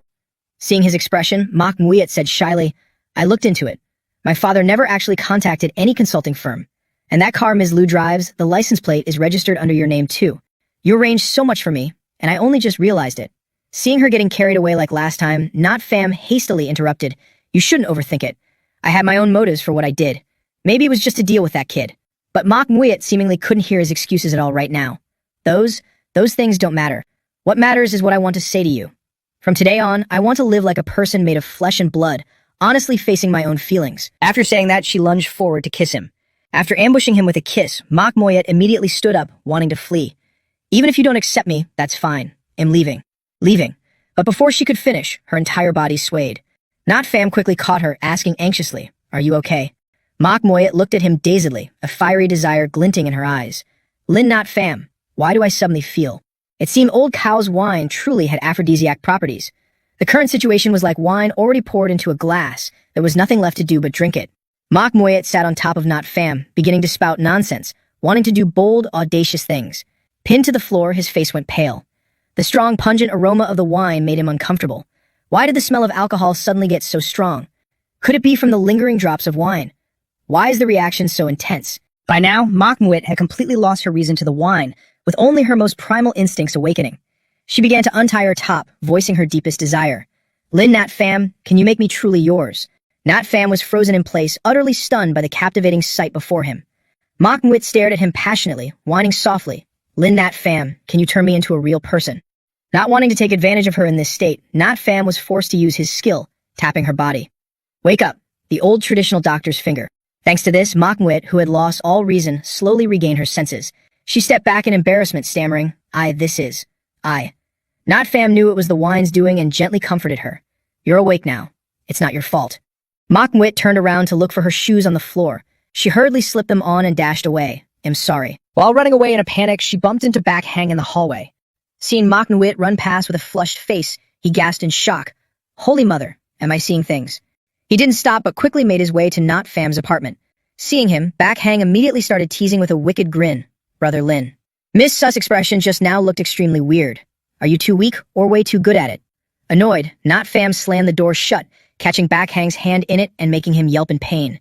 Even with his hand crushed like that, he still couldn't shut his smart mouth. Brother Lin, I absolutely won't tell anyone. I just came here specifically to congratulate you. Not Fam was confused by his reason for coming. Congratulate me for what? Hearing your question, Back Hang joyfully said, I've heard it all. That punk Luke Nam Ko was totally destroyed by you, Lam Sa.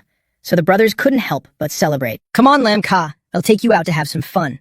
Charity auction. 30% of the auction proceeds will be donated to charitable organizations. Not Fam looked at the scene before him in astonishment. He looked at him in disbelief. Don't tell me you're the type to enjoy doing charity. From inside the auction hall, the MC's voice echoed. Charity auction. 50% of the auction proceeds will be donated to charitable organizations. Seeing his expression, Back Hang burst out laughing and explained, You don't get it, Lam Ka. Doing this is primarily for tax evasion. Secondly, take a look around this hall, Lam Ka. There are usually quite a few celebrities hanging around here. Do you catch my drift? Looking at the crowd of beauties in front of him, Not Fam replied speechlessly, I get it. Du Tu Tu debuted as a child star. Seeing her, Back Hang excitedly gestured for him to look. Lam Ka, look over there. Isn't that Du Tu Tu? Not Fam saw her but couldn't understand his reaction. Looks like it, but what's there to be so worked up about? Back Hang scratched his head and shyly explained, When I was a kid, I really loved the movie Father and Daughter she starred in with Grandmaster Trong Lam. Beautiful and smart, she was my dream wife. Not Fam was still clueless. So what? Back Hang smiled and explained, No so what. After growing up, I realized I only liked that character. As for the real person, I feel absolutely nothing. Besides, she hasn't been in any good movies since, so I thought she had retired and left the entertainment industry entirely. I didn't expect to see her here. Not Fam thought for a moment and guessed. Maybe all child stars end up like that. Tutu suddenly appeared, her face pouting as she scolded him. Lam Nat Fam, when are you going to change your habit of talking bad behind people's backs? Nat Fam was surprised she still remembered him. You recognize me? Seeing his expression, Tutu smirked proudly. Of course. I heard this familiar muttering voice and sure enough, it was you. Back Hang looked at the two of them acting so familiar and was utterly confused. Tutu then asked, So why are you here? Too lazy to explain, Nat Fam simply replied, I just tagged along with him. Back Hang stepped forward to shake her hand and introduced himself. Hello, Info Back Hang. Hello? Since he was Nat Fam's friend, she replied very politely, Im Du Tu Tu. Realizing he even knew Tu, Back Hang's mouth started running again. Lam Ka, what's going on? How come no one can escape your clutches? After saying that, he was immediately given a memorable kick by Not Fam. What the hell are you thinking? You're her fan, yet you don't even know where she's from. We're from the same hometown, all right? Taking the kick, Back Hang said aggrievedly, Come on, Lam Ka, how was I supposed to know where she's from? Not Fam then realized her hometown information was kept secret. Oh, right, fair enough. The fact that he knew a child star made Back Hang extremely curious. So how exactly did you two meet? Not Fam recalled the past and simply recounted. Back in middle school, she wanted to transfer to the best school in town, and my homeroom teacher ordered me to give her special tutoring after class. Tutu wasn't happy hearing his reluctant tone. At that time, so many boys fought for that position, yet you didn't even want it. Goodness. But Not Fam, a clueless straight guy, retorted, Are you dense? Do you have any idea how much of my time at internet cafes and arcades you wasted? Tutu was furious hearing his complaints. I only lacked time for school because I was out acting. But the final results proved that my talent shouldn't be underestimated. Hearing this, Not Fam arrogantly took all the credit. Wasn't that all thanks to my excellent teaching skills? While the two were bickering, Kiet Ban appeared. Seeing her talking to Not Fam, he immediately walked over and asked, Tutu, didn't you agree to let me take you through the VIP channel? Chatting with these kinds of people here totally doesn't suit your status. Let's go. Seeing him, Tutu looked disgusted and stepped away. She stood closer to Not Fam and rejected him. Sorry, Mr. Tran, I'm perfectly fine here. If you think this is inappropriate, maybe it's just because we aren't the same kind of people. Let's go, classmate. Let's head inside. Kiet Ban had never been rejected so bluntly, especially in front of another man. His face darkened as he glared at her with hatred. Just a minor star, what are you so smug about? Not Fam asked curiously, who was that guy? Tutu slowly revealed his identity, Tran Kiet Ban. Relying on his father being the richest man in the city, he loves dragging minor actresses into his circles. I don't give a damn about his dirty money. Catching Not Fam's judging gaze, Back Hang hurriedly defended himself. Don't look at me like that. I'd never broken any girl's heart. Not Fam sat down next to Tutu and chuckled mockingly. I finally understand why you got famous so early, but aren't hot anymore. Hearing this, she wasn't mad at all, but actually very proud. Isn't that because I'm upright and pure, like a lotus rising from the mud without being stained? Not Fam brushed her hand off his shoulder and asked with a smile, it's because you love drawing aggro to others. That guy is the son of the richest man. What am I supposed to do if he wants revenge?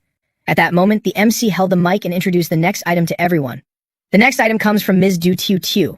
This is the apprentice uniform that Ms. Du wore when she became a disciple of the National Peking Opera Grandmaster Trong Lam. Although Grandmaster Trong Lam has passed away, the spirit of Peking opera he left behind is still worth remembering and learning from. Welcome everyone, the auction begins now. When her item was brought out, the entire hall was unnervingly silent. Backhang took one look and guessed whose doing it was. Looks like it's that bastard's trick. He's deliberately stopping others from bidding to humiliate Du Tiu Tiu. At this time, someone from Kiet Ban's faction deliberately spoke up, who asked her to offend our young master Tran. What a disgrace. Don't think you're actually a big deal. Even now, you can only milk Grandmaster Trong's name. As the main character of this harem, how could not Fam let Tiu Tiu lose face? He raised his paddle and called out clearly, 5 million. Hearing the number he called out, the MC exclaimed in shock, this gentleman bids 5 million. 5 million going once. 5 million going twice. Seeing him dare to raise his paddle to challenge him, Kiet Ban looked disdainful. Such a peasant, yet he still wants attention? 7 million. Seeing him raise his paddle, Not Fam smiled wickedly and muttered, he took the bait. After he raised the price, Not Fam immediately added another million. 8 million. Kiet Ban followed closely, determined not to lose to Not Fam. 9 million. At this point, as if mocking him, Not Fam added another 500,000. 9.5 million. Seeing him only increase it by 500,000, Kiet Ban sneered. A loser is still a loser. Can't afford it anymore, huh? As if provoking him back, Kiet Ban increased it by 490,000 to challenge him. 9.99 million. Du Tiu Tiu, later on, you'll have to kneel before me and beg for mercy. In his mind, he was already picturing the scene of Tio Tio kneeling before him in sheer despair. Not Fam was genuinely surprised to see him actually bidding higher. A second-generation chaebol really is built differently, throwing away nearly 10 million just to buy a set of clothes. Backhang smirked wickedly. Who knows? Maybe he just has a fetish for unwashed clothes. Seeing that he stopped bidding, Kiet Ban finally realized he'd been played. Damn it, I've been tricked. So what if I'm doing charity? You're just screaming prices. I haven't seen you buy a single thing. Faced with such a taunt, Not Fam replied ambiguously. What's the rush? If something catches my eye, I'll make my move. Furious at being played, Kiet Ban threatened, listen here, if I find out you don't even have the money to back up your bids and are just here to cause trouble, don't blame me for getting ugly. At this moment, the auction house brought out the next item. The next item up for auction, a Lingbi stone. Starting price, 5 million. According to the seller, this is a family heirloom with over 200 years of history. If not for sheer desperation, they would never bear to auction it. Lingbi stones are exceedingly rare and boast a noble jade-like quality. The audience looked at the seemingly unremarkable rock and scoffed disdainfully. It's just a fake mountain rock. Who would want this? Yeah, hurry up and bring out the real treasures. Net Fam's eyes lit up as he stared at the stone. Finally, the wait is over. 6 million. Seeing him bidding on this item, Kiet Ban mocked him with disdain. I thought you were some big shot, but you're just a fool. Throwing millions at a broken rock. Want me to go down to the river and scoop up a few truckloads for you? Just as he finished speaking, Bin stepped forward and declared, no, this is no ordinary fake mountain rock. From my observation, this is a saddle Lingbi stone. It's incredibly rare among Lingbi stones, weathered, textured, and extraordinarily exquisite. It takes at least a few thousand years to form a stone of this caliber. The atmosphere in the room instantly exploded at his appearance. It's Elder Tui, the living legend Elder Tui, the absolute pinnacle of traditional Chinese landscaping, Tui and Bin. If it caught Elder Tui's interest, it's definitely no ordinary item. And Bin looked at the crowd and expressed his desire. To all of you, this might just be a collector's item to admire. But to me, it's the final missing piece for my current masterpiece. Young man, I am willing to offer 10 million for this saddle stone, which is already the highest market price. Could you do me a favor and let me have this miniature mounted? Nut Fam gently rubbed his chin, looked at the elder, and politely declined. I'm sorry, but I also have a use for this. Besides, elder, you got one thing wrong. And Bin froze for a second. What? He corrected the stone's grading. This isn't a saddle Lingbi stone. It's a white jade Lingbi stone. 20 million. Hearing this astronomical figure, the MC couldn't contain his excitement and slammed the gavel. 20 million going once. 20 million going twice. Sold. Thanks to his reminder, and Bin finally took a closer look. A white jade Lingbi stone? Did I misjudge? Someone in the crowd, utterly confused, curiously asked, Elder Thui, this white jade thing he mentioned, is it even rarer than the saddle stone? The elder shook his head gently and explained briefly. A white jade stone is far less rare than a saddle stone. Currently, the highest selling price for a finished piece is only around 1 million. The audience glared at Nut Fam in annoyance, yet this brat still purposely drove the price up so high. He's just using his wealth to be obnoxious. Seeing him offend and Bin, Kit Ban gloated over his misfortune. He didn't even give Elder Thui any face. So what if he has money? His character is absolute trash. At that moment, Nat Fam calmly explained, "That's not it. I offered such a high price simply because it's worth it." Enraged by his words, Kiet Ban fiercely questioned him. Elder Thui already said it. A white jade stone is worth 1 million at most. Are you claiming to be better than Elder Thui? Seeing that he wouldn't let it go, Nat Fam proposed a bet. If you don't believe me, let's make a bet. 20 million. Bet on whether I take a loss or make a profit. He agreed without hesitation. Fine. When you lose so badly you don't even have pants left to wear, don't blame me. And Bing had lived long enough to tell if someone harbored ill intentions towards him. Because he sensed none, he scrutinized the stone even more closely. This young man isn't targeting me. But why would he say that? Did I overlook something? I understand now. Such a simple reason, yet it slipped my mind. The true value of this stone doesn't lie in the material itself, but in the craftsmanship and its previous owner. Simply put, carving a white jade stone into the shape and texture of a saddle stone requires masterful technique. This is undoubtedly the work of a grandmaster artisan, and usually the labor is far more expensive than the stone itself, multiplying its value. Therefore, only prestigious noble families or even the royal family would dare commission something like this. Hearing the explanation, Kit Ban stood utterly dumbfounded. Elder Thui, are you saying? And Bin looked at his pale face and explained with pity. If this stone truly belonged to a noble or royal family of the past, its value would easily exceed 30 million. Bidding up to 200 million wouldn't be out of the question either. The crowd gasped in sheer terror at the number. 200 million. Bakhan looked at Nyet Pham, his eyes brimming with absolute admiration. My God, Brother Lem. We came here to spend money, but you came here to pick up free cash? Nyet Pham calmly glanced at him. You can only pick it up if you know how. And Bin looked toward him, his voice filled with deep admiration. To think I've studied landscapes for over half my life, yet my discerning eye can't even compare to the younger generation. Truly, you learn something new every day. I am not worthy of possessing this stone. It rightfully belongs to you. Seeing him say that, Net Pham respectfully cupped his fists in return. Then I thank you, Elder. He walked over and placed his hand on the stone. The moment he touched it, a surge of pure, refreshing energy flowed from the stone, filling his entire body with an indescribable vitality. My reason for wanting this is very simple, to absorb its spiritual energy. I never expected the reward for saving Tomak Mwet would be unlocking the ability to absorb spiritual energy. And the best conduits are these mountain stones and precious jades that have been carefully nourished and tended to by people. Not bad at all. It's basically a power bank. Oh right, Elder Thui, I have a proposal. Hearing this, and Bin looked at him expectantly. What is it? Nut Fam chuckled softly and offered a very friendly proposal. I only bought this stone to use for a short time. Once I'm done, if you still want it, Elder Thui, you can buy it back for 20 million. Astounded, and Bin asked, 20 million? Mr. Lum, are you serious? Seeing the disbelief on the elder's face, he answered decisively, of course. I don't intend to make money off this. If you think it's too cheap, Elder Thui, you can donate the extra money to charity. How much you donate is up to you. The crowd was completely stunned by his words. My God, look at that foresight. 200 million worth, and he's selling it for 20 million. Handsome. I have a multi-million-dollar business deal tonight. I'd love to discuss it with you too. After making his proposal, he suddenly raised a finger and continued, of course, I do have one small request. I wonder if you could help me out, Elder Thui. Moved by his willingness to sell the stone back, Bin was ready to agree to almost any request. Please speak, Mr. Lem. Net Pham adjusted his phrasing slightly before stating his request. I love observing these precious stones and jades up close. If it's not too much trouble, could you help me find some sources, Elder Thui? Seeing that it was such a simple request, Bin agreed immediately. If it's just that, I happen to know quite a few museum directors. I should be able to help you out, Mr. Lem. Net Pham smiled cheerfully. Then it's a deal. A flawless plan. Not only do I get to absorb the spiritual energy from this stone, but I'll also gain access to a treasure trove of top-tier artifacts. You can't just buy your way into museum collections, even with all the money in the world. At that moment, Bin suddenly sighed and said, Thank you so much, Mr. Lem. To be honest, I fell in love with this stone at first sight. Finding another one this good would be nearly impossible. Nat Pham felt a bit embarrassed seeing the deep gratitude in his eyes. See, in the end, he even had to thank him. Right then, Kit Bun, absolutely furious over losing the bet, stormed out of the room in humiliating defeat. Get out of my way. Move it. Damn it. Wasting 30 million on this crap.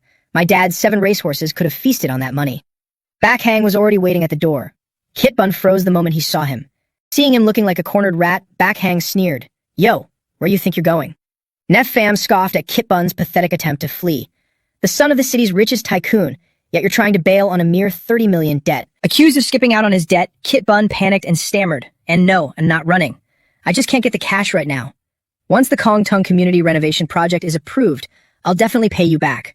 Hearing that location, Nut Fam was surprised. Kong Tung community. Isn't that where I live? What renovation project? Who told you that?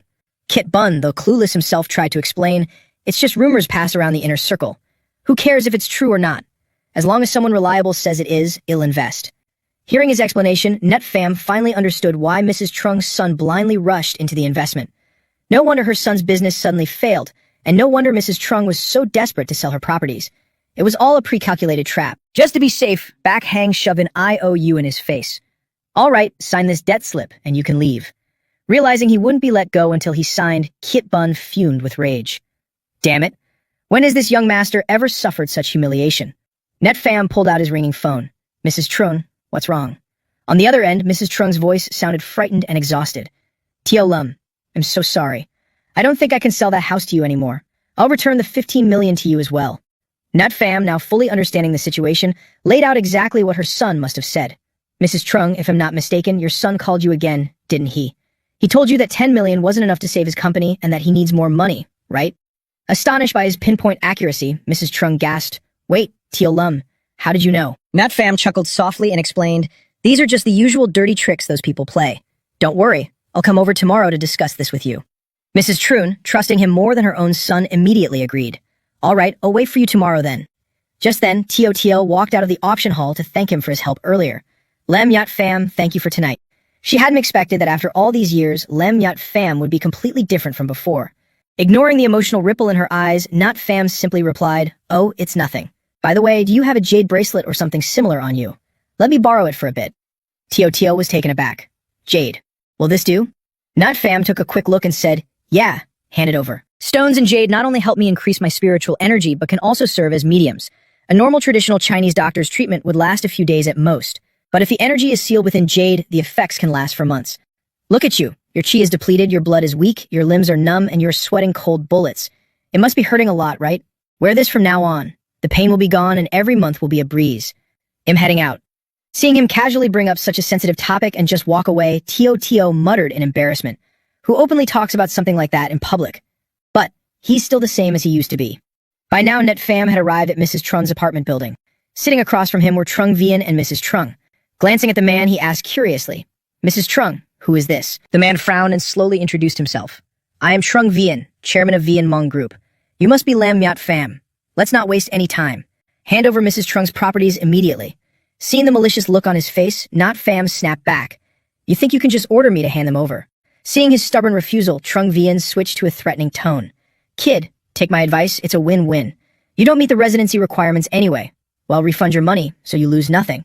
But these properties, you don't have what it takes to hold on to them." Although she didn't want to, Mrs. Trung couldn't abandon her son. "Tio Lam, I'm so sorry. Mr. Trung said that if we just give him the houses, he guarantees my son will be safe." Looking at her agonized expression, Not Fam pointed out helplessly, "Ma'am, haven't you realized it yet? They're in cahoots with the very people who set your son up. They want to force you into selling your properties dirt cheap, then flip them for a fortune once the Kong Tung community renovation is approved. Whatever happened to your son is nothing but their bargaining chip." Having his dirty scheme exposed, Trung Vin glared at him with venomous rage. "You seem to know quite a lot, kid." Tears fell onto Mrs. Trung's trousers. Even knowing it was a trap, Mrs. Trung could only cry helplessly for her son's life. "Whether I know or not, what difference does it make? Tio Lum were just ordinary people. I only want to make sure my son is safe." Seeing her like this, he said with unwavering confidence, "What if I told you I have a way to help you, Mrs. Trung?" Mrs. Trung stopped crying and looked at him in disbelief. "Tio Lem. Don't, Tio Lem. It's just some money. You shouldn't get involved with these people and drag yourself into this mess." Net Fam, however, wasn't the least bit afraid. He leaned back and kicked his legs up onto the table with sheer arrogance. "Bring it on. I'd love to see what they can do if I refuse to back down." Seeing his brazen defiance, Trun Vian could no longer hold back. He clapped his hands, signaling his thugs. "You little brat, you love playing the hero, huh? Let's see if you actually have the skills to back it up." They lunged at Net Fam from behind, ready to strike, refusing the easy way to choose the hard way. Teach him a lesson. The two closest thugs swung their fists at him. Bam. Thud. The sounds of blows echoed relentlessly. The two thugs who charged at him were brutally knocked down, sprawling on the floor. After handling the lackeys, Net Fam turned his gaze to Trung Vian and sneered smugly. Sorry to disappoint, but it looks like I really do have the skills. Right at that moment, two people in police uniforms appeared. Police on duty, don't move. Seeing the police arrive, Trung Vien immediately pointed and snitched. Officer, it's him. He severely injured innocent civilians. Arrest him quickly. The police officer walked over, grabbed his wrist, and strictly warned him. Officer, they were the ones gathering and causing trouble here. Look at how many of them are against me alone. How could I possibly have the upper hand? Stop your nonsense. I already saw your illegal behavior. Handcuff him and take him away. Seeing him restrained by the police, Trung Vien immediately regained his confidence and slowly walked over. He exchanged a glance with the policeman. It seemed they already had some sort of deal. Then, looking at Nut Pham in front of him, he smugly thought to himself, "You little brat, what makes you think you can fight me?" Nut Pham noticed the eye contact between Trung Vien and the police officer. He sneered internally, so that's how it is. Nut Pham was quickly taken to the police station. The corrupt police officer in cahoots with Trung Vien roughly pushed him into the interrogation room. "Get in and behave yourself." He glared at him in annoyance. He looked around and said coldly, confounding right and wrong using private lynching. "What a great game you're playing." He was about to sit down, but the officer kicked the chair away. He growled, blaring at him maliciously. "Who told you to sit? You're in my territory now. You do whatever I tell you to do." Trung Vien then appeared with a file in hand, threatening Nat Pham. "I know you have some money. There are no cameras here, and you can't hire a lawyer. There's only one way out. Be smart and sign this, otherwise I can drain you to death." After saying that, he threw the contract onto the table near where he stood. He looked at Trung Vien, his cold tone unchanged. "I know you've calculated very well. Unfortunately, you won't get a single apartment in the old Hong Tong residential complex." Trung Vien's face darkened, seeing him still so stubborn. "Who do you think you are?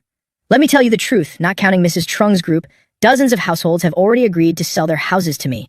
Me true, if you have something to say it quickly." "What did you say? They all want to raise the price? Nonsense, have they gone crazy from being poor? If we raise their prices, what's left for us to profit?"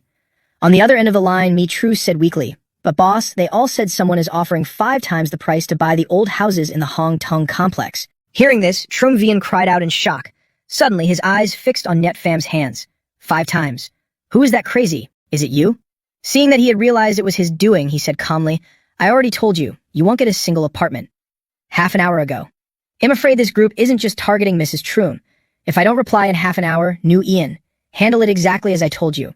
Hearing his instructions, New Ian didn't ask much and immediately followed through. "All right, who told me to be born as your secretary anyway?"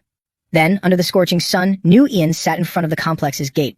She shouted loudly for everyone to hear. "Hong Tong residential complex. Buying houses at a high price. 5 times, all at 5 times the price." Someone heard and exclaimed in shock, 5 times. An old man ran over in disbelief and asked, "Young lady, are you really buying houses in the Hong Tong complex? At 5 times the market price?" New Yen replied with a firm tone, "Of course, sir." Seeing him run over to New Yen, Nitru sighed tiredly. "Sir, didn't you already agree to our offer?" After Nitru recounted the situation, Trung Vien angrily slammed the table and roared, "Are you out of your mind? Buying houses at such a high price, you'll suffer a deadly loss." Seeing his anger, Nat Pham sneered mockingly. "Sorry, I've never cared about taking a loss when I buy things. But if you make me unhappy, I definitely won't let you make any money." He went crazy, rushing over to grab his collar. "You son of a bitch." Head of Vothang Development Zone, Niu Chi Vien. Hearing the noise, Trung Vien quickly turned his head and saw Chi Vien. He threw the contract in his face, venting his anger. "Couldn't get the houses, huh? Trung Vien, how exactly do you do business? Do you know how important this development zone is? Do you know how many projects will have to revolve around it in the future?" Being scolded, Trung Vien resentfully pushed all the blame onto Net Pham. "Director Niu, it's really not my poor performance, but this brat deliberately making trouble for us." He took one look and recognized Chai Vien immediately. "Isn't this Director Niu of the Vothang Development Zone? A big shot who appears on the daily news." He looked at Net Pham with murderous intent and asked Trung Vien, "I've never seen this brat before. What's his background?" Hearing his question, Trung Vien answered carefully, "Director Niu. I've never heard of him either. In Vothang, he's probably just a nouveau riche." Net Pham looked at him calmly. Hearing Trung Vien say his identity was only that, Chi Vien went mad with anger. "A nouveau riche? A mere nouveau riche stopped all of you. What a bunch of useless trash." Seeing Chi Vien angrily berating his subordinate, Nat Pham couldn't watch any longer and spoke up. "A dignified development zone director colluding the local contractor using coercion and bribery and plotting setups. How many years do you think you'll be sentenced to?" Facing his threat, he reached for the gun at the police officer's side. Then, pointing it at his head, he replied arrogantly, "So what? Do you have evidence? Even if you do you really think you'll make it out of here alive to sue me?" Just then, his secretary appeared. He reported the situation with utmost professionalism. "Director Niu, Everything has been arranged. Without your order, absolutely no one is allowed to enter. Hearing this, Chivian became even more brazen and threatened Nyut Fan. See that? Hand over the houses, otherwise I have countless ways to deal with you. He ignored him and focused his attention on the secretary. He remembered meeting this person when he was with Van Van. This guy. Hasn't the evidence arrived already? I remember you guys saying there are no cameras here, right? Hearing him ask that, Chivian suddenly felt something was wrong. What do you want to do? He just lightly twisted his hands, shattering the handcuffs, and replied, take a guess. Without giving him a chance to react, he threw a punch at him. Instantly, Chivian's subordinates fell down one by one. After knocking him down, he took out his phone, unlocked the screen, and said, borrowing this for a bit. Half an hour later, Chivian, beaten to the point he couldn't even stand, looked at Not Fam leisurely sitting on a chair, looking at his phone and boiled with rage. Damn it, you dare hit a state official? I'll make you rot in jail, lock you up for life. He raised his foot right in front of his face. Then he sneered and said, wait until you get out of here first. I'm returning this sentence to you. Seeing him holding his phone and typing something, he asked fearfully, that's my phone. Who do you want to call? Hearing that, Not Fam shrugged innocently and said, what call? I don't know any leaders. I'm just watching a live stream. Hearing that, Chivian stammered. Watching a live stream. At this moment, Chu Nin, who had been standing outside for a long time without seeing him come out, got worried. District Chief Mew, there hasn't been any movement for a while. Is everything all right in there? Hearing his voice, he hurriedly yelled, Captain Chu, get in here quickly. This lamb Not Fam is a terrorist. I was attacked by him. Hearing that, Chu Nin immediately kicked the door down and rushed in. What? Don't move. Put your hands up. Seeing Chu Nin appear, Shai Vian gained some courage and gloated, you're dead, lamb Nat Fam. Aren't you good at fighting? Come here, give it a try. Let's see who in the whole Vos City can help you now. Just then, Commissioner Tham appeared with a deep, hoarse voice. I wonder if I could help him, Chief. Seeing him pointing a gun at Nat Fam, the police chief angrily yelled, Chu Nin, what are you doing? Chai Vian, who was arrogant just a moment ago, now became utterly terrified upon seeing him, Commissioner Pham. At this moment, Chai Vian still tried to make a last-ditch effort and lied. Commissioner Pham, why are you here? This is all a misunderstanding. Van Van, standing next to Commissioner Pham, snorted at those words. A misunderstanding? District Chief Nhu, your secretary colluded with a contractor from Mong Vien Group to threaten the residents of the Hong Tong apartment complex. Is this also a misunderstanding? To stop him from making any more excuses, he held up his phone and said, the evidence is all here. Look at it. On the phone screen was a video showing his secretary threatening Mrs. Trong. Chi Vian turned pale and denied responsibility. Commissioner Pham, this is entirely his own doing. It has nothing to do with me. Just then, Not Pham spoke up. Is that so? District Chief Mew, have you forgotten what you stored on your phone? Being asked this suddenly made Chi Vian freeze. Stored what? Bank balances? Impossible. I already transferred them to an overseas account a long time ago. Stop playing tricks, Lam Nat Pham. Even if there are some disciplinary issues with what I did to you, you defaming me means fabricating slander against a civil servant. That crime carries a heavy sentence. Seeing that he still hadn't remembered, Not Pham kindly reminded him, let me give you a hint. It's the chat history you left on the livestream platform. Shai Vian, still not catching on, asked, livestream platform. Seeing that he still didn't get it, he looked at Van Van and explained to him, Miss Luke here is a streamer. She saved the video evidence of your assistant threatening Mrs. Trong, and the fastest way to contact her is through her live stream. Van Van held up her fingers in a V sign and giggled at them. The story goes back a few minutes to when Van Van was live. Thank you, #1 powerhouse in VO City, for gifting me a yacht. #1 powerhouse in VO City. Van Van, it's Lam Not Pham. Check my DM. Looking at this message, Van Van exclaimed in surprise, Brother Phi Pham. Not Pham then continued, I used your account to contact Miss Luke, but guess what I found? It seemed Chai Vian already knew what he was going to say. Cold sweat covered his face. He stepped forward and patted his shoulder, revealing his dirty deeds to everyone. District Chief Mew, it seems you really like collecting antiques, huh? Often taking your treasures to streamers for appraisal. Coincidentally, I also know a thing or two. From what I see, every single one is genuine and extremely expensive. Let me guess, these are items that contractors found and gifted to you to cater to your hobbies, right? At this moment, Trom Vien yelled out like a madman, Niu Chi Min, you heartless bastard. I had to rack my brains to get those things for you, yet you suspected they were fakes. Being criticized, Chi Vian felt guilty and loudly defended himself. Merchants are all cunning. Who knows if you merchants would use fakes to trick me? Right after speaking, he froze, realizing he had just exposed himself. Commissioner Tham had heard enough and spoke up. Thank you for providing the evidence. We will follow this lead to investigate. Take him away. Chu Vian, being restrained by the police, still tried to argue and explain, if I hadn't risked my life to attract investments and develop this place, how could Vos City have developed so rapidly? So what if I made a little money? Those are things I deserve. They're all things I deserve. After leaving the police station, Not Pham was extremely grateful and said, Van, I'm so lucky to have you this time. If you hadn't helped me submit the video in time, I'm afraid I wouldn't have been saved so easily. Van chuckled softly and said, Fortunately, Commissioner Tham is a good, fair, and upright leader. But you didn't even remember my contact info, Brother Phi Pham. You had to rely on my live stream to find me. Just then, someone placed a hand on his shoulder. Dai Bao held a green jade pendant and asked, Hey brother, is this yours? It fell on the ground.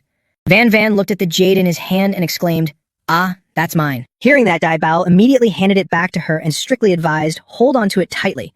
It doesn't look cheap at all. Thanks. Seeing her drop it again, Not Pham was a bit speechless and scolded. How many times is this now? Van, knowing she was careless, could only smile awkwardly and explain, I put it in my pocket, but whenever I'm not paying attention. Just as Dai Bao was about to leave, a massive pair of breasts blocked his way.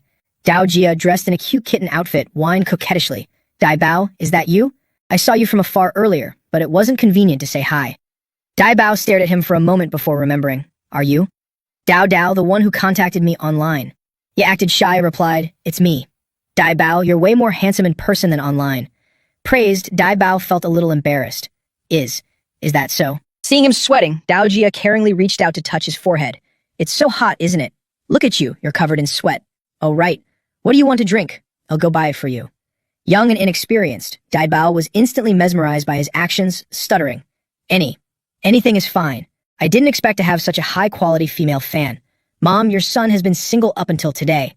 But it seems like love is finally approaching. Not Pham became interested in the situation and asked, Bro, are you meeting an online friend? Dai Bao, confused by the question, replied, I guess you could say that. Why? Not Pham saw the problem but couldn't say it outright, so he kindly hinted, Since you just helped my friend, I'll give you a piece of advice. Be careful with online dating. Don't rush into it just because you're physically attracted. But Dai Bao felt he was being nosy and retorted irritably, What nonsense are you spouting? Nyat Pham ignored his attitude and emphasized once more, What you see isn't necessarily true. Be cautious. Although Dai Bao didn't understand why he said that, having spent years on the internet, he still had a certain level of confidence. Bro, you don't need to worry about this. I'm not bragging, but I've got eyes like a hawk. Bro, professionalism has been in my DNA since I was a kid. The person who could scam me hasn't even been born yet. You better worry about yourself. Seeing him speak like that, Not Pham didn't feel it was appropriate to say more. All right, suit yourself. At this moment, Dao Jia returned with the drinks and called out sweetly, Dai Bao, I bought them. Here you go. Let's go, let's find a cool place to chat. Dai Bao was immediately and unconsciously dragged away. Ah, okay. Looking at his eager expression, Not Pham sighed in exasperation. Right then, the silent system suddenly spoke up. Host has completed all beginner missions and is entering the next phase. Hearing the notification, he turned his head slightly and glanced back. Oh, it's finally here. A mission panel appeared with 3 options. Before the reward, please select the difficulty for the main mission. Very hard, normal.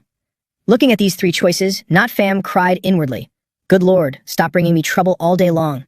Let's just go with the simple one. Then he happily tapped the air, leaving Van watching in complete confusion. She then turned her head to look at Dai Bao. It seemed she had misunderstood him about something. Her face scrunched up in annoyance. Then she rushed over and nudged him hard. Sure enough, you guys are all exactly the same. Suddenly bumped, Not Pham had no idea what was going on and asked, Van, what are you doing? Van, as if seeing right through him, angrily accused, Don't think I don't know. You were staring at that girl for a long time earlier, weren't you, Phi Pham? Unfortunately, because of Van's sudden nudge, Not Pham accidentally pressed the very hard option. The notification panel popped up, startling him. Host will unlock the ultra-hard main mission. Establish your own business empire. Mission 1. Within 1 week, recruit 3 top-tier industry talents. Mission 2. Within 1 month, upgrade the enterprises under your command to become the leading forces in Hua country. All missions must be completed on time, otherwise the host will lose the ability to urinate. Reading the consequences for failing the mission, Not Pham's face instantly contorted in despair. What the hell is this? After accusing him, Van realized she might have nudged him too hard. Phi Pham, did I hurt you? Your face doesn't look too good. Having just received such an outrageous mission, Nyat Pham was furious and yelled at Van. With a nudge like that, it's not just pain. You practically took my life. How can there be such a malicious mission? Leading Hua country. Is that something I can achieve just because I want to? Elder Thui. Seeing him pick up the phone, and Bin immediately shared the good news with joy. Little brother Lam. Remember last time you told me you wanted to appraise stones? Recently, the Va Tham Museum has a new exhibition. I'll wait for you there. After hearing the call, a cunning glint flashed in his eyes as he muttered, Hasn't the pinnacle of the industry just arrived? Va Tham Museum. Right before his eyes was a stone with bizarre yet incredibly beautiful floral patterns. Nut Fam recognized its origin with a single glance. This is chrysanthemum stone, formed in the Naktay region, isn't it? Chrysanthemum stone is divided into two types. The first is a chrysanthemum shape formed by the accumulation of ancient marine life. As for this one, it's formed by natural minerals. The petals are marble, and the center is black flint. Elder Thui, am I correct? Seeing him deduce its origin with just one look, and Bin laughed heartily. Little brother Lem, you truly possess profound knowledge. For the sake of his mission, Not Fam stepped forward and whispered into Bin's ear. Elder Thui, actually, I have a matter I'd like to bother you with. After listening to him, he lowered his voice to show his understanding. I understand everything now. Little brother Lum, logically speaking, in our line of work, the most important word in life is caution. In anything we do, a single small mistake can ruin the reputation and savings of a lifetime. But I trust your character. I agree to your proposal and will join your company. Hearing his agreement, Nut Fam excitedly shook his hand. That's wonderful. Elder Thui, my company is currently short-handed. Do you know anyone else with talent? Recommend a few to me, please. Rest assured, it'll offer the best compensation in the industry. At this invitation, Bin felt a bit hesitant. Little brother Lum, I'm afraid this might be a bit difficult. You know this isn't just about money, but I can make some calls and ask around for you. Oh right, little brother Lum, have the company's registration certificates been handled properly? Suddenly asked this, Nut Fam froze on the spot. What registration certificates? This innocent expression of his was no different from a lightning bolt striking Bin's head. After leaving the Voltan Museum, Nut Fam scratched his head with a pained expression. Now I'm in trouble. Even with Elder Thui's reputation, no one else has agreed to join yet. Am I really going to have to wear a urinary catheter for the rest of my life? Suddenly, the sound of cursing from inside the Owa Hotel caught his attention. Trash. Scumbag. You should be locked up. I heard he's a streamer too. Give a man money and he forgets all his morals. He entered the hotel and asked, Manager Wang, what's going on? Manager Wang rushed over, looking at him as if seeing a savior. Boss, you're back. Word is, a streamer brought a fan to our hotel and caused a scene. To put it nicely, he was trying to sleep with a fan. In reality, he attempted to assault a girl and she fought back immediately. At this moment, a woman stepped forward to comfort Dao Jia. Don't worry, girl. There are a lot of us here and we'll definitely help you get justice. Seeing it was Dao Jia, he smirked. So it's him. Suddenly, Dao Jia choked back sobs and said, But, I'm a boy. The crowd, who had been fiercely defending her, froze in their tracks. A boy. Seeing that everyone looked unconvinced, he reached up and unbuttoned his shirt. He ripped off his top, revealing a completely flat chest. That's right. Is it a crime to cross-dress? Does that mean I deserve to be bullied? It's this pervert right here. He said he was into this exact type. He absolutely insisted on having his way with me. I can't even say it. Seeing the disgusted glares from the crowd, Dai Bao was agonizingly helpless. I'm innocent. He was clearly the one seducing me. Just as he tried to explain, the self-righteous mob rushed in, kicking and punching him. You trash. Picking on the weak. Taste my 5-whip combo. Back off, back off, back off. Looks like a pig demon possessed you. You look like a piece of tripe, yet you dare claim he seduced you. Exactly.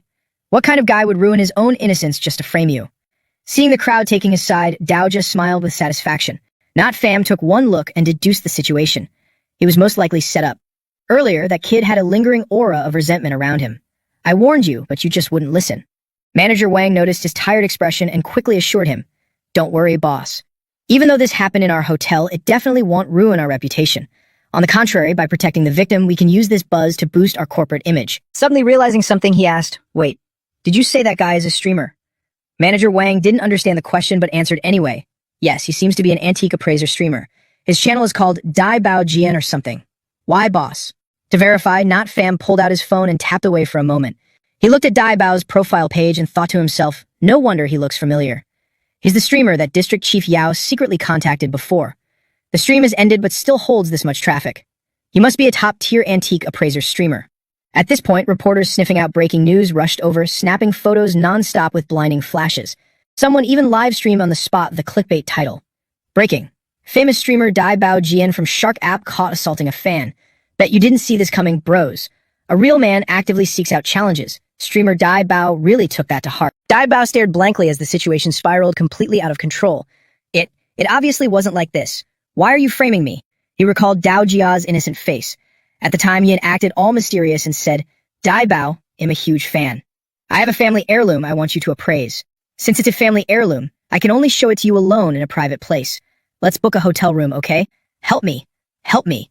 This guy is trying to assault me. Seeing him suddenly scream, Dai Bao panicked, completely at a loss. I didn't even do anything.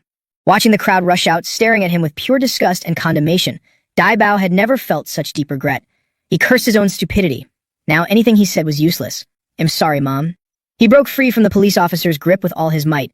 Seeing this, the officer yelled, "This guy is trying to run. Catch him." He didn't dare look back, desperately sprinting forward. Staring at the solid wall ahead, Dai Bao mentally left his last words.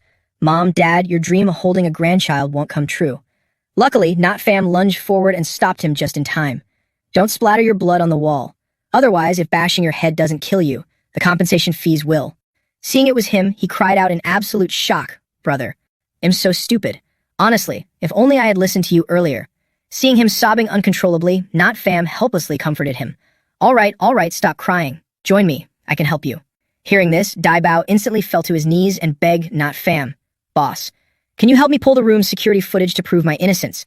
Not Fam looked at him with pity and replied, "Stop dreaming. How could there be footage inside a private room?" By now, the mob had caught up, all fiercely cursing at Dai Bao. "You piece of trash. Scumbag. He should be physically castrated." Dao Jia was thrilled to see everyone following his plan, pointing their metaphorical spears directly at Dai Bao. He feigned extreme agony and turned to leave. "Thank you, everyone. I'm just so overwhelmed right now. I want to leave." Manager Wang, of course, wasn't going to let him walk away. "Dear guest, please wait a moment." Seeing he was blocked, Dao Jia asked in confusion, "What's the matter?"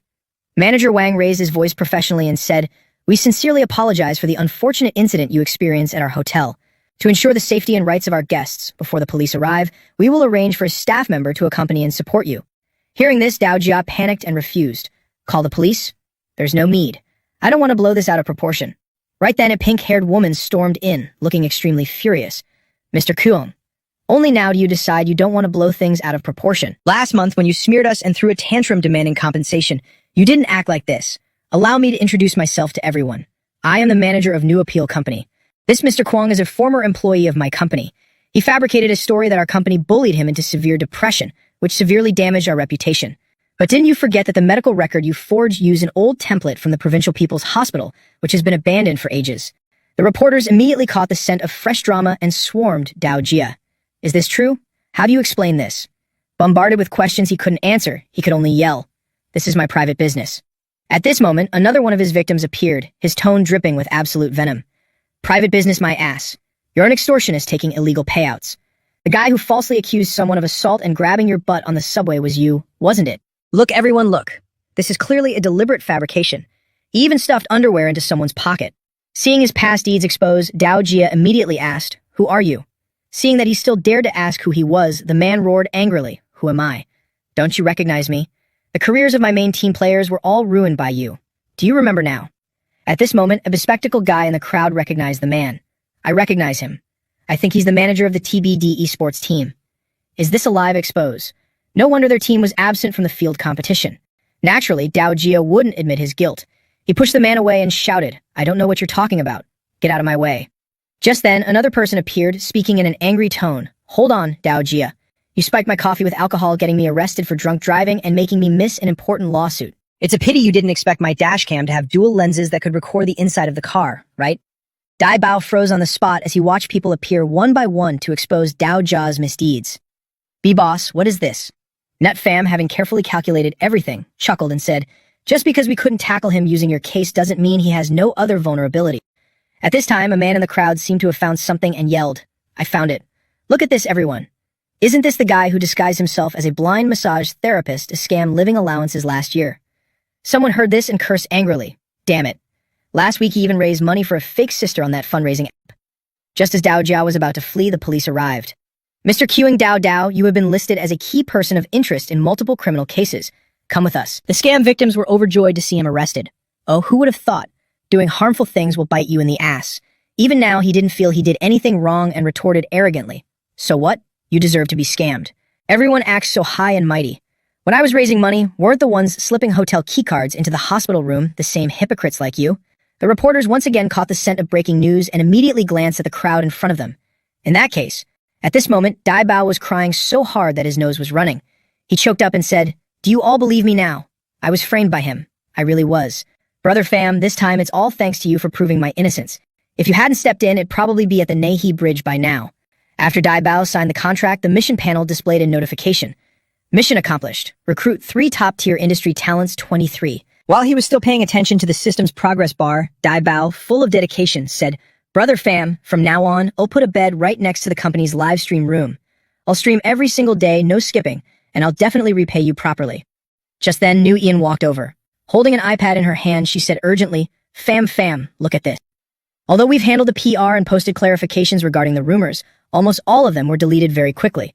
Moreover, there are many bot accounts disrupting public opinion. On the screen were all the negative comments about him, all aimed at a single goal, smearing Dai Bao's reputation. In Hangtan, last year my best friend got a message from him asking to go to a hotel. He wasn't even famous back then. I have chat logs as proof.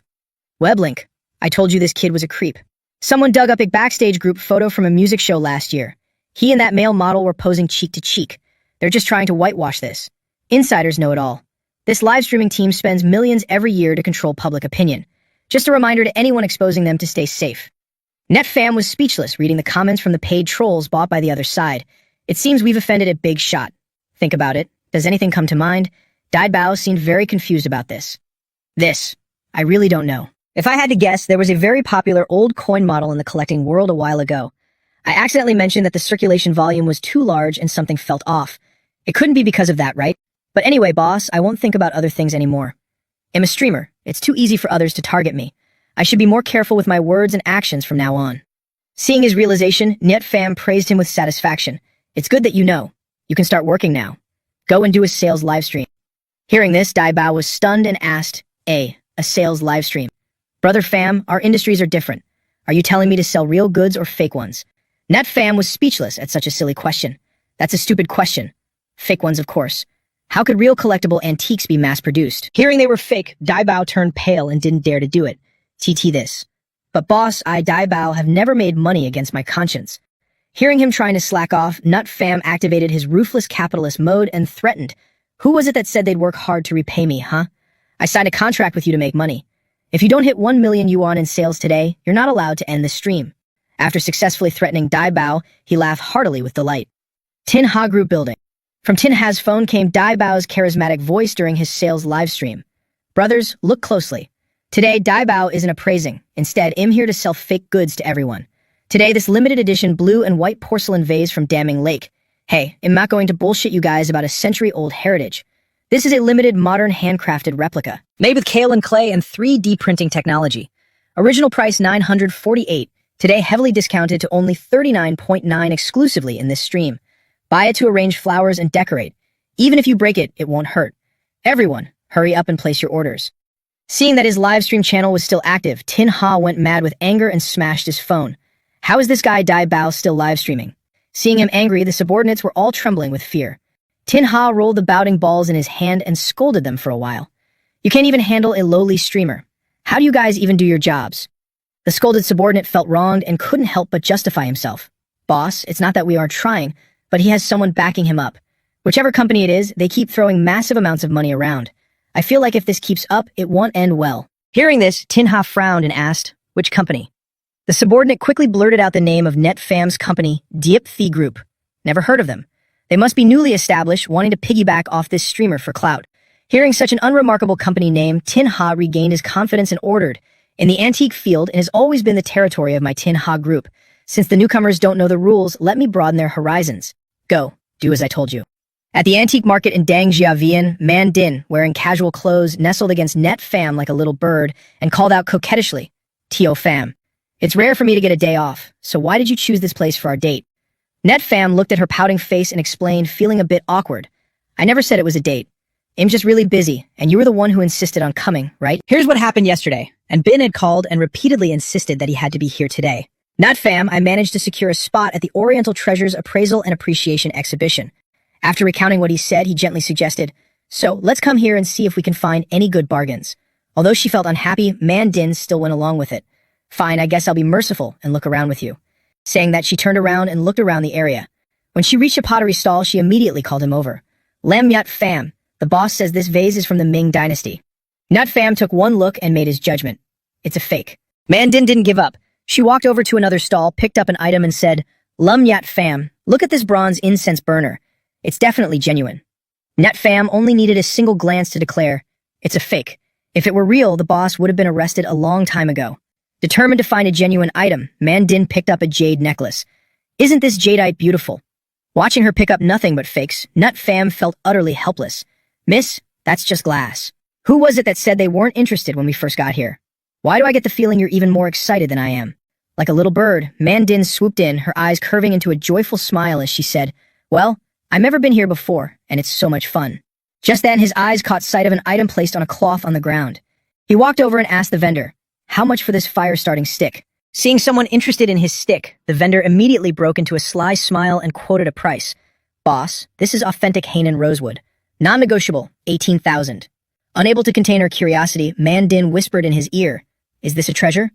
Netfam didn't know how to explain, only replying, yes, but also no. Do you have a certificate proving it's rosewood? 800 yuan. If you agree, he'll take it. Seeing him lowball like that, the vendor frowned and tried to haggle. Come on, bump it up a little. Not wanting to push him too hard, Netfam agreed. All right, he'll add another 200 yuan. He paid the vendor, picked up the firewood stick, and gave it a little shake. The moment he touched it, a notification panel from the system popped up. Millennium Purple Elm Rosewood. Looking at the text above it, he smiled happily and thought, this is dozens of times more expensive than regular rosewood. The boss didn't recognize it, so I can't really say I scammed him. But good wood deserves to be matched with my craftsmanship. Good thing the system is at least somewhat useful. Right at that moment, the system notified Not Fam, because the host chose the hardest mission. You have obtained the Master Craftsman's Hands skill, automatically downloading all universal handicraft techniques. From jade carving to nanotechnology, you are now a master. Not Fam immediately sat down, pulled out a sharp blade he carried, and slashed into the Millennium Purple Elm Rosewood. Knowing this would take a while, he told Mandin to go elsewhere first. Go take a walk. I need to work on this. Seeing him leave her hanging again to do his own thing, Mandin huffed in annoyance. Fine, I'll go. I'm definitely going to find tons of treasures. After a while, Not Fam finished carving the Millennium Purple Elm Rosewood into a rather oddly shaped smoking pipe, but the closer you looked, the more exquisitely detailed it appeared. Nut Fam was quite satisfied with his finished product. Just then, Tam Jiang walked by, spotted the smoking pipe in his hand, and stopped. Little brother. Looking at the old man, he asked in confusion, what's up, sir? Tam Jiang reached out his hand, requesting to feel it. Little brother, could you let me have a look at that pipe in your hand? After getting to touch his pipe, the old man cried out in shock. It really is Purple Elm Rosewood. Seeing that the old man recognized the origin of the item in his hand, Nut Fam chuckled softly. This old man really has a sharp eye. Seeing him about to leave, the old man hurriedly made an offer to buy it. Young man, name your price. I want to buy this pipe. But Nut Fam had never intended to sell it in the first place and immediately refused. Sorry, sir, this isn't for sale. After wandering around the antique market all morning, Manding was so bored she just wanted to go home. So boring, none of this is fun at all. This thing of yours is pretty interesting. Seeing her grab it so roughly, he anxiously warned her, stop messing around, I need this for something. I'll make you another one next time. But Manding, still feeling abandoned from earlier, suddenly felt mischievous and stuffed the pipe right into her cleavage. I don't want it. If you've got the guts, come and get it yourself. Her bold move made Nyat Fam freeze, gulping as he stared at her. Right at that moment, Tam Jiang ran over with two other people, pointing at him and shouting, that's him. That's him. Don't let him get away. Seeing a whole gang of old men coming just for him, he cursed in annoyance. Fuck, is this a senior citizen robbery gang or what? After catching his breath, Tam Jiang put on a dignified facade and stepped forward. Young man, don't be in such a hurry to leave. I am Li Tam Jiang, a collector. Everyone here is a prominent figure in the industry. After saying that, he immediately turned his greedy gaze toward the smoking pipe in Mandin's hand. A kindly smile bloomed on his face, but his words were full of threats. Young man, you won't be able to keep this Purple Elm Rosewood. Name your price. Seeing the old man being so stubborn, he sighed in annoyance and refused once again. Sir, I already told you I'm not selling. Let's go, Mandin. Seeing him about to leave, the old man reached out and patted his shoulder to stop him. Hold on a minute, little brother. You're not selling it. It couldn't be because this piece of wood has an illicit origin, could it? Hearing the old man say this, Nut Fam narrowed his eyes dangerously and asked, what are you implying? Talk about a sour grapes, old bastard. The old man raised his voice self-righteously, threatening to report him to the authorities. I suggest we call the police to strictly investigate the origin of this wood. Who knows, we might just uncover a tomb raiding case. The moment Nut Fam heard that, he saw right through the old man's true intentions. So he wants to pin a tomb raiding charge on me. Tam Jiang then turned around and asked the person behind him, what do you think, old Tum? Director Thumb, who by nature disliked conflict, hesitated upon hearing that he wanted to call the police. This doesn't seem quite right, does it? Seeing that he wasn't on the same page, Tam Jiang roared in anger. Why wouldn't it be right? You get to collect another item, and my own piece won't drop in value just because another Purple Elm Rosewood artifact appeared on the market. His item is far better crafted than mine. You can tell at a glance it's no ordinary object. If it has some shady history, you'll be making a massive contribution. Nat Pham had no desire to listen to this nonsense. He turned to leave this place of petty drama. You guys keep discussing. I'm heading out. But Tam Jiang still wouldn't give up. He pointed at Director Thumb and revealed his identity. Young man, to tell you the truth, this gentleman is from the National Cultural Heritage Administration. Fine if you won't sell it, but otherwise you'll have to surrender it to the state. Hearing this, Nat Pham turned around and looked toward Director Thumb. Tam Jiang's next words instantly caused his expression to darken. You should be a little smarter. Hand the item over, make some quick cash, and walk away. Or wait until you're slammed with smuggling and tomb raiding charges to realize your mistake. Let's see what you choose. As a police officer, Mandin heard these slanderous remarks and instantly understood what was happening. What's the meaning of this? Are you trying to frame people? Tam Jiang still had no idea he was threatening the absolute wrong, crazy person. He looked at Director Thumb with immense smugness and asked, whether it's a frame-up or not, we won't know until we appraise it. Isn't that right, Director Thumb? Seeing his malicious intent, Mandin took out her phone with the recording function already on. After he finished speaking, she immediately threatened him. I recorded everything. At worst, I'll report this to the superiors and see how they handle it. At this moment, Nat Pham, who had been silent, finally spoke up. No need to go through all that trouble. I know. You just saw something valuable and got greedy, didn't you? Saying that, he pulled out his sharp blade, gleaming with a cold light, and approached him. Seeing his aggressive demeanor, the old man flinched. Let me tell you, don't even think about committing assault with a knife in broad daylight. Seeing him pull out a knife, Chief Pham panicked. Young man, calm down. Nat Pham aggressively feigned a strike and said, It's fine, I'll just give you a little slash. Watching this, Mandin was equally terrified. Nat Pham, don't. Tam Jiang was so scared he cried out loud, his voice turning high-pitched with terror. Help. Murderer. Nat Pham's movements were blindingly fast. He gripped the old man's arm tightly and yelled, Don't move. If you get hurt, it's not my problem. In a split second, exquisite lines forming a beautiful begonia flower appeared on the old man's white Sun Yat-sen suit. Admiring his creation, Nat Pham looked extremely satisfied. Not bad. Behind him, the surrounding crowd pulled out their phones, snapping photos frantically. Humiliated like this, how could Tam Jiang swallow his anger? He roared furiously. You bastard. How dare you humiliate me? Believe it or not, it'll lock you up for the rest of your life. Hearing this, he asked with a perplexed look. Didn't you claim to be a collector? Can't you even recognize the masterpiece on your own body? Tam Jiang froze and asked, What do you mean? At this moment, Chief Pham seemed to realize something. He looked at him in astonishment.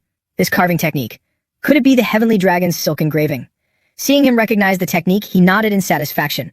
You're not bad. Old, but your eyes still work. Tam Jiang's face burned hotly as he asked cautiously, Old Tam, are you sure? Chief Pham stared at the engraving on the suit, his eyes full of awe. It's a peerless skill. Traceless strokes, patterns giving birth to myriad illusions. I can't be wrong. To think it lived to see this with my own eyes. I, Junior Tham Thian Co., 72nd generation of the Lu Ban Hall, humbly asked the master's name and which divine lineage you hail from. How could not Pham admit it was from the system? He turned around, acting mysterious. I can't tell you. Weren't you guys just trying to accuse me of tomb raiding? Chief Pham hurriedly apologized on behalf of Tam Jiang. It was this junior's blind eyes failing to recognize Mount Tai. Please forgive us, master. Seeing Chief Pham acting so respectfully towards Nat Pham, Tam Jiang asked cautiously, Old Pham, what's his background? Is he that formidable? Seeing his ignorance, Chief Pham replied, frustrated by his lack of insight, You don't know? The Lu Ban successor, the heavenly artisan of the hidden hut. In our industry, one must bow 3 fingers in deep reverence just to mention this title. Do you remember the bronze coffin that auctioned for $2 billion overseas last year? It was shattered when unearthed, and it was the hidden hut that restored it. These market treasures are nothing but practice items to them. Back when I was an apprentice at the Lu Ban Hall, I didn't even have the qualifications to enter the inner sect. Judging by this master's technique, he is undoubtedly from the direct lineage. People like them could crush us with a single finger. Apologize right now. Tam Jiang, who was still harboring hopes of getting lucky, stood utterly dumbfounded. Even you say that? Master, it's my dog eyes failing to recognize a great man. Please, I beg you, don't hold this against me. You gifted me such a precious treasure, yet I failed to recognize Mount Tai. Please rest assured I will cherish this suit, take it home, frame it, and hang it up proudly. Nat Pham cleared his throat upon hearing this. That won't be necessary. Mandin, repulsed by the old man's scent, frowned in disgust. This guy smells awful. At that moment, Nat Pham suddenly remembered something and said, Oh right, there's one more thing. Tam Jiang asked urgently, What is it, master? To promote his company, Nat Pham casually dropped the line. Consider this suit a gift from the Pham Deep Group. Tam Jiang froze for a second before immediately catching his drift. The Pham Deep Group. I understand, master. Curious about his sculpting skills, Mandin couldn't help but ask, Since when did you learn all this? Not Fam replied half-jokingly, "I'm self-taught. Is that a problem?" Man Din scrunched her face, nudging him as if she had him figured out. "Don't think I don't know what you're up to." Utterly confused, he asked, "What am I up to?" Man Din immediately voiced her suspicions. Ahem, like making a move on innocent young girls, using them to satisfy your perverted desires. Seeing her constantly misunderstanding him for some weirdo, he said helplessly, "If you have so much free time, go catch more thieves. Stop overthinking things." Suddenly, Man Din grabbed his arm, tightly stopping him. "Wait," he asked, slightly impatient. "What now?" Man Din glanced down at his lower body and said, pretending to be an expert, "I've studied criminal psychology. I know some urges are irresistible. If you really need to make a move, then let me handle it. Just don't harm other people."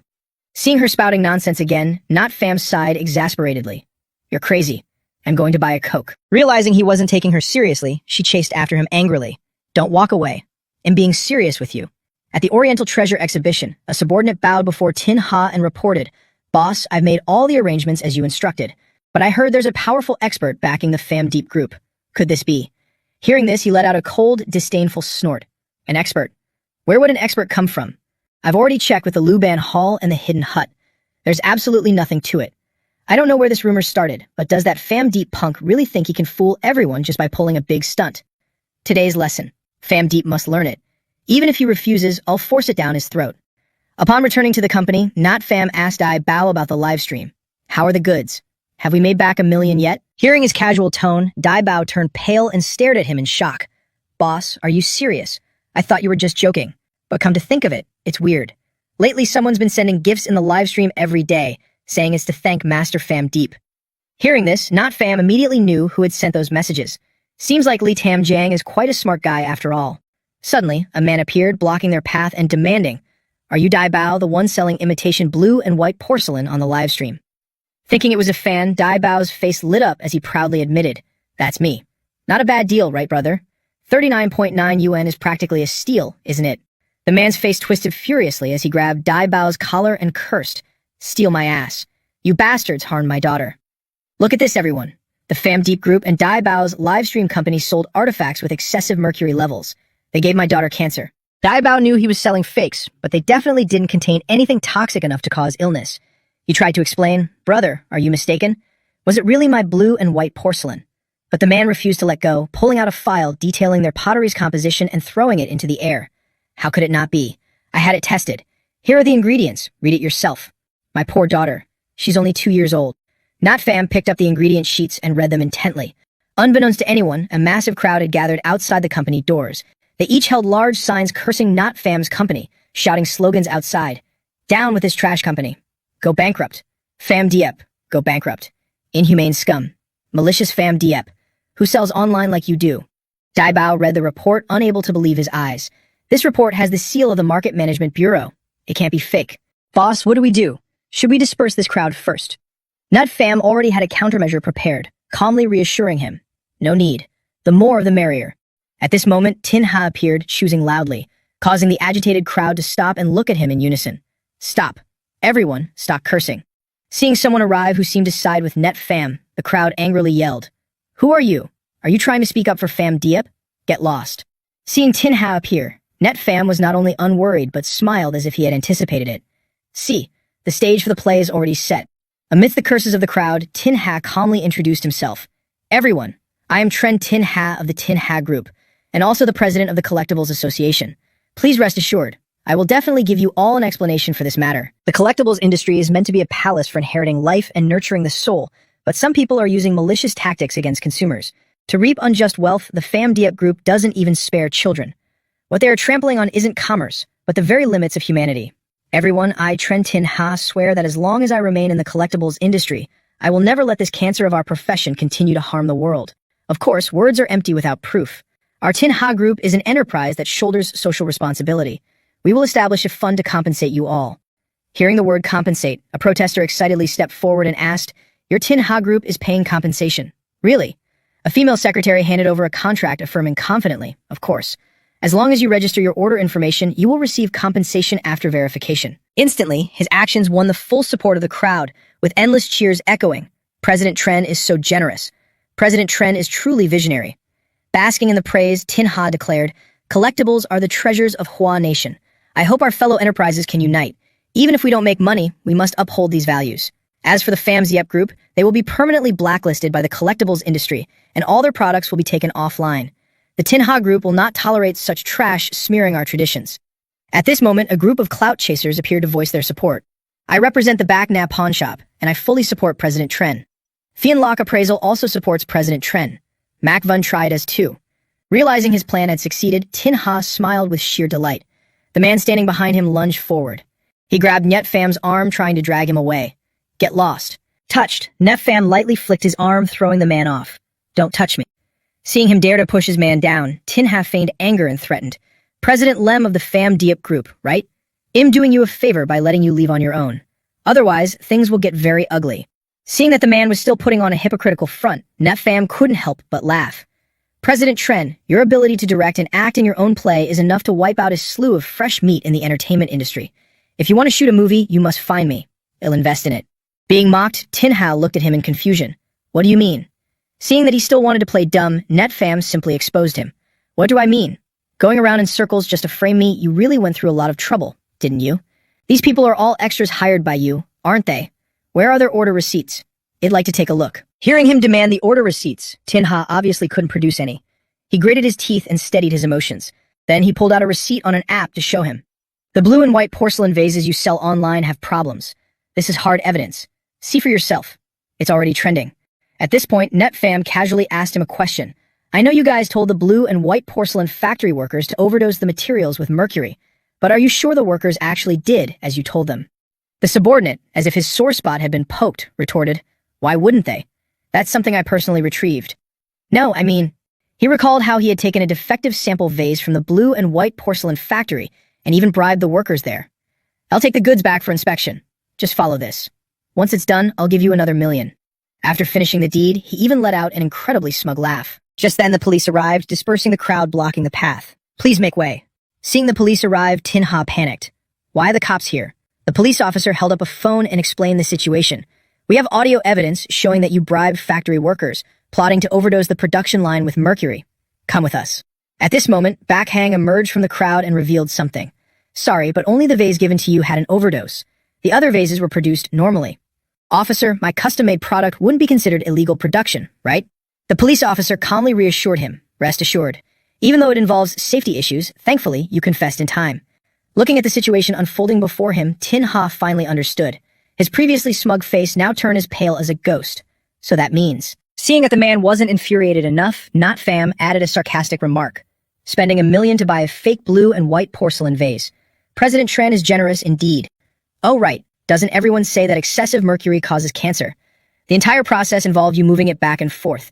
You better be careful not to let anything happen to you. Right on cue, traces of black aura appeared on his hand, spreading all over his arm.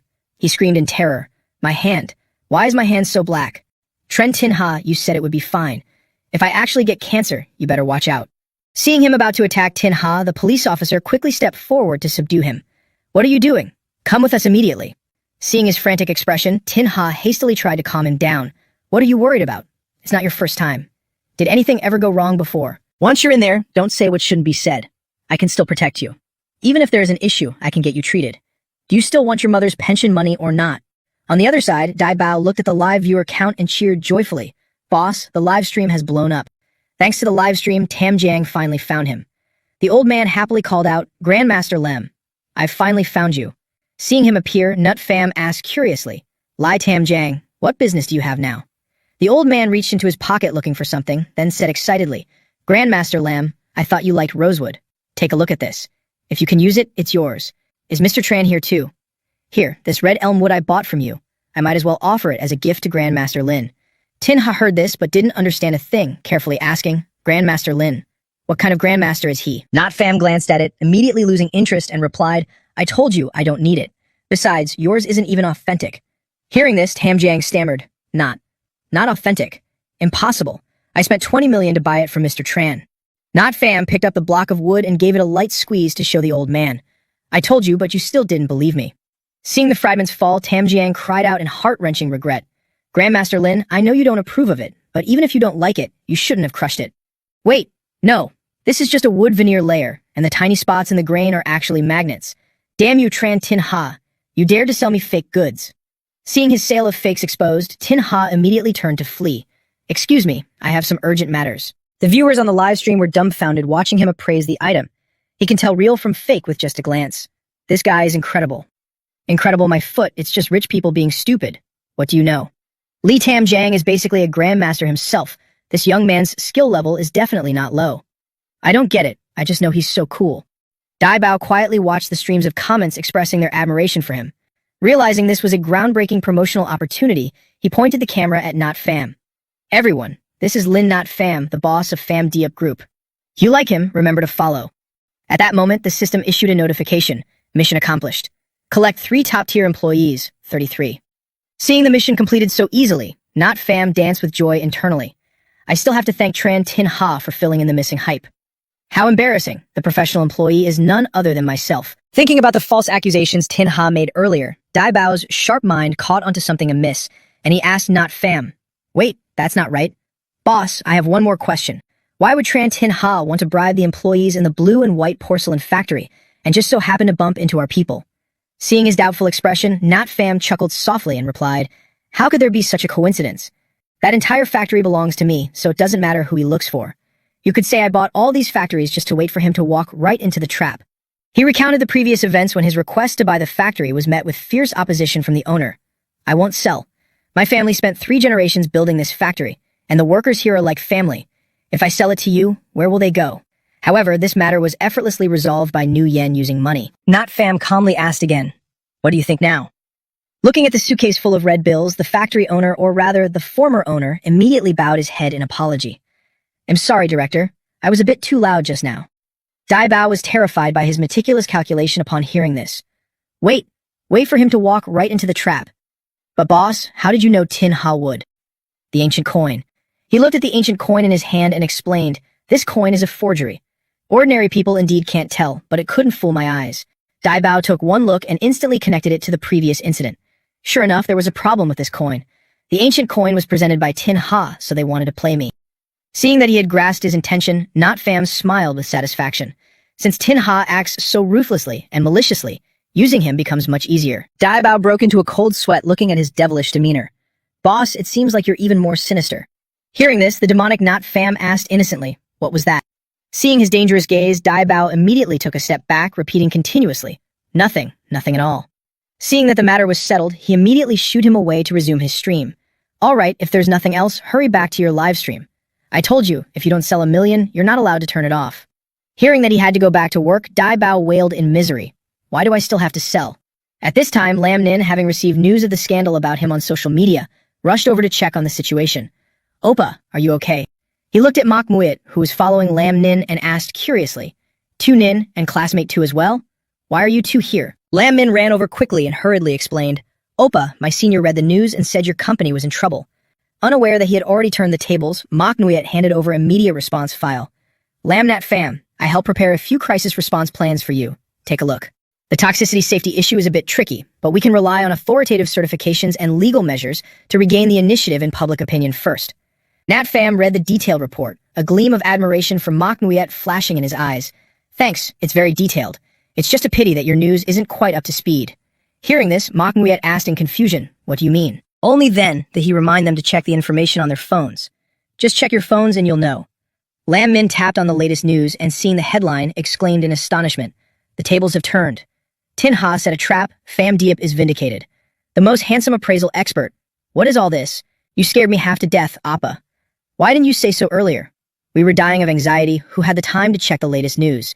Taking a hit from her, even the thick-skinned Not Pham couldn't quite bear it and lightly groaned, gentle now, that hurts. Time flew by and night gradually fell over Not Pham's company. Lam Min let out a sigh of relief and mumbled, I'm so full. Thanks for the treat, Appa. Not Pham looked at her piglet-like demeanor and said dotingly, if I didn't stop you, you probably would have eaten the whole restaurant. Let's go, let's take a walk outside to digest. But Lam Min suddenly stood up and declined, sorry, Appa, not this time. Professor Pham has a class tonight and I don't want to miss it. Make sure your wallet is ready. I'll be back next time. Good luck. Seeing her leave him behind just like that, Not Pham suddenly felt a twinge of sourness. What kind of nonsense is this? Your own brother isn't as important as a teacher. Miss this chance, and there won't be another. At this moment, Mok Nuyet looked at him gently and suggested, Lam Nat Pham, could you take a walk with me for a bit? I also have something I want to talk to you about. After walking for a while, Not Fam seemed to remember something and asked, "Oh right, aren't you heading back to campus with Tune In?" She gave a soft hum and replied, "My parents came to hang Fan, so I'm going over to visit them tonight." Ever since last time, there hasn't been a single reply from him. If a guy acts like this, it probably means he isn't interested. I wonder if he finds me annoying, or maybe I should just be straightforward and stop looking for him next time. At this time, Not Fam turned his head and made a proposal. "Oh right, I actually have a favor to ask of you." Hearing this, Mak Muit froze and immediately asked, "What is it?" He was still holding Mak Muit's media response report. He extended an invitation for her to join his company. "Your capabilities are beyond question. Do you want to come work here part-time?" She stood frozen, asking in astonishment, "Part-time?" Seeing that she didn't seem to reject the idea, he continued explaining the role she would take on. Investment management, risk control analysis, strategic planning. You'll be taking over your family's business in the future, right? You can practice everything you want to do right here at Fam Deep. Mockingbit thought for a moment before asking a crucially important question. But what about the investment direction? Not Fam was always incredibly easygoing about this matter. No limits. Just do whatever you think is right. Hearing this, she immediately misunderstood his appreciation for talent as a romantic, caring affection between a man and a woman. Is he helping me? Worried that he'll lack the experience to lead the family business in the future. Even though he doesn't say it out loud, he really does care about me. Not Fam, on the other hand, was rapidly calculating on his mental abacus. The benefits are very good, classmate too. What do you think? It never hurts to prepare a few steps ahead, just in case that damn system suddenly pops up to screw me over again. Misunderstanding the situation, she immediately rushed into his arms and agreed. "Okay, I accept your terms. But I have one condition too." Caught off guard, Not Fam asked in surprise, "What condition?" Pressing her soft curves against him, she shyly made her request. "From now on, call me Mak Nguet. Don't call me classmate 2 anymore." Seeing her flushed face, just like the time at his house, he thought in confusion. Wait, is she drunk? She only had a little bit of plum wine. Since she was drunk, he had no choice but to take her home. Looking at the massive sofa in the living room, he couldn't help but marvel. The rich really are something else. Villas everywhere. I'll take my leave then. Just then, Madame Tu heard the commotion from upstairs and came down to stop him. "Hold on. You must be Mockinguet's driver, right? Thank you for bringing my daughter home." Seeing her misunderstanding, he clicked his tongue. "Driver? Whatever, it doesn't matter. Madam, I'll leave Mockinguet in your care then." Hearing him address her daughter so intimately, her expression immediately darkened as she snapped. "Mockinguet, is that a name for you to use?" In her drunken state, Mockinguet felt thirsty and whined like a child. "Not Fam. Water. I want water." Hearing her daughter call him so intimately, Madame Tu sneered as if she had figured it all out. "So that's how it is. Mockinguet has always been wary of men. I don't know what tricks a poor boy like you use to make her drop her guard. There's 1 million na in this card. Take it and stay far away from my daughter from now on." Suddenly being chased away with money, Not Fam was dumbfounded. 1 million na. "Madam, I won't accept this. Mockinguet and I just made an agreement. If I take the money and leave now, what kind of person would I be? A part-time agreement is still an agreement. That's not wrong." Ignoring his mention of an agreement, Madame to remain immersed in her own thoughts. "Young man, I advise you to be a little more realistic. Whether you're sincere about Mockinguet or just after something else. You must understand that to enter the Tu family, even as a live-in son-in-law, you must come from a prestigious background, at the very least." Seeing her misunderstanding drifting all the way to the Pacific, he interrupted. No, madam. I'm afraid you've completely misunderstood." He smiled, turning his head to look at her with a profound gaze. Then he glanced at Mak Wuyet, who was fast asleep on the sofa. In a gentle tone, he uttered words that were absolutely shocking. "What I mean is, Mak Wuyet is incredibly important to me. You have to pay me more." His words only confirmed Madame To's suspicion that he was only after Mak Wuyet for her money. "I can't believe Mak Wuyet fell for such a shameless scoundrel." "Fine, name your price. How much do you want?" However, Not Fam stated a number completely contrary to Madame To's expectations. 100. "I just need 100, and that's enough." Hearing this astronomical figure, she shrieked in horror. 100. "Are you out of your mind? That's 100 million na. Do you realize you're basically robbing us?" Seeing that she wouldn't even part with 100, Not Fam scoffed. "My apologies, but I think spending 100 million na to buy back her freedom of action is quite a bargain. If you won't pay, then whether I approach Mockinguet in the future or not is none of your business." Infuriated by his arrogant demeanor, Madame Tu could only spit out 2 words. "Hooligan. You're an absolute hooligan. If we weren't expecting an important guest shortly, and have called the police to arrest you." Woken up by their loud argument, Mockinguet stretched and let out a long yawn. Gently rubbing her eyes, she asked Madame Tu, "Mom, where's Nat Fam?" Furious, she replied, "He left. Stop worrying about him. Mockinguet, go freshen up quickly. Your father is bringing a guest home soon. If this negotiation goes well, it will be a major turning point for the Tu family. Once you're ready, come down quickly." A while later, the esteemed guest Madame Tu mentioned arrived. Looking at Tran Mac, President Tu enthusiastically directed, "Come here, Tu Mac. Have a seat, please. Honey, pour some tea for Tu Mac." She poured him tea and smiled gently. "I should probably call you President Tran instead. Please, have some tea." With his eyes glued to his iPad screen, Tran Mac stopped them. "President Tu, there's no need to be so polite. I'm not really used to it." Seeing his distant attitude, President Tu felt a bit awkward. "Don't say that. After all, you used to be a part of the Tu Corporation. You poured your heart into the company, which is why we have the chance to reunite today, right?" Bringing this up seemed to strike a sore spot for Tran Mac. He glared at him coldly and brought up the past. "That's right. When I was at the Tu Corporation, I begged you to approve the budget and greenlight my project, but you flat out refused.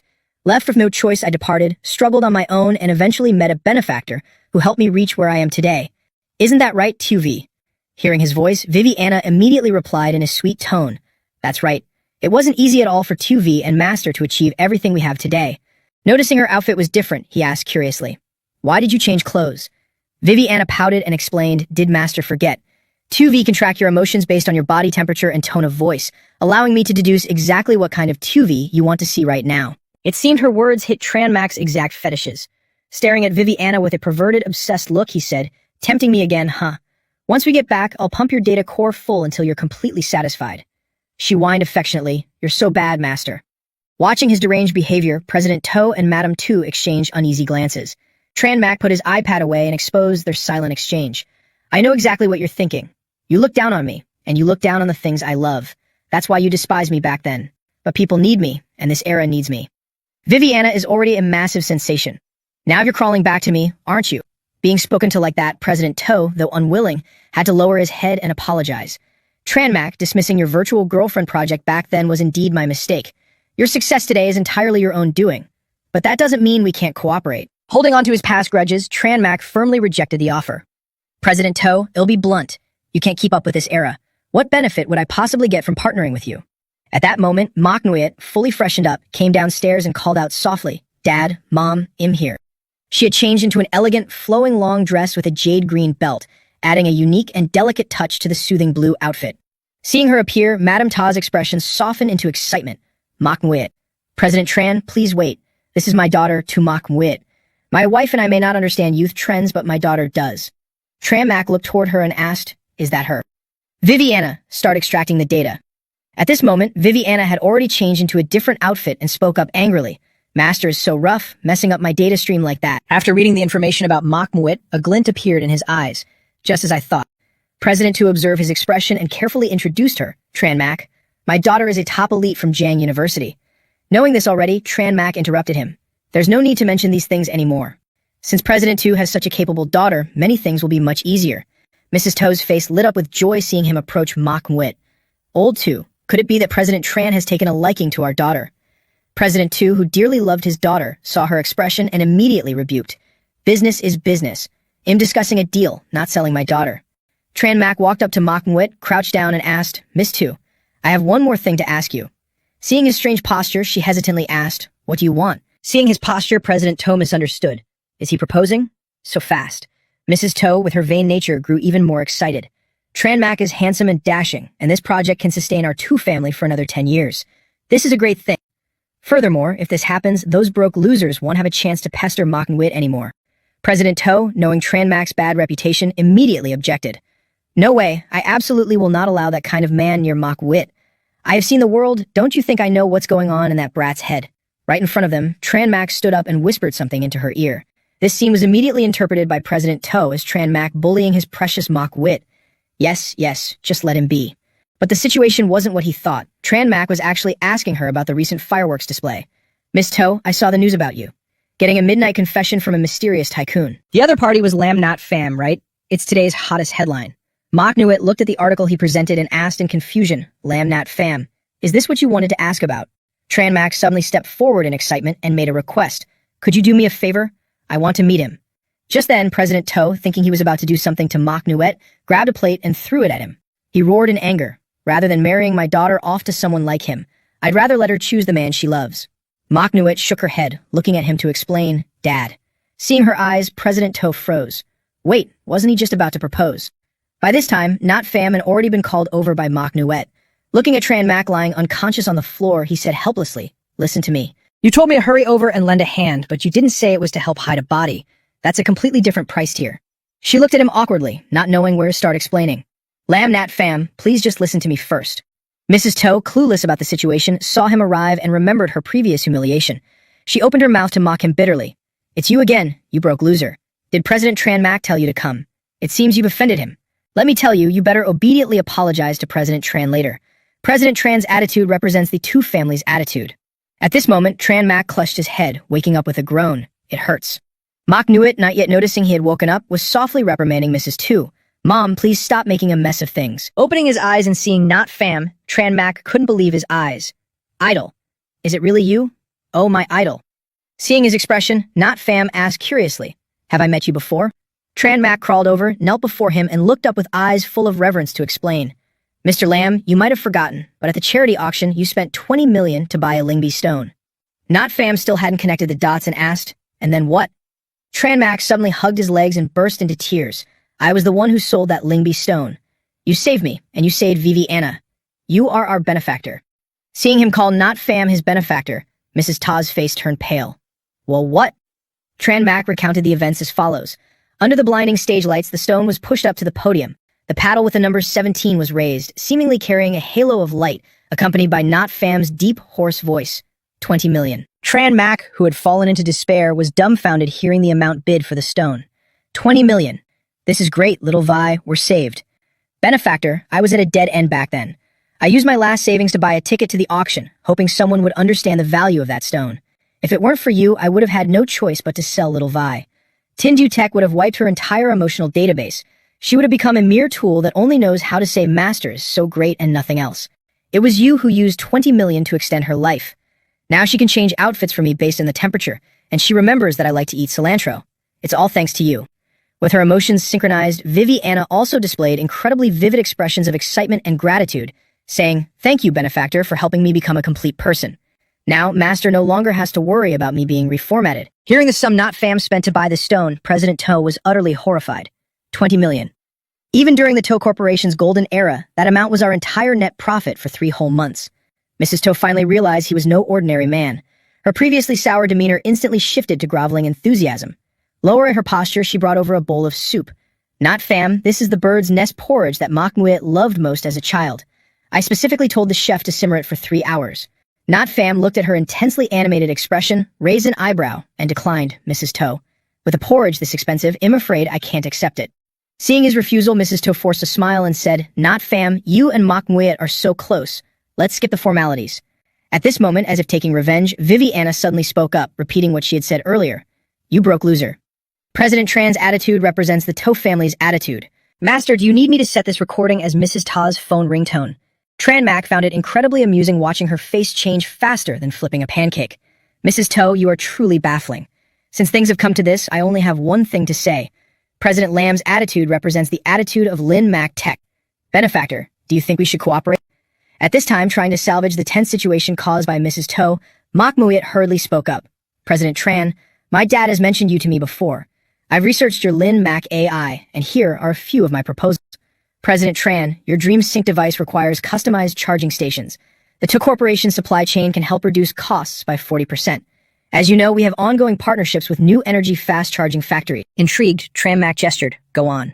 Seeing his interest, Mak Mwit gained confidence and continued.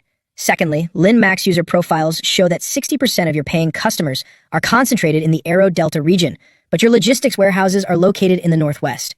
If you utilize the To Corporation's cloud warehouses, equipment delivery times could be cut in half. Furthermore, the membership system of the To Corporation's shopping malls can provide a seed user group for Vivi Anna. The data on their consumer habits is more accurate than any market survey. After listening to her plan, Not Fam curled his lips into a faint smile and said, it seems my opinion isn't needed here. You already know exactly what to do. President to place the contract forward and said carefully, this is the To family's contract. Little Mac, take it back and look it over. He picked up a pen without hesitation and said, no need. Vivi Anna has already scanned the whole thing. Only then did Mak Muyet have the time to ask Mrs. Tu about what she had said to Not Fam earlier. Mom, what did you say to Lam Not Fam just now? I faintly heard something about $100. How could Mrs. Tu dare to recount that story? It's nothing, just casual chatting. But Mak Muyet was still intensely curious and pressed on. What was it, really? Madame Sue slyly brushed it off with a teasing tone. Speaking of your dowry, Mr. Lin is just joking. Hearing that, Mu Yu somehow took it seriously. Lin Yufan asking for a dowry of 100 yuan. Or 100 million. Did Lin Yufan make things difficult on purpose to force my parents to back down? It turns out he still doesn't like me. But if that's the case, I have to prove myself to him even more. It's just 100 yuan, isn't it? Just you wait, Lin Yifan. Seeing her act strange again, Yifan was so freaked out he quickly ran away, thinking, what's this girl giggling foolishly about? Seeing his reaction, Mu Yu hurriedly explained, it's nothing. I was just thinking of something happy. 3 days later, he recalled Chen Mo calling him so urgently and couldn't figure it out. What exactly does this guy want to show me? Bro, I got something new, come check it out. Stepping out of the elevator, he was immediately met with a group of people in bizarre outfits. A girl with cat ears saw his casual clothes and looked at him with disdain.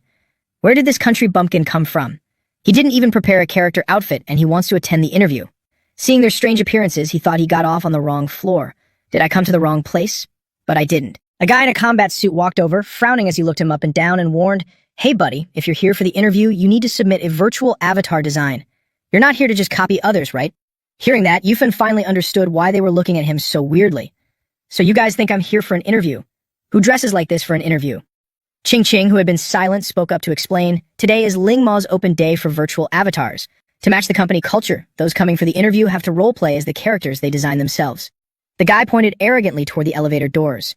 Do you see the logo by the door? Ling Mo, the dimension breaker of Chen Mo.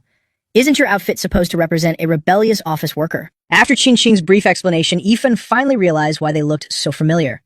Ah, I see. The warrior and the fox-eared girl. I've seen them before. That's the singer, right? The girl playing the singer got annoyed and retorted. It's nothing new, really. You call it avatar design, but it's just tweaking old characters. What do you know? We focus on breaking the barriers between dimensions. The self-righteous cat-eared girl criticized his fashion sense. Give it a rest. People like you are relics of the old era with zero taste or vision. How could you possibly understand today's latest, trendiest tech ideas? If that's all you've got, don't even dream of stepping through Ling Mo's doors. Ching Ching kindly held out a pair of cat ears to help. If you haven't prepared anything, you can use my spare cat ears. The warrior angrily stopped her. Stop wasting your effort. If CEO Chen picks him, I'll crawl my way down from here. At that moment, Chen Mo appeared looking half dead, as if his life force had been drained by ghosts. Seeing him, the group swarmed him like kids finding their mother, chattering nonstop. CEO Chen, you're finally here. CEO Chen, I was recommended by your aunt's neighbor. CEO Chen, I DM you every day online, but you never reply. Thanks to his perceptive eyes, Yifan noticed a dark aura swirling around Chen Mo. An aura of discontent. He never had this before. Spotting Yifan, Chen Mo immediately shoved past the weirdos, ran up to him and asked excitedly, Idol, why didn't you call me when you arrived? Hearing that, Yifan replied, I did call, but you didn't pick up. Only then did Chen Mo notice the missed call on his phone. I was busy running tests the whole time, so I didn't see it. Let's go, Idol. Oh right, there are no interviews today. You guys can leave. Yifan stopped, lightly brushed his hair and said to the warrior, almost forgot. Well, save the part where you crawl up here for later, but next time make sure you crawl your way back too. Do you want to come inside and take a look? Seeing him look at her, Ching Ching paused. Huh? Yes, I'd love to. Outside Chen Mo's company, the sun was high in the sky, indicating it was already noon. Chen Mo looked at Ching Ching, then instructed his subordinate, Here, go help her with the interview test. Sensing his clear favoritism, the secretary respectfully complied. Understood, CEO Chen. Seeing that she actually got to go inside, Ching Ching was so thrilled she almost jumped for joy. I can't believe I actually made it in. After delegating the task to his secretary, Chen Mo turned and headed straight inside. Mr. Lin, let's go this way. Seeing that Chen Mo hadn't mentioned a word about the company along the way, Yifan grew even more curious, acting all mysterious. What is this thing anyway? Leading the way, Chen Mo looked into the room and proudly showed it off. Mr. Lin, this is our memory resonance pod. Before them was a fairly spacious room with a very futuristic-looking chair placed right in the center. Chen Mo slowly explained its operating principle. Xiao Wei will read the user's important memories through neural sensors. For example, some people deeply regret not giving their loved ones a proper goodbye. Others might want to see their deceased pets. They can all use the resonance pod to recreate those moments. As he spoke, he had Yifan sit down on the chair. After seating him comfortably, he continued explaining the machine's functions. Utilizing the interaction between reality and simulation to change the past and make up for regrets, that is the main advantage of the memory pod. Hearing its purpose, Yifan raised an eyebrow and teased. Something this heartwarming doesn't quite fit your style, does it? Chen Mo enthusiastically handed him a pair of 3D glasses and replied, Of course, we also take certain special requests from our users into consideration. Here, I guarantee that any interaction between reality and simulation is incredibly lifelike. You'll understand in a moment, Mr. Lin. Mr. Lin, during the testing period, you'll be alone in the central lab. If anything comes up, just call out. Hearing this, Yufan nodded. All right, got it. After Chen Mo left the room, Mu Yu appeared wearing a long dress. The two seemed to have reached some sort of agreement, as Chen Mo was seen giving her an okay sign. Seeing that nothing happened next, Yifan felt confused. Has it started? Why isn't there any movement? 1 hour earlier. Mu Yu was the first tester. After using it, she seemed to have a lot of ideas about the device. Thank you, CEO Chen. After experiencing it profoundly, I have many outstanding ideas for our cooperation plan. Hearing this, Chen Mo was overjoyed. That's great. Miss Su truly lives up to being recognized by Mr. Lin. I believe you'll come up with many brilliant ideas. All right, Miss Su. Mr. Lin will also be coming to try out the memory pod in a bit. Why don't you wait here for a while? Hearing that he was coming, her expression shifted. Lin Yifan is coming to experience this too. At this moment, her expression darkened and a glint flashed in her eyes. With a look of anticipation in her eyes, she proposed, CEO Chen, could you do me a favor? And that was ultimately how Mu Yu ended up appearing here when Yifan arrived. She pressed the button to play the scene from the day she visited his house. This image instantly played right in front of Nat Pham. He blushed with embarrassment and said, why are you playing this scene? Seeing that he had resonated with this memory, Manhwa grew incredibly excited. That's right, I stored this memory in the resonance pod so Viviana could recreate it. I want to know if we could do it all over again, Lem Nyat Pham, what would you choose? Back then, you rejected me. Were you truly being honest with your own heart? Right in front of her, Nat Pham was reaching out his hand. Manhwa happily opened her arms, exposing her body and looking at him expectantly. There's no one else here right now. Come here, tell me your answer. Just like that, Nat Pham's hand cupped Manhwa's soft breasts. As he squeezed, he muttered to himself, strange, I said the memory pod had a bug, but I didn't expect it to be this rigorous. It even recreated Tomak Muit deliberately binding her chest. Viviana, are you really this meticulous? But I guess it makes sense. Since it's reading my memory, I knew that little girl was just pretending, so it's only right that Viviana recreates it this way.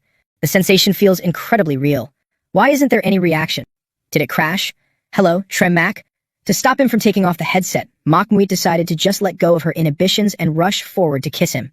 Feeling her sweet breath against his nose and the soft touch on his lips, Nat Pham almost fell into a daze.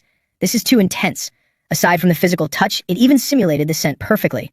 After doing the most daring thing in her entire life, Makmuit's voice stuttered slightly. Shut up.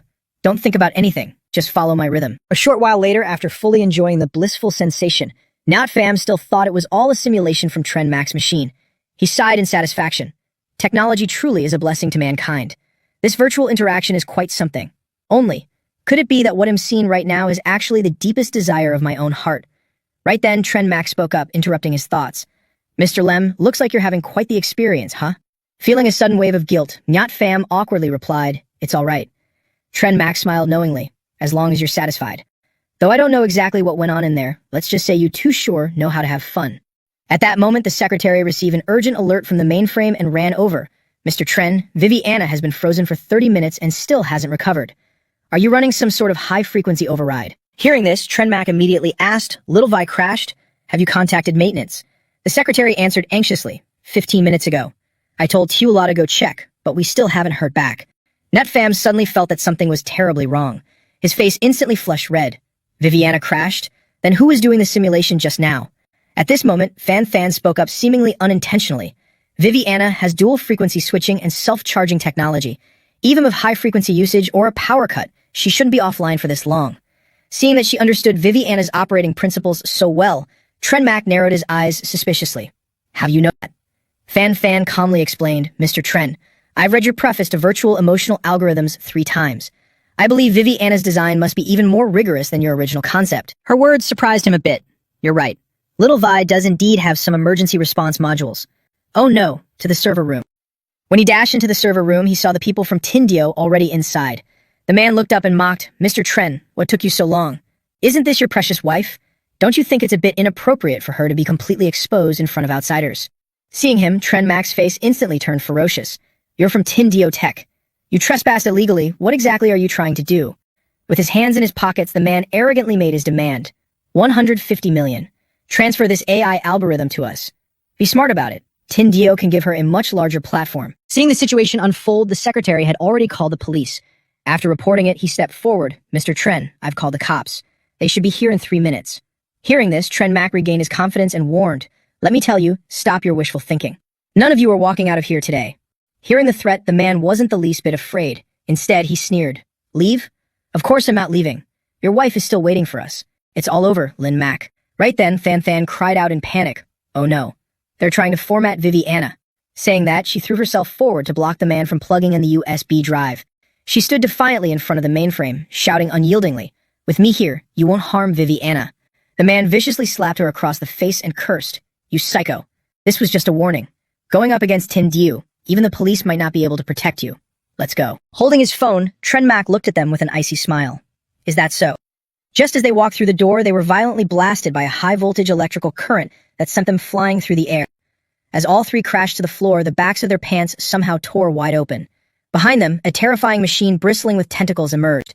Its robotic voice coldly announced, deploying pepper spray defensive protocol against rearward perverts. The tentacles, equipped with sharp nozzles at the ends, swiftly moved toward their raised rears, locking onto their target. And just like that, the entire group was aggressively violated and pepper sprayed right where the sun don't shine. They wailed and screamed in absolute agony. "Give me ice. Give me an ice cube."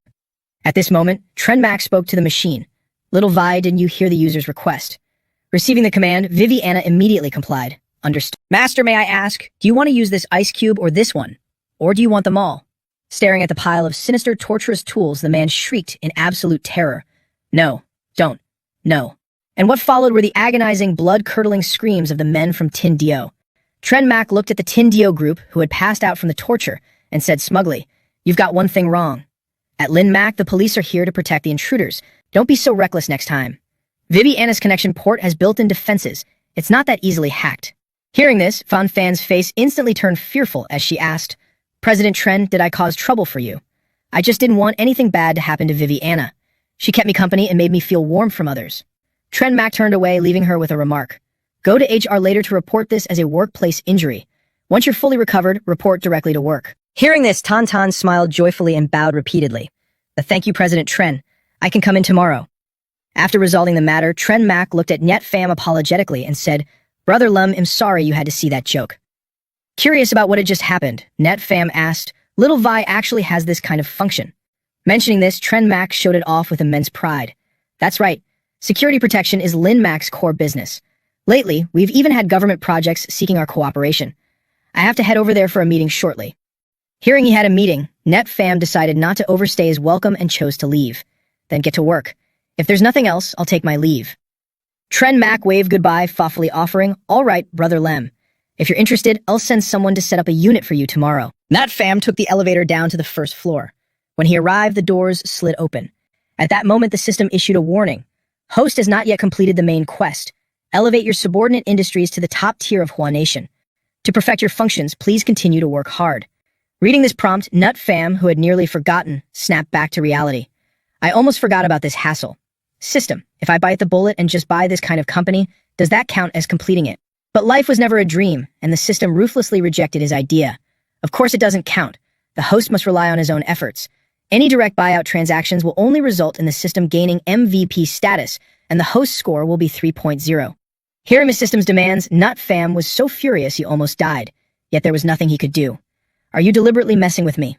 Who's calling?" On the other end of the line, as soon as he picked up, Boss Tum hurriedly said, Senior, listen to me, there's an urgent matter that requires your help. Jiang City Culture and Tourism Bureau." Nut Fam looked at the massive building in front of him and wondered to himself, is this the place? Tren Mac arrived by car and was surprised to see him. "Brother Lem, how are we running into each other again?" He gave a soft hum and explained, "Someone called me over here for a trip." Tren Mac didn't pry, merely exclaiming, "What a coincidence. Let's go in together then." The two of them then walked into Fu Kui's office. He looked at Tren Mac and gestured. "Tren Mac, have a seat. I've looked over your proposal. Director of Culture and Tourism Promotion, call Fu Kui." However, Lin Mac's main business revolves around virtual avatars. What we need is a top-tier security system for cultural relics, capable of covering a 300,000 square meter exhibition hall. Can you handle that? Hearing his requirement, Tren Mac confidently assured him, "Director Kull, rest assured. The 3-tier biometric recognition system developed by Lin Mac is world-class. We can implement digital identification for every single cultural relic." Halfway through his sentence, Fu Kui interrupted him. "All right, say no more. None of that is important. What's important is that the higher-ups aren't at ease. Either way, you need to show a little sincerity, right? Only if you show me some sincerity can I pass that sincerity on to the higher-ups, right?" Looking at his expression, Tren Mac instantly understood the situation. This old fox changing his mind at the very last minute. He definitely wants a kickback. Standing nearby, Nat Pham couldn't help but mock. Director Kull, blatantly demanding bribes like this. Aren't you afraid of being exposed? Called out like that, Fu Kui immediately flared up. What did you just say? Don't you dare spout such slanderous lies. Seeing the old man jump out of his skin so quickly, Nat Pham sneered. Whether it's a slanderous lie or not, I'm afraid you know best in your heart. Unable to retort against him, Fu Kui turned to reprimand Tren Mak. Tren Mak, is this the person you brought along? What the hell are you playing at? Seeing him turn his anger onto Tren Mak, Nat Pham calmly countered. Don't misunderstand. I'm just a passerby. I don't know him. Realizing he wasn't brought by Tren Mak, Fu Kui furiously roared. A passerby? How can some irrelevant person just sneak into my office? Guards. Guards. Kick him out of here. And you too, Tren Mak, leave. As for this project, I will reconsider it on behalf of the Culture and Tourism Bureau. Having seen through his true colors, Tren Mak no longer cared about the collaboration either. Then that's perfect. Lin Mak has no intention of aiding and abetting corrupt practices anyway. Startled, Fu Kui asked, what did you just say? Tren Mak couldn't be bothered to waste any more words on him and called for Nut Pham to follow. Let's go, Brother Lam. At this point, Fu Kui could only watch in indignant resentment as the two of them walked away. Meanwhile, Su Min was out in the hallway talking with Boss Them. Old Them, can you really invite that master over? You should know our budget is quite tight. The older man wasn't entirely certain about it either and could only reply with a wry smile. Well, see. Anyway, I've already called him here. Look, right there. Senior, where are you going? Why didn't you call me when you arrived? Looking at him, Nut Pham was reminded of that insolent Fu Kui and said irritably, where am I going? I came here at your request only to be thrown out directly by the guy in there. Hearing this, a string of question marks popped into Su Min's head. Thrown out? Hua Nation Cultural Bureau, Director 2 Su Min. Boss Thumb furiously kicked the door open and cursed, Call Fu Kui. Do you still want your damn job? Get your ass out here. Seeing two high-ranking officials entering his office, he turned pale with fright. Vice Director Thumb, Director 2. Well, what happened? Boss Thumb pointed at Nut Pham and angrily yelled, what happened?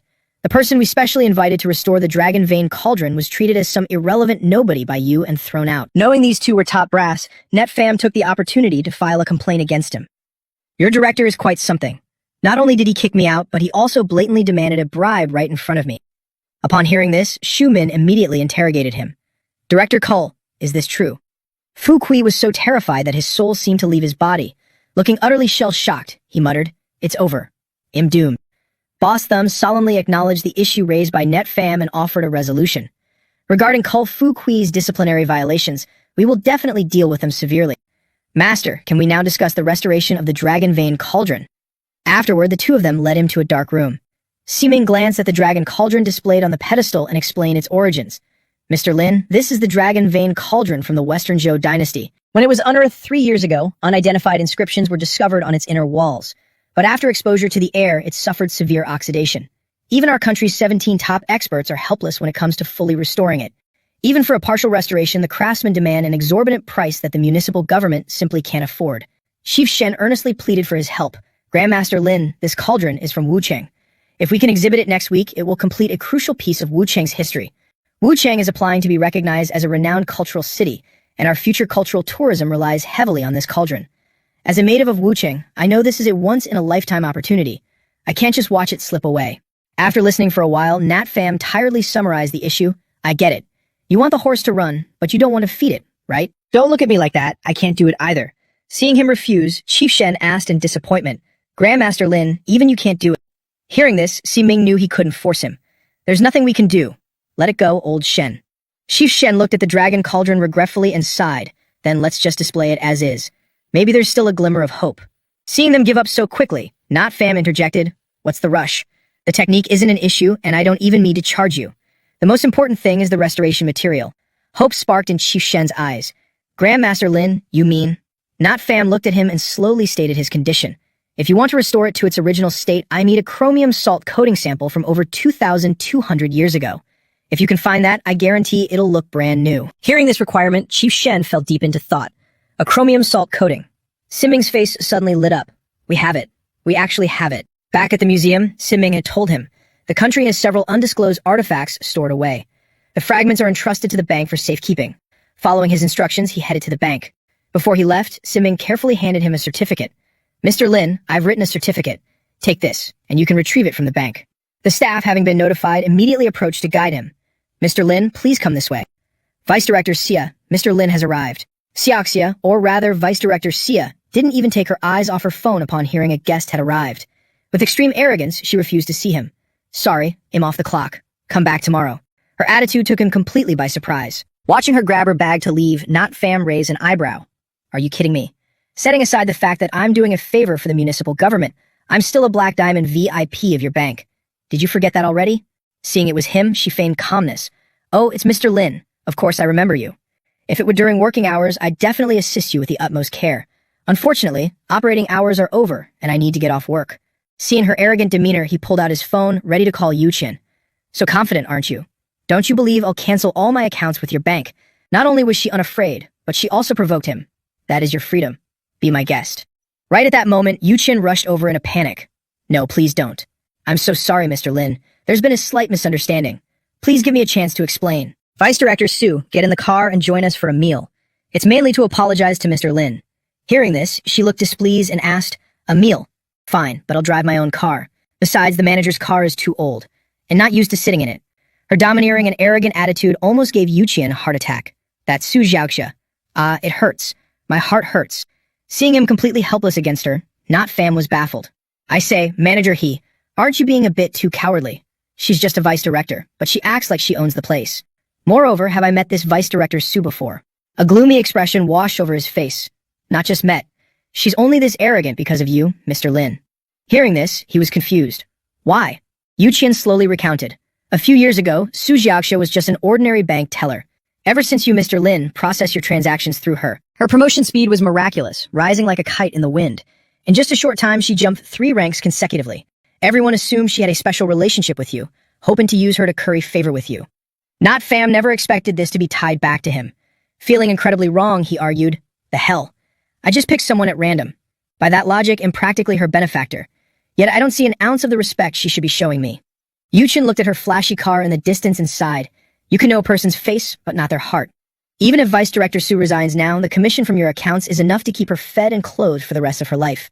My hands are tied. Afterward, the 3 of them went to a restaurant not far from the bank. Xiao looked at the table already full of food but didn't stop, continuing to order. Waiter, add more dishes.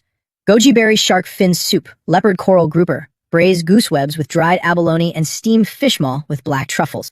Seeing her order so recklessly, Yu-Chin tried to stop her. Vice Director Sue, there are only 3 of us. We really don't need to order this much. She twirled a lock of hair and feigned enthusiasm. It's not too much, not at all. Mr. Lin is our VIP, so of course we must host him properly. Besides, it won't go to waste. I brought containers to pack the leftovers. Not Fam looked at the containers in her bag and sneered. You sure came prepared. Seeing their expressions, she grew even more amused. Can't stand me, huh?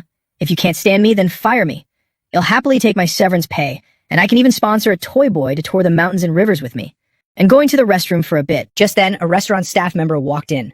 Manager He, as per usual, the gifts have been prepared right here. Hearing this, Yu-Chin said happily, good. Did you know, Mr. Lin? Huiyin Pavilion's pastries are a time-honored brand in Wucheng, and they're incredibly hard to buy. Our bank has a partnership with Huiyin Pavilion. We regularly prepare these pastries as gifts for our VIP clients. You must have received them before, right? Not Fam looked at the gift box in front of him, and an idea popped into his head. The gift? Hasn't it already arrived? Manager Hatch, do you want to see Teal Ha get her karma? Hearing this, Hugh Kiem paused for a beat, but he immediately snapped back to his senses and said, about this. Even though Vice Director To has her flaws as her leader, I really don't want to see my subordinate make a grave mistake. Seeing him still putting on an act, Nut Fam's face darkened. Tell me the truth. Instantly, Hu Kiem's expression changed and he asked enthusiastically, really, Mr. Lum, is there actually such a good thing? When Teal Ha returned from the restroom and saw the food mostly untouched, she shamelessly wanted to pack it up. If Mr. Lum can't eat any more, then I'll pack these dishes to take home. At that moment, Not Fam reached out and grabbed her wrist. He raised an eyebrow, chuckled coldly, and asked her, Vice Director To, aren't your hands moving a bit too fast? Stopped by him, Teal Ha asked in confusion, what do you mean? He glanced at the pastry box in front of him, a profound look flashing in his eyes, and asked, for example, the pastries from Hua Van Lo. It seems I haven't received a single piece. Feeling guilty, Teal Ha let out a forced gasp and awkwardly explained, oh my, this is just a trivial matter. If Mr. Lum likes them, I can have someone bring them to you every day. But Not Fam was determined to teach her a lesson, so how could he let it go so easily? Pastries are a small matter, but what about the other things? Frightened by his gaze, Teal Ha asked, you mean? He glanced at Hugh Kiem sitting next to him and said, I just confirmed with Manager Hatch earlier. The gifts the bank gave me, the supermarket shopping cards, or the commemorative gold bars, I haven't received any of them. The total value exceeds 100,000 yuan. This already counts as severe embezzlement of property, Vice Director To. Seeing her deeds exposed, her face instantly turned deathly pale. She looked frantically at Hugh Kiem for help. Manager, please help me explain. Since I couldn't contact Mr. Lem, I was just keeping those things for him. Mr. Lem, I absolutely wouldn't dare touch your things. I can return them to you at any time. Hearing her forced explanation, Nut Fam angrily exposed her. Couldn't contact me. You have my number and you have my home address too. Whether you couldn't contact me or just didn't want to, you know best. I'm preparing to sue you. Go talk to my lawyer. Hu Kiem stepped in at exactly that moment to bail Tio Ha out. Mr. Lem, could you please not sue her over this? Just consider it as doing me a favor. Seeing him speak up to save her like that, she was moved to tears. Manager Hack, you're the best leader. Honestly, my attitude in the past really wasn't very proper. Just then, Hu Kiem's expression changed. He sternly proposed a solution. Please leave this to me to handle internally. I will report it to the Disciplinary Inspection Committee for a strict investigation. I will definitely give Mr. Lum a proper explanation. Hearing this, Tio Ha screamed in terror. No, please don't do that, manager. After dealing with Tio Ha, Hu Kiem's attitude toward Not Fam became even more respectful. Let's go, Mr. Lem. I've already had someone fetch the fragments you need. They're at the bank, waiting for your return. Hearing that, he smiled in satisfaction and said, that's good. Saves me another trip. Still, Manager Hack was truly shrewd. With this, not only would her assets be confiscated as public property, but she would also face decades in prison. Looking at Teal Ha dragging herself into the car in despair, Hu Kiem said without an ounce of care, she brought it upon herself. Just as Teal Ha was about to get in, an unknown person threw a rock that smashed into her car. Tan Than, appearing with a completely different look, showed up looking like she was ready for a gang war and yelled, "You scratched my car and wanted to run. Smash it." Seeing them smash her car, Teal Ha screamed in panic, "What are you doing? I just bought this car." Tan Tan reached out and grabbed her by the hair at the back of her head. She held up her phone, forcing her to look at the picture on the screen. "What am I doing? Your cheap car only costs a few $100,000 and you dare park it blindly. You scratched my car, do you know that?" With her hair pulled, Teal Ha shed tears of pain and angrily warned, "Ouch, ouch, ouch. Let me go or I'll call the cops. However much it is, I'll pay you back." But Tan Tan wouldn't let her off. "Payback? What are you going to pay me with? My car is imported and the cross-border shipping cost just to repair it is 500,000 yuan. Hearing the repair cost, Teal Ha's face instantly turned pale. 500,000 yuan. Seeing her expression, Tan Tan smirked and made a decision. "You can't afford it. Then this car belongs to me and I decide what happens to it. Come on, keep smashing it." Then, under her orders, her followers swung their bats and smashed Teal Ha's car. Looking through the car window and seeing this scene, Hu Kiem could only sigh. I knew it. With her arrogant and overbearing attitude, it was only a matter of time before she met her match. "Mr. Lum, you aren't thinking of helping her, are you?" He didn't look at Teal Ha, but instead looked at Tam Than, who was sitting on the hood of the car in the distance. Activating my eyes are the measure. Facial feature comparison complete, 100% match probability. After confirming that she was the Tam Than from Lin Mac Tech, he opened the car door and asked Hu Kiem for a favor. "It's not that serious. I just discovered something interesting. I need you guys to investigate someone for me." A few days later, at the Vung family villa, congratulatory voices rang out. "Happy 60th birthday to old Master Vung." Looking at the villa, Yat Pham asked Man Din in confusion. "This place is almost out of Vothang. Why does Uncle Vun want to live here?" Taking small steps beside him, she explained, "The old man likes the suburbs. He says it's quiet here. Besides, if it gets too late, don't go back. You might as well stay here." Hearing this, Yat Pham said helplessly, "There are still people urging me to work. You were the one who said Uncle wanted to see me, so I'll just say hi to him and then go." Mandin tightly hugged his arm and softly urged, "Oh, come on. Let's just go inside first and figure it out later." When they went inside, right in front of them was a crowd of people surrounding Thien Fong, flattering him. "Chief Look, your presence here today truly brings glory to this birthday banquet. Chief Look, is that VIP's health still good?" He put on a modest and respectful front, replying, "Uncles, you're flattering me too much. Just calling me Teal Look is fine. Rather, I should be the one thanking you on behalf of my master, that you uncles still remember him." Hearing this, the man beamed with a wide smile and said, "What are you talking about? Old Vium and I have been close for so many years. How could I not come?" The man next to him also chimed in with praise. "Exactly. Old Vium has truly raised a fine disciple." At this moment, Mr. Vium walked over and gently scolded him. "Thien Fong, didn't I tell you that you didn't need to come? This isn't a big deal. Don't let it delay your work." Seeing him, joy flashed in Thien Fong's eyes. "Master, it's your birthday banquet. How could I not come?" "Don't worry, I've already asked for permission." After speaking, both of them heard a noise and looked behind them. Man Din hugged Not Fam's arm, walking over and calling out to him, "Dad, we're back." Not Fam shook his hand and said calmly, "Uncle Vuong, long time no see." Mr. Vuong recognized him at a glance. "Lam Not Fam, right? Thank you for the saxophone. This boy, you haven't changed after all these years." Not Fam didn't really expect him to remember his name, so he was slightly surprised. "I remember meeting Vuong Man Din's father only once before. He still remembers me."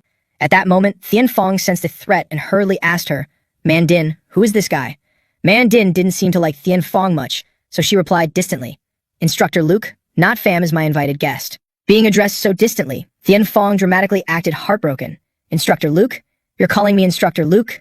You used to call me Brother Luke." "Man Din, even if you're looking for a boyfriend, you can't pick someone who looks like he'd get blown over by the wind. How can he protect you?" Man Din wasn't happy hearing him badmouth Not Fam. "No need. I just need to be able to protect him." Being mocked, Not Fam immediately spoke up with a suggestive tone. "You think a swollen lump is that sturdy? I wouldn't be so sure." Hearing this, Thien Fong frowned deeply and asked sternly, "What did you say?" Thien Fong arrogantly looked down at Not Fam and boasted, "Let me tell you this first, in this spar, I won't bully you. I'll only use 30% of my strength. If you can't even handle that much, then you have no right to stand beside Man Din." Seeing him blabbering on, Not Fam boredly picked his ear and interrupted, "Cut the crap and bring it on." Infuriated by his arrogant attitude, Thien Fong lunged forward. "Then don't blame me for not holding back." Indeed, his strength was nothing short of extraordinary. Just looking at his attack speed was enough to tell. Not Fam was genuinely surprised by how fast he struck. Thien Fong never expected him to dodge this move. A look of sheer shock appeared on his face. Suddenly, his entire body froze. A bone-deep, agonizing pain struck the right side of his brain, making Thien Fong almost unable to stand. "What's happening?" "My head. It's splitting apart." Seeing Thien Fong suddenly collapse, Not Fam was startled and yelled, "What are you doing? I told you, don't try to frame me. I won't fall for that scam." Two people witnessing the situation rushed over in a panic. "Section Chief Luke, what's wrong?" "Section Chief Luke, are you okay?" The man in the blue tie thought Not Fam had played a dirty trick to put him in this state and yelled, "You damn brat, you dare play dirty. Do you know who he is?" Suddenly taking the blame, Not Fam felt both wronged and angry. "Play dirty. If you're blind, go get your eyes fixed. I haven't even touched him." Thien Fong still wanted to continue the spar. Relying on the strength of the two men, he slowly stood up. "Help me up. I can still fight." But seeing him suddenly dry heave on the spot, the white-haired man immediately stepped back and advised, "Section Chief Luke, you really should rest a bit." The blue-tie man was still convinced that Not Fam was behind this. "Rest assured, if we find out this brat played a dirty trick, I guarantee he won't get away with it. Even old Vuong's reputation won't save him." Although Thien Fong liked Man Din, he wasn't so shameless as to frame a love rival. He forced himself to explain, "It has nothing to do with him. Come on, let's have a fair and square match once more." Looking at his state, Not Fam chuckled coldly and warned, "I'm fine with it, but I'm afraid you won't last another half hour." Hearing this, Thien Fong was taken aback and asked, "What do you mean?" At that moment, his system skill activated. "My eyes are the ultimate measure has been triggered. The system is analyzing." After the system finished analyzing, Not Fam pointed a finger at his own head and reminded him, "You've got bugs crawling around inside your head without even knowing it, yet you still want to act like a god of war here. If you delay any longer, that bug will send you straight to the Grim Reaper." Hearing this, the other two showed expressions of disbelief and anger. "Bugs crawling inside? You think his brain is infested with bugs? Young man, why are you cursing him like that?" Naturally, Thien Fong didn't believe such an absurd claim either. "Don't try to scare people. I get a full-body checkup every 3 months and there are absolutely no issues." Seeing his doubt, Not Fam changed his approach and asked, "You don't believe me, huh? Have you been to Van Province in the last 2 years? To be more precise, deep inside Thien Lao Mountain, the border between Hua Nation and Viet Nation." Seeing him accurately pinpoint the location where he had been stationed, Thien Fong was shocked and terrified. "How did you know?" Seeing his expression, Not Fam became even more certain of his deduction. "Then I'm right. They say deep in the mountains of Van Province, there is a Goo King production base. They all specialize in raising bugs. Put in ancient times, they would be bioweapon experts. Your condition stems from exactly there. And it's the extremely hard to refine invisible goo. Colorless and invisible. Did you really think an X-ray could detect it?" At this time, Mr. Vuong couldn't hold back anymore and spoke up to verify. "Little lamb, you aren't just scaring him with all this, are you?" Too lazy to explain further, Not Fam simply replied, "Whether it's true or not, he knows best. The gust venom is spreading through the crevices of your bones. The pain is like someone stabbing needles into your marrow. Your heart feels like it's burning, your bones feel pierced, and your muscles feel like they're being sliced off piece by piece. Right now, just breathing makes his internal organs ache. Being able to endure and fight up to this point, he's genuinely got some guts. Although Man Din disliked Thien Fong for being so clingy, she couldn't just watch him walk through death's door. She hurriedly asked for a cure. Not fam. Instructor Luke isn't a bad person. Do you have any way to help him? Of course our main character had a cure. He instructed Man Din to fetch a basin of water and then brought Thien Fong into the room. Out of curiosity, everyone followed them inside to watch him perform. Seeing that he only needed her to hold a basin of water, Man Din was slightly puzzled. Not fam, is this really all you need? Not fam wasn't too sure himself. He only had a rough idea. Anyway, it's my first time too. Let's just give it a try. Hey, are you absolutely sure you don't need me to give you anesthesia and a sedative? What comes next is going to hurt a lot. To show off his strong and unyielding spirit, Thien Fong replied, no need. How can a real man fear a little pain? No matter how much it hurts, I, Luke Thien Fong, won't even flinch. Even if in the patient and he's the doctor, I must prove to Man Din that in the manlier one. Seeing that he had made up his mind, Not Fam didn't hesitate anymore and immediately stuck an acupuncture needle into his left waist. All right then, I'm starting. His hand speed was incredibly fast. In the blink of an eye, dozens more needles appeared, scattered all over Thien Fong's body. As he applied the needles, Not Fam thought smugly, colorless and invisible might be an unsolvable puzzle for others, but unfortunately for it, it can't escape my eyes. At this moment, Thien Fong threw up sour stomach acid once again. The onlookers trembled as they watched this grim scene. Why do I feel like Section Chief Luke wasn't in as much pain from the goo bite as he is from that kid's needles? He's not using this to get personal revenge, is he? Watching him vomit from the pain, Not Fam felt quite helpless. I told you to use anesthesia, see? You wouldn't listen. But I've locked onto the goo worm's position. The final needle. The mysterious Arc 7-star needle. Being stabbed in an unspeakable private area, Thien Fong's eyes rolled back. He clutched his little brother, his legs trembling so hard he could barely stay upright. After placing the mysterious Arc 7-star needle, Not Fam smiled in satisfaction and declared, all done. Seeing no bug crawl out, the blue-tie man immediately assumed he was taking personal revenge. Hey, there's no bug at all. And you still say you aren't scamming us. Suddenly, Not Fam stepped forward and swatted his hand away with a quick flick of his wrist. Staring at his bleeding hand, the man in the blue tie trembled with rage. I'm an old man and you dare resort to a sneak attack? I'll sue you for elder abuse. Seeing him grow increasingly unhinged, Not Fam grabbed his hand, forcing him to look at the pitch-black bug resting on his palm. Take a good look. What is this? Colorless and invisible, it feeds on your lifeblood and then turns crimson. Understand now. Only then, upon seeing the dead bug skewered on his hand, did everyone finally believe it was real. It truly was a goo worm. Mr. Vong, still worried about Thien Fong, approached and asked hesitantly, Lamb, what about Thien Fong? Seeing the anxiety on his face, Not Fam quickly reassured him. Don't worry, he's fine now. Uncle Vong, even among goo masters, breeding this invisible worm is incredibly difficult. Each one is a priceless treasure. Mr. Vong looked slightly bewildered. What are you implying? Not Fam dropped the bug into a cup and smirked. Let him study this worm, so he realizes exactly who he just messed with. Taking the vial containing the goo worm, Mr. Vuong's voice filled with admiration. All right, I shall accept Lamb's thoughtful gift on heaven's behalf. Having saved the man, Not Fam had no desire to linger. I have matters to attend to. I'll take my leave. Man Din immediately stepped forward, gently clinging to his arm. Not Fam, let me see you out. Witnessing his true power and the affection in Man Din's eyes, Mr. Vuong finally had to admit her excellent judgment in men.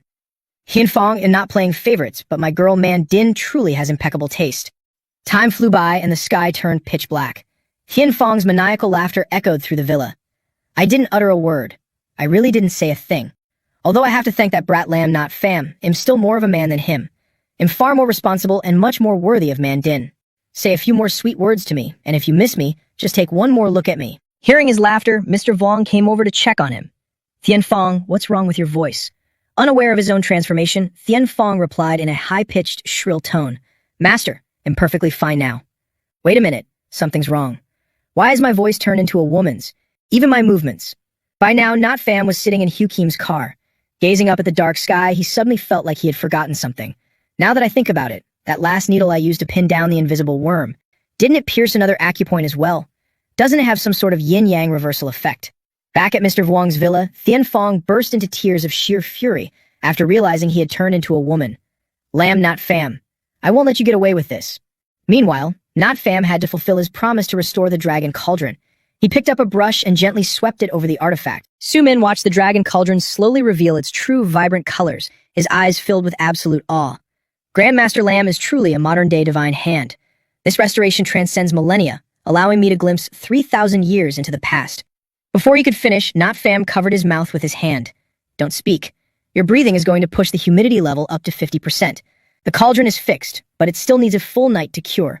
Keep the room's humidity and lighting exactly as I've set them. If there's even the slightest fluctuation, I can't guarantee the restoration's success. Realizing he almost ruined everything, Su-min apologized in dismay. I'm so sorry, Grandmaster Lamb. I was careless. Right in front of him was a table covered in a tangled mess of cables. Not Fam stared at it, burning with curiosity. What are all these wires for? Seeing this, Su-min quickly explained, the Dragon Vein Cauldron is of paramount importance, so our security system must be absolutely flawless. Look here. We chose the Lin Mac AI system, which Grandmaster Lamb is familiar with, to rebuild it from the ground up. Just then, a passing staff member carrying equipment accidentally bumped into Tan Than's ladder. She screamed in terror, "Somebody help me." Not Fam, who happened to be walking by, instantly became her cushion. Isn't that? Sitting squarely on top of him, Than Fan cried out with a pained expression. Ouch. Mr. Lamb, are you okay? Not Fam, pinned down and utterly exhausted, groaned, "Get off me." Only then did Tan Than remember to stand up. She guiltily introduced herself. "Oh right, I haven't introduced myself yet. My name is Lu Than Than. Lin Mac is in charge of the exhibition's security system this time, and I am here to oversee the installation." "Thank you, Mr. Lamb." Suddenly receiving such profound gratitude left him bewildered. "Thank me for what?" She tightly grasped his hands, her face glowing with deep appreciation. "I was only able to join Lin Mac because you recommended me, Mr. Lamb." Not Fam pulled his hands away and replied calmly, "I only opened the door. Whatever you've achieved today is entirely due to your own hard work." Playing the innocent schoolgirl to perfection, Fan Than firmly protested, "How can you say that? Mr. Lamb, your help was absolutely crucial. I spend all my days buried in books and research, so I'm terrible at socializing. If it weren't for your help, Mr. Lamb, I probably wouldn't have even gotten an interview." Seeing her overact so dramatically, Not Fam found it a bit grating and bluntly exposed her. "That's not exactly true, is it? I thought you were pretty fluent when you played a delinquent schoolgirl threatening people." Hearing this, Tan Than froze in her tracks. "Mr. Lamb, what are you talking about?" Figuring that warning was enough, he turned away, no longer wishing to entertain her. "Nothing. I've got things to do. I'll take my leave." Tan Fan didn't dare press further. Her expression turned stiff as she watched him walk away. "All right, Mr. Lamb. I know you're an antique expert. I hope to learn more from you in the future." Once everyone had left, only Tan Than remained in the room. She irritably stroked her braided hair. The innocent facade vanished, replaced by a cold, calculating glare. This fool's guard is surprisingly high. Stepping out of the museum, Not Fam immediately called Hugh Kiem. "Manager Hatch, how is the investigation into Lu Tan Than going?" Having been just about to call them anyway, Hugh Kiem replied instantly, "Mr. Lamb, we have the results. Lu Tan Fan is highly likely the illegitimate daughter of Tran Tin Diu, the chairman of Tin Diu Tech Group." Upon hearing that name, he immediately recalled his encounter with her subordinates at Lin Mac. Tin Diu Group. No wonder she risked her life to save Tuvai. It was all a grand performance to infiltrate Lin Mac. By now, Hu Kiem had reviewed her entire dossier and continued, "Mr. Lamb, I'm afraid Lu Than Than's motives aren't entirely focused on Lin Mac." Hearing this, Not Fam asked with piqued interest, "What do you mean?" Hu Kiem brought up Tin Ha and explained, "Tran Tin Diu has a younger brother. It's the very same boss of Tin Ha who tried to frame you before, Tran Tin Ha." Not Fam instantly connected the dots, a look of profound understanding flashing in his eyes. "Well, that explains everything. You want to put on a grand show? Fine, I'll be merciful and help you set the stage." A few days later at the museum, Su-min led the appraisal team and guests to where the Dragon Cauldron was being displayed. "Everyone, the exhibit in front of us is the most precious treasure of this exhibition, a masterpiece representing the techniques and the profound 3,000-year history of Hua country. Under Grandmaster Lamb's restoration, its patterns are completely distinct. Please behold the Western Jew Dragon Vein Cauldron." When revealed, the cauldron looked like a pile of scrap metal, leaving Shu-min stunned on the spot. "Grandmaster Lamb, this cauldron, why does it look like junk?" Nut Fam let out a long yawn, his expression utterly nonchalant as he replied, "Is there a problem? That's what happens when there isn't enough maintenance time." Shu-min, who had seen it when it was repaired, hurriedly whispered in his ear upon seeing this, "Grandmaster Lamb, it was way more intact than this yesterday. Journalists from all countries are watching us right now. We can't afford to lose face." The spectators, seeing the Dragon Cauldron looking like a pile of scrap, immediately began to mock it. Is this Hua country's technique? Hua country is renowned for having top-tier restoration skills, but the result is exhibiting a pile of junk. This news is even more valuable than the original artifact. At this moment, Fan Than ran in looking frantic. "Director Slu, something bad happened." Slumin, already annoyed, sounded clearly displeased. "What happened?" She reported the situation with a serious face. "We just verified the markings. The one in the display case isn't the Dragon Vein Cauldron. The real one has been switched." Hearing this, Slumin panicked. "Switched? Who did it? Where are the security and surveillance systems?" Fan Fan replied with a hesitant tone. "The cameras were wiped clean. We just ran a recovery check. Mr. Lem, why would you switch the Dragon Vein Cauldron? Sumin was shocked to hear her blame him, Grandmaster Lem. Being accused of theft, not Pham didn't panic at all, but very calmly asked her back, "Me, are you sure?" Tam Than feigned helplessness and handed over a phone showing a video with his face on it. I didn't want to say it either, but the surveillance video is all right here. Just then, the police walked in from outside and shouted loudly, "Make way. Everyone, step aside." Min looked at the leader and cried out in surprise, "Captain Chu, what's going on?" Min approached with tightly knitted brows and clearly stated not Pham's charges. Lemnet Pham is suspected of smuggling a level 1 national artifact and colluding with foreign profiteering syndicates. You are now officially under arrest.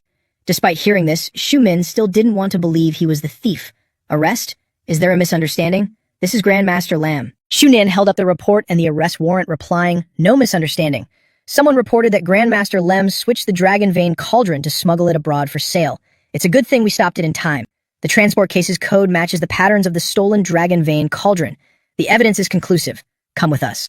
At this moment, the onlookers, seeing the police produce an arrest warrant, completely bought it and began to criticize him. What Grandmaster? Just a thieving traitor. Throw him into the moat. He's completely lost the face of the Hua country people. At this, Nut Pham smiled smugly and took out his phone, saying, "Is that so? I also have something I want to show everyone." One day ago, Skinny Monkey approached the red car and said, "Boss, we've arrived." Tin Ha stepped out of the car and said triumphantly, "Lem Nut Pham, in the end, Im's still the winner. You definitely wouldn't expect this even in death. Lu Tan Fan is the daughter of my older brother, Tren Tin Jio. It's all just so coincidental." Right at this moment, Skinny Monkey suddenly betrayed him, delivering a devastating blow to his back. Tin Ha, being bumped into and almost falling backward, yelled in anger, "Damn it, why did you slam into me?" He scratched his head apologetically and explained, "Sorry, boss. Just thinking about how we're going to soar in the future got me a little too excited." Tin Ha gave a cold snort and asked, "Where is the Dragon Vein cauldron?" Skinny Monkey followed him and respectfully replied, "Boss, exactly according to your plan, that fake thing has been used to frame Lam Nyat Pham. The real one is right here on our boat. As long as we successfully smuggle it out, we'll get back everything we lost because of Lam Nyat Pham." Hearing that everything was in order, Tin Ha praised him with satisfaction. "Well done, Skinny Monkey." He acted humble and flattered him. "It's all thanks to you, boss." Right at this moment, Tin Ha pulled out a weapon and stabbed Skinny Monkey in the chest. He looked at him in disbelief. "You." Tin Ha looked at him with vicious eyes and said his final words. "You've worked hard these past few years. I won't be needing you anymore, so get some good rest." After saying that, he kicked Skinny Monkey hard, sending him falling backward. Because the sea was right behind him, Skinny Monkey was kicked by Tin Ha and fell with a splash into the vast ocean. He was still struggling to float up to question Tin Ha, "Boss, why?" Watching him still struggling, Tin Ha smiled the standard sinister and vicious smile of a villain and explained, "Skinny Monkey, you've followed me for so long. How could you not predict this move? That Dragon Vein cauldron is worth hundreds of millions. Giving you even a tenth of it would break my heart." Seeing him step down, Skinny Monkey begged him to save him. "Give me a chance, boss." But when he tried to climb up the ladder, Tin Ha stomped hard on his hand. "Go down. I'll burn some joss paper for you when I have time later. Set sail." Just like that, Skinny Monkey was left behind in the vast sea. His mistress, seeing him finally arrive, whined affectionately, "Darling, why are you only here now? I've been waiting for you for so long." Tin Ha, in an excellent mood after dealing with Skinny Monkey, said, "Baby, don't rush. Good things are worth the wait." Seeing him like that, the mistress blushed and said seductively, "But I can't wait to start anymore. What should we do?" Being in such an excited mood and getting seduced like this made his blood boil uncontrollably. "Then let's get to it." What followed was a classic SM scene, with a whip lashing hard against a firm, raised pair of buttocks. The mistress, holding the whip in her hand, stepped on his round buttocks and ordered sternly, "Hurry up and call me master." Being humiliated like this brought Tin Ha unbearable pleasure, and he cried out happily, "Master." As if to reward him, she lashed out even harder at Tin Ha's body. After rewarding him with a few lashes, she sat down on the chair and said excitedly, "Good boy. Tell me, you want to be punished by your master with that massive, thick thing, don't you?" Tin Ha, deeply intoxicated from being stepped on the face, pretended to refuse. "Master, I'm afraid that wouldn't be appropriate." Seeing him dare to refuse the reward, she whipped him a few more times while cursing incessantly. "This stupid pig has such a stubborn mouth. Aren't you just trying to trick me into hitting you more?" Whipped into a state of total bliss, Tin Ha cried out, "I said it's fine." A moment later, a spotlight suddenly shone down, accompanied by the sound of applause. Tren Mac couldn't stop laughing as he watched Tin Ha trapped in his own illusions by the machine. "CEO Tren, you've truly given us a vivid performance." Tin Ha finally realized something was wrong. "Where the hell is this? What kind of trick are you playing?" Ki-Gay and his lackeys appeared and greeted him. "Boss, it's okay. I'm right here." He immediately lunged forward, grabbing Ki-Gay's collar to interrogate him. "Ki-Gay, weren't we supposed to be at the docks? Damn it, you betrayed me." Having seen the images hidden deep in Tin Ha's mind, Kige pinched his face hard and sneered, "We're the same. Boss, after you connected to TLV, everything you saw was what your heart most desired to fulfill. What right do you have to judge me? Besides, Mr. Lum actually helped cure the black aura on my hand.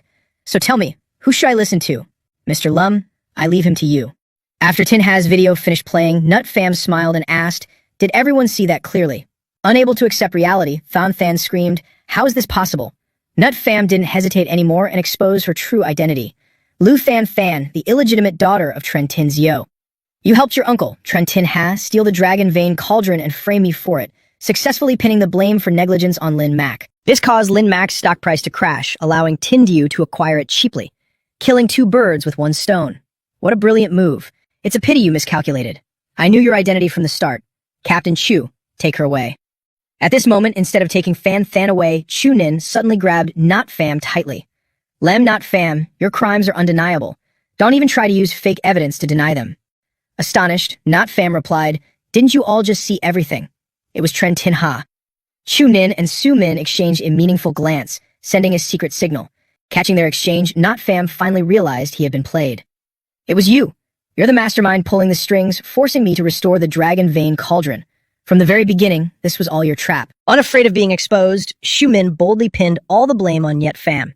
Grandmaster Lum may have the skills, but who would have thought he'd be so selfish, stealing the very artifact he was assigned to guard?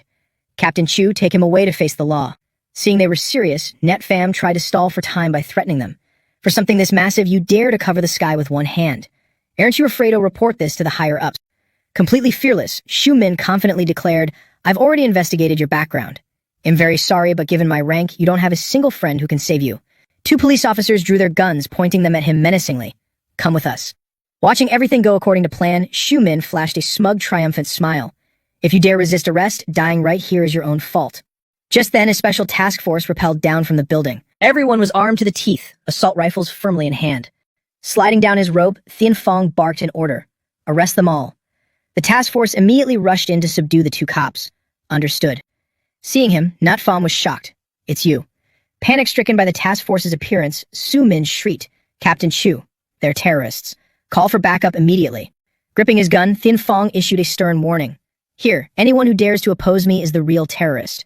Taking one look, Chu Nin instantly recognized Thien Fong's identity. Director 2. They're the Central Guard Regiment, a unit belonging to the top leader's personal guard. Thien Fong stepped forward. Thanks to his towering physique, he exuded an overwhelming, oppressive presence. Gritting his teeth, he glared fiercely at Su Min. "Why don't you look in the mirror and check your own rank before daring to touch him?" After dealing with Su Min, he glanced over at Nut Fam. "Lem Yat Fam, I've finally found you." However, his gesture, raising his pinky finger, caught Nut Fam's attention. Realizing he had instinctively made that feminine gesture again, Thien Fong felt both embarrassed and flushed. Seeing this feminine display, Nut Fam finally realized which pressure point he had struck. "Now I remember. Last time I accidentally hit him with the yin-yang reversal needle." Seeing Nut Fam looking at him with pity, Thien Fong became furious out of sheer embarrassment. "What are you looking at? Hurry up and fix me." Looking at the heavily armed task force behind him, Nut Fam broke a sweat. "I didn't do it on purpose. Was it really necessary to mobilize an entire army just to find me?"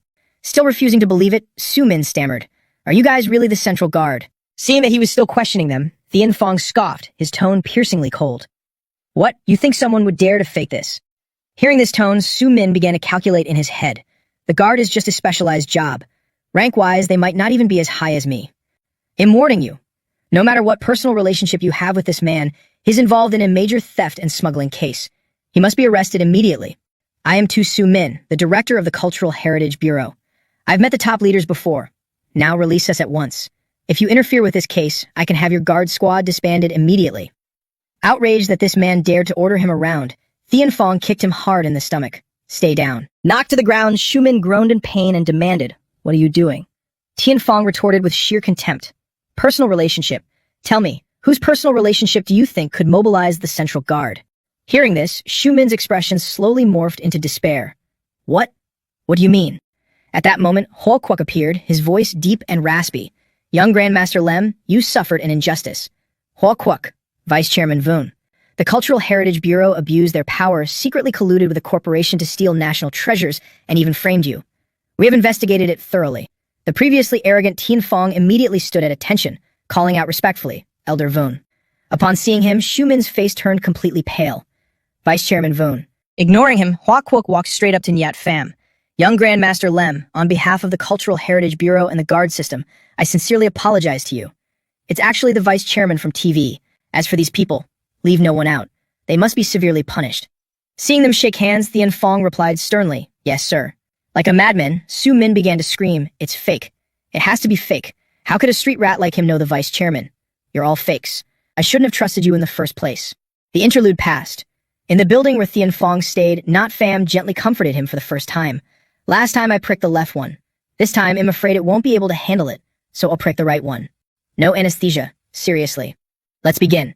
As soon as his needle pierced down, Thien Fong cried out in pain, his face contorting in agony. Hua Kwok didn't even glance at Thien Fong, who was sweating cold bullets from the pain, but looked at him with immense gratitude.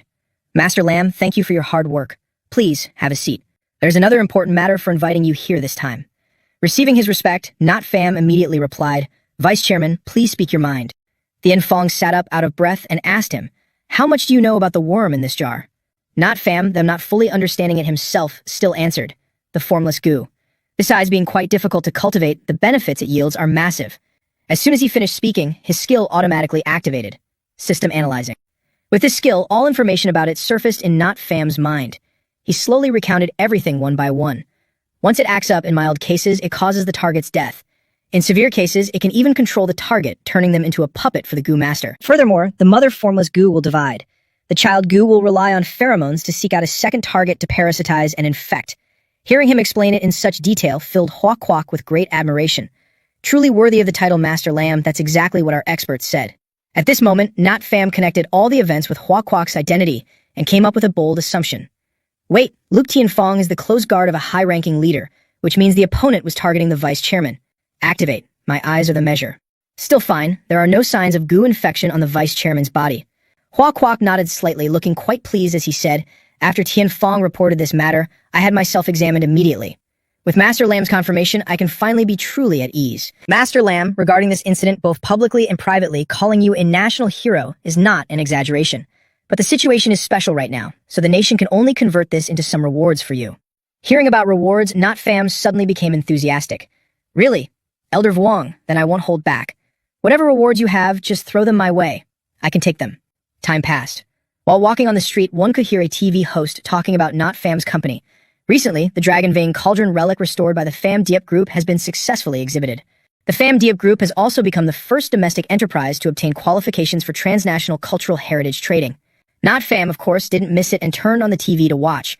Seeing his name appear on television, he chuckled. Nu Yen, seeing him like that, was speechless. Look at how happy you are. Are you really that thrilled? Not Pham remembered the consequences of failing a mission and sighed gloomily. You don't understand. If you guys fail at work, the worst that happens is losing money. But for me, I'll lose basic bodily functions. Thank goodness I can finally rest easy now. Just as he finished speaking, the system issued the next mission. Within 1 week, recruit 3 top-tier talents in the industry. Within 1 month, elevate your affiliated industries into the top-tier ranks in the nation. Main mission completed, unlocking rewards. Looking at the glass of water with a few goji berries floating in it, Not Pham asked cautiously, Wait, what is this? Nu Yen cupped her face and let out a soft cry, replying, Oh my, I saw that you've been lacking stamina lately, so I wanted to help you nourish yourself. Being suddenly cared for made alarm bells ring in Not Pham's heart. So thoughtful. Nu Yen chuckled softly, her words utterly heartless, as she replied, Of course. If you collapse, who am I supposed to find to approve the company's next budget installments? At this moment, the secretary outside announced, President Lam, someone is looking for you. With the atmosphere broken, the two forced a smile on the spot. Nu Yen, radiating a pink, romantic aura, gave him a flirtatious look. Come to my place tonight. Let me help you test the medicine's effects so I can adjust the dosage. As she walked out, she also cast a curious glance at Thien Fong. The moment he entered the room, he got straight to the point. Lam Nat Pham, I've got a great job for you. Hearing that he had to work, Not Pham asked wearily, What is it now? Thien Fong smiled upon hearing that and said, Of course, Elder Vuong wants to reward you. He decided to gift you some cultural artifacts. Let me tell you, these are all absolute, peerless treasures. Hearing that, Not Pham's face lit up and he accepted immediately. Really? Where are they? I'll set off right now. Hearing this, Thien Fong glanced at the person behind him and continued, However, you have to go fetch them yourself. The items are in country tea. We've even assigned a translator for you. Hearing that, alarm bells rang in Not Pham's mind again. Why do I get the feeling this isn't going to be simple at all? Tian Fong let out a joyous laugh and said something deeply meaningful to him. With great power comes great responsibility. The scene shifted to the territory of country tea. Back Hang sat in the car, looking out the window, totally mesmerized by the local beauties. The climate and environment in country tea really are different. Boss Lam, look at this, the water here is so white it's practically glowing. Not Fam saw him just staring intently at the girls and got annoyed. Is that water you're looking at? I'm too lazy to even expose you. Hearing that, Back Hang turned around and excitedly defended himself. Haven't you ever heard the saying, Boss Lam? Beautiful women are like water, it's all the same. Captain Tiu, who was driving, made a suggestion upon hearing this. Boss Lam, our handover with country tea is the day after tomorrow. Since we have some free time, how about I take you guys to the city center for some fun? Seeing a chance to play, Back Hang eagerly agreed right away. Of course we're going. With so many beautiful women in country tea, wouldn't it be a waste if we didn't go make some acquaintances? But Not Fam felt tired and wanted to go back. I'm not going anywhere. I'll just take a walk around the hotel and rest early, taking the chance to get familiar with the system's new rewards. Seeing him want to go back, Back Hang thought he was scared of the lioness at home and teased him. Boss Lam, what are you afraid of? I didn't tell Beauty too. Not Fam closed his eyes and retorted, not interested. Don't think everyone is like you. Back Hang just assumed he was acting tough and said, yes, yes, Boss Lam. After returning to the hotel, he took a walk around his area. He bought a meat skewer and tried it. This meat skewer is pretty good. Right at that moment, the sound of an argument broke out, catching his attention. Damn it, what the hell are you doing? The extremely fierce-looking man was scolding Saya. I hired you to watch the stall and look at you, daring to bully the customers. Just then, a middle-aged woman walked up, pointing her finger accusatorily. It's her. I just rushed her a little and she lost her temper and threw water on me. Being falsely accused, Saya frantically explained, I didn't. I handed her the drink properly, she spilled it on herself. But the man wouldn't listen and even wanted to get physical with her. Stop your nonsense. Why would a customer extort you? Hurry up and pay for the damages. Nut Fam, who had walked by earlier and saw the woman spill the water on herself, thought, what a self-directed charade. This girl is way too easy to bully. Being forced to pay, Saya thought of her younger siblings at home and refused to hand it over. No, this money is for my siblings' breakfast. Seeing her hesitate, the man raised his voice and yelled, not going to pay, huh? Come here. I'm going to teach you a lesson today. At that moment, her two younger siblings appeared. Sister. Nut Fam couldn't watch any longer and stepped in to stop the man's violent actions. He pulled Saya behind him. Then he held out a wad of cash and said, you want compensation? Is this enough? How is this? The middle-aged woman looked at the falling money and screamed excitedly. Dollars. So many dollars. After resolving the issue with money, Nut Fam pulled Saya away. Let's go. Walking with him along the beach, she hesitated for a long time before finally uttering her thanks. Thank you for saving me. Seeing her speak fluent Chinese, he asked in surprise, you can speak Chinese? Hearing his question, she revealed, I lived in Hua Nation for 3 years. It was the most beautiful time of my life. Hearing her say that, he sharply caught on to the issue and asked, are you suffering from some illness? Saya sorrowfully recounted her illness. It's severe liver disease, infected from an injection. The poor in this place don't deserve good medicine, and nobody cares if we die. But surviving means having to work for them for a lifetime to pay off the debt. When she turned around, she saw people chasing them from a distance. Not wanting to drag him into this any further, Saya urged him to leave. Sir, you're a good man, please leave quickly. The man rushed over, slapped her, and yelled, leave. Where do you think you can go without my permission? And you touched my person. Hand over 500 grand right now. Seeing them heavily armed, he sneered, trying to extort me. The middle-aged woman appeared and said in a disdainful tone, you stupid rich Hua Nation brat, so what if we extort you? Nobody can protect you in this place. Nut Fam wasn't scared at all and even provoked them. Is that so? Then try shooting me. Seeing him provoke them, the man grew furious. You think our black elephant gang is just bluffing? I'm going to cripple your legs first. Saya threw herself forward, wanting to shield him. Sir. Nut Fam immediately used his rewarded skill, Void Vault. The stack of dollars on the man's body suddenly appeared, surrounded by a golden glow. They were like sharp blades slashing across his face. My face. What's happening? Nut Fam smiled, extremely satisfied with his new skill. The skill's information popped up. System reward from the main mission, Void Vault. Description. The host receives a vast spatial node in the palm of their hand. Within a 50-meter radius, they can accurately store any non-living objects into the vault dimension, and can also launch items from the vault at any target. Seeing him writhing in agony on the ground, Nat Fam mocked. Didn't you want money? I threw it to you and you couldn't even catch it. The man, driven mad by the pain, ordered, fuck, finish him for me. Instantly, two subordinates aimed their guns at him, preparing to pull the trigger. Nat Fam just glanced over and snapped his fingers. The two handguns exploded immediately. He watched the two idiots fall and said in annoyance, black elephant, black pig. Whatever. What a nuisance. Even after witnessing his power, Saya remained incredibly worried and urged, Sir, the black elephant gang is very powerful. Please run away. Net Pham stepped on the thugs and interrupted her. Stop talking nonsense and follow me. I can cure your liver disease so you don't infect the kids. Hearing that he could cure her, Saya couldn't believe her ears and asked, Sir, are you joking? Seeing the doubt in her eyes, he smiled and said, You lived in Hua Nation. Haven't you ever heard of Huasha's medical arts? Then he took her back to the hotel where he was staying. Exposing her upper body, Saya felt his energy penetrating her, making her feel like she was being thrown onto a hot skillet, and cried out in pain. It's so hot. Nut Pham, gradually exhausting his energy from circulating his chi, tried to reassure her. The treatment is over. Your liver disease is completely cured. After a period of torture-like pain, Saya wept tears of joy and whispered, Huasha's medical arts are indeed miraculous. Just then, Bak Hang returned to the room with bags of food and said cheerfully, Mr. Lem, I brought you some delicious food. When he saw Saya, his jaw dropped in sheer astonishment. Before his eyes was the scene of Net Pham holding an unconscious Saya, whose face was unnaturally flushed. Bak Hang covered his face and gave a thumbs up, praising him. Mr. Lum, I was too naive to actually believe you. Seeing that he was misunderstood again, Net Pham panicked and stomped his foot. Don't go. Come back and wait for me to finish explaining. A few hours passed and a new day dawned. The children stared at the lavish feast in front of them and cheered. Can we really eat all of this? Captain Tiu looked at the children gently and said, Eat up, don't hold back. We won't make you pay extra either. Overjoyed, they replied, Thank you. Net Pham, frustrated after his explanations went nowhere, spoke up angrily. Now you guys know, right? I only helped treat them because I truly pitied them. But Bak Hang still didn't believe him, adding in a mocking tone, Right? We believe whatever Brother Lem says. It's just a little act. I won't tell Miss Toe. It had been a long time since the three of them had eaten such delicious food. They couldn't stop stuffing their mouths. Nyat Pham watched the little boy's cheeks puff out with food. Afraid he might choke, he gently reminded him, Take your time. If you can't finish it, you can take it home. Hearing the word home, Saya suddenly froze. Home. That's right, you all have helped us so much already. We can't burden you any further.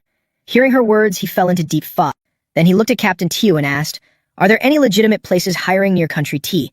It would give them a way to make a living. Caught off guard, the captain paused before remembering, I do know one legitimate place, the film crew of Annihilation. The manager watched Saya struggling to carry the props and warned her, Work a little harder and do your job well. Here in Country Tea, the places run by us Hua Shia people are the best. Daily payouts, no wage theft. A lot of people are fighting for this job.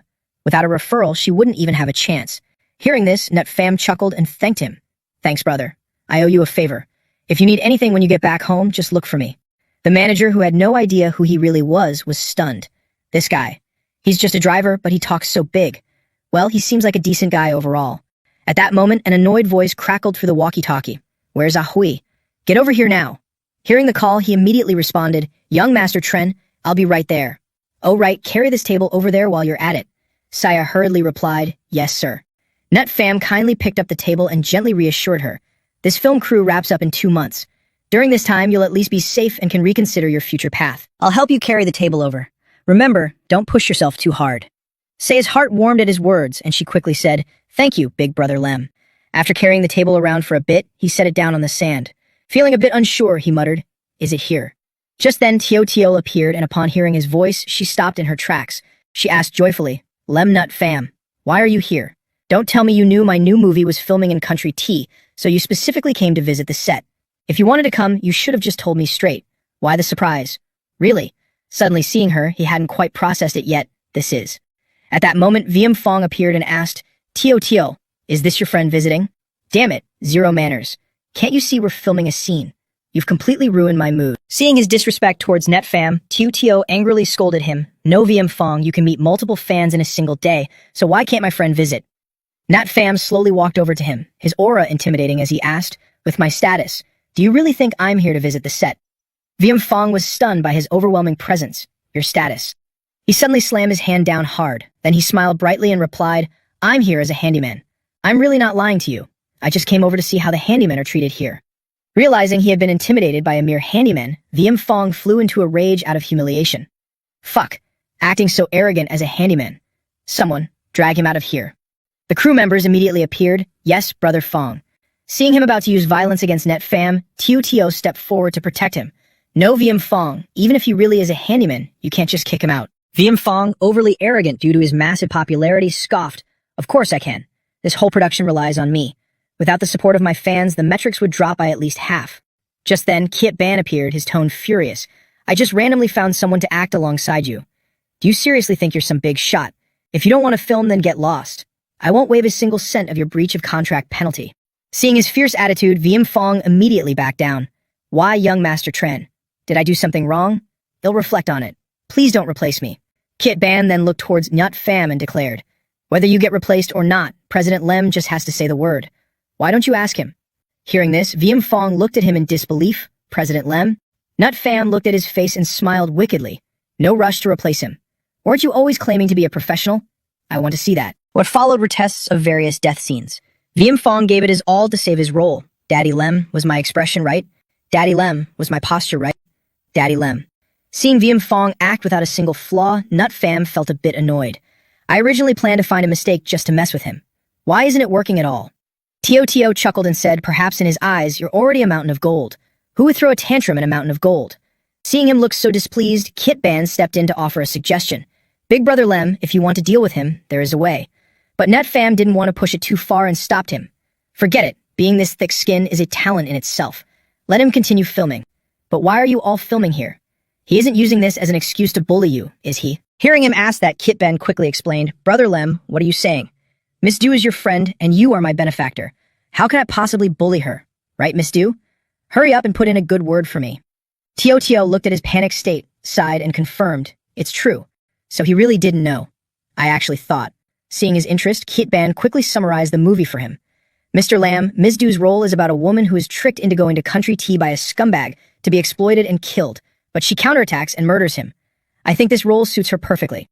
Suddenly, Tutu came up with an idea, stepping forward and whispering, President Lam, you've already tried the male leads scene. Do you want to try the female leads scene too?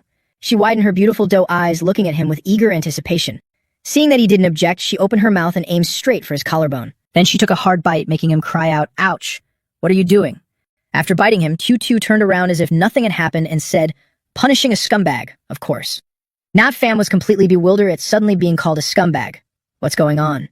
From behind, Kit Ban gave him a thumbs up, praising his game. Mr. Lam, I have to admit, you really know how to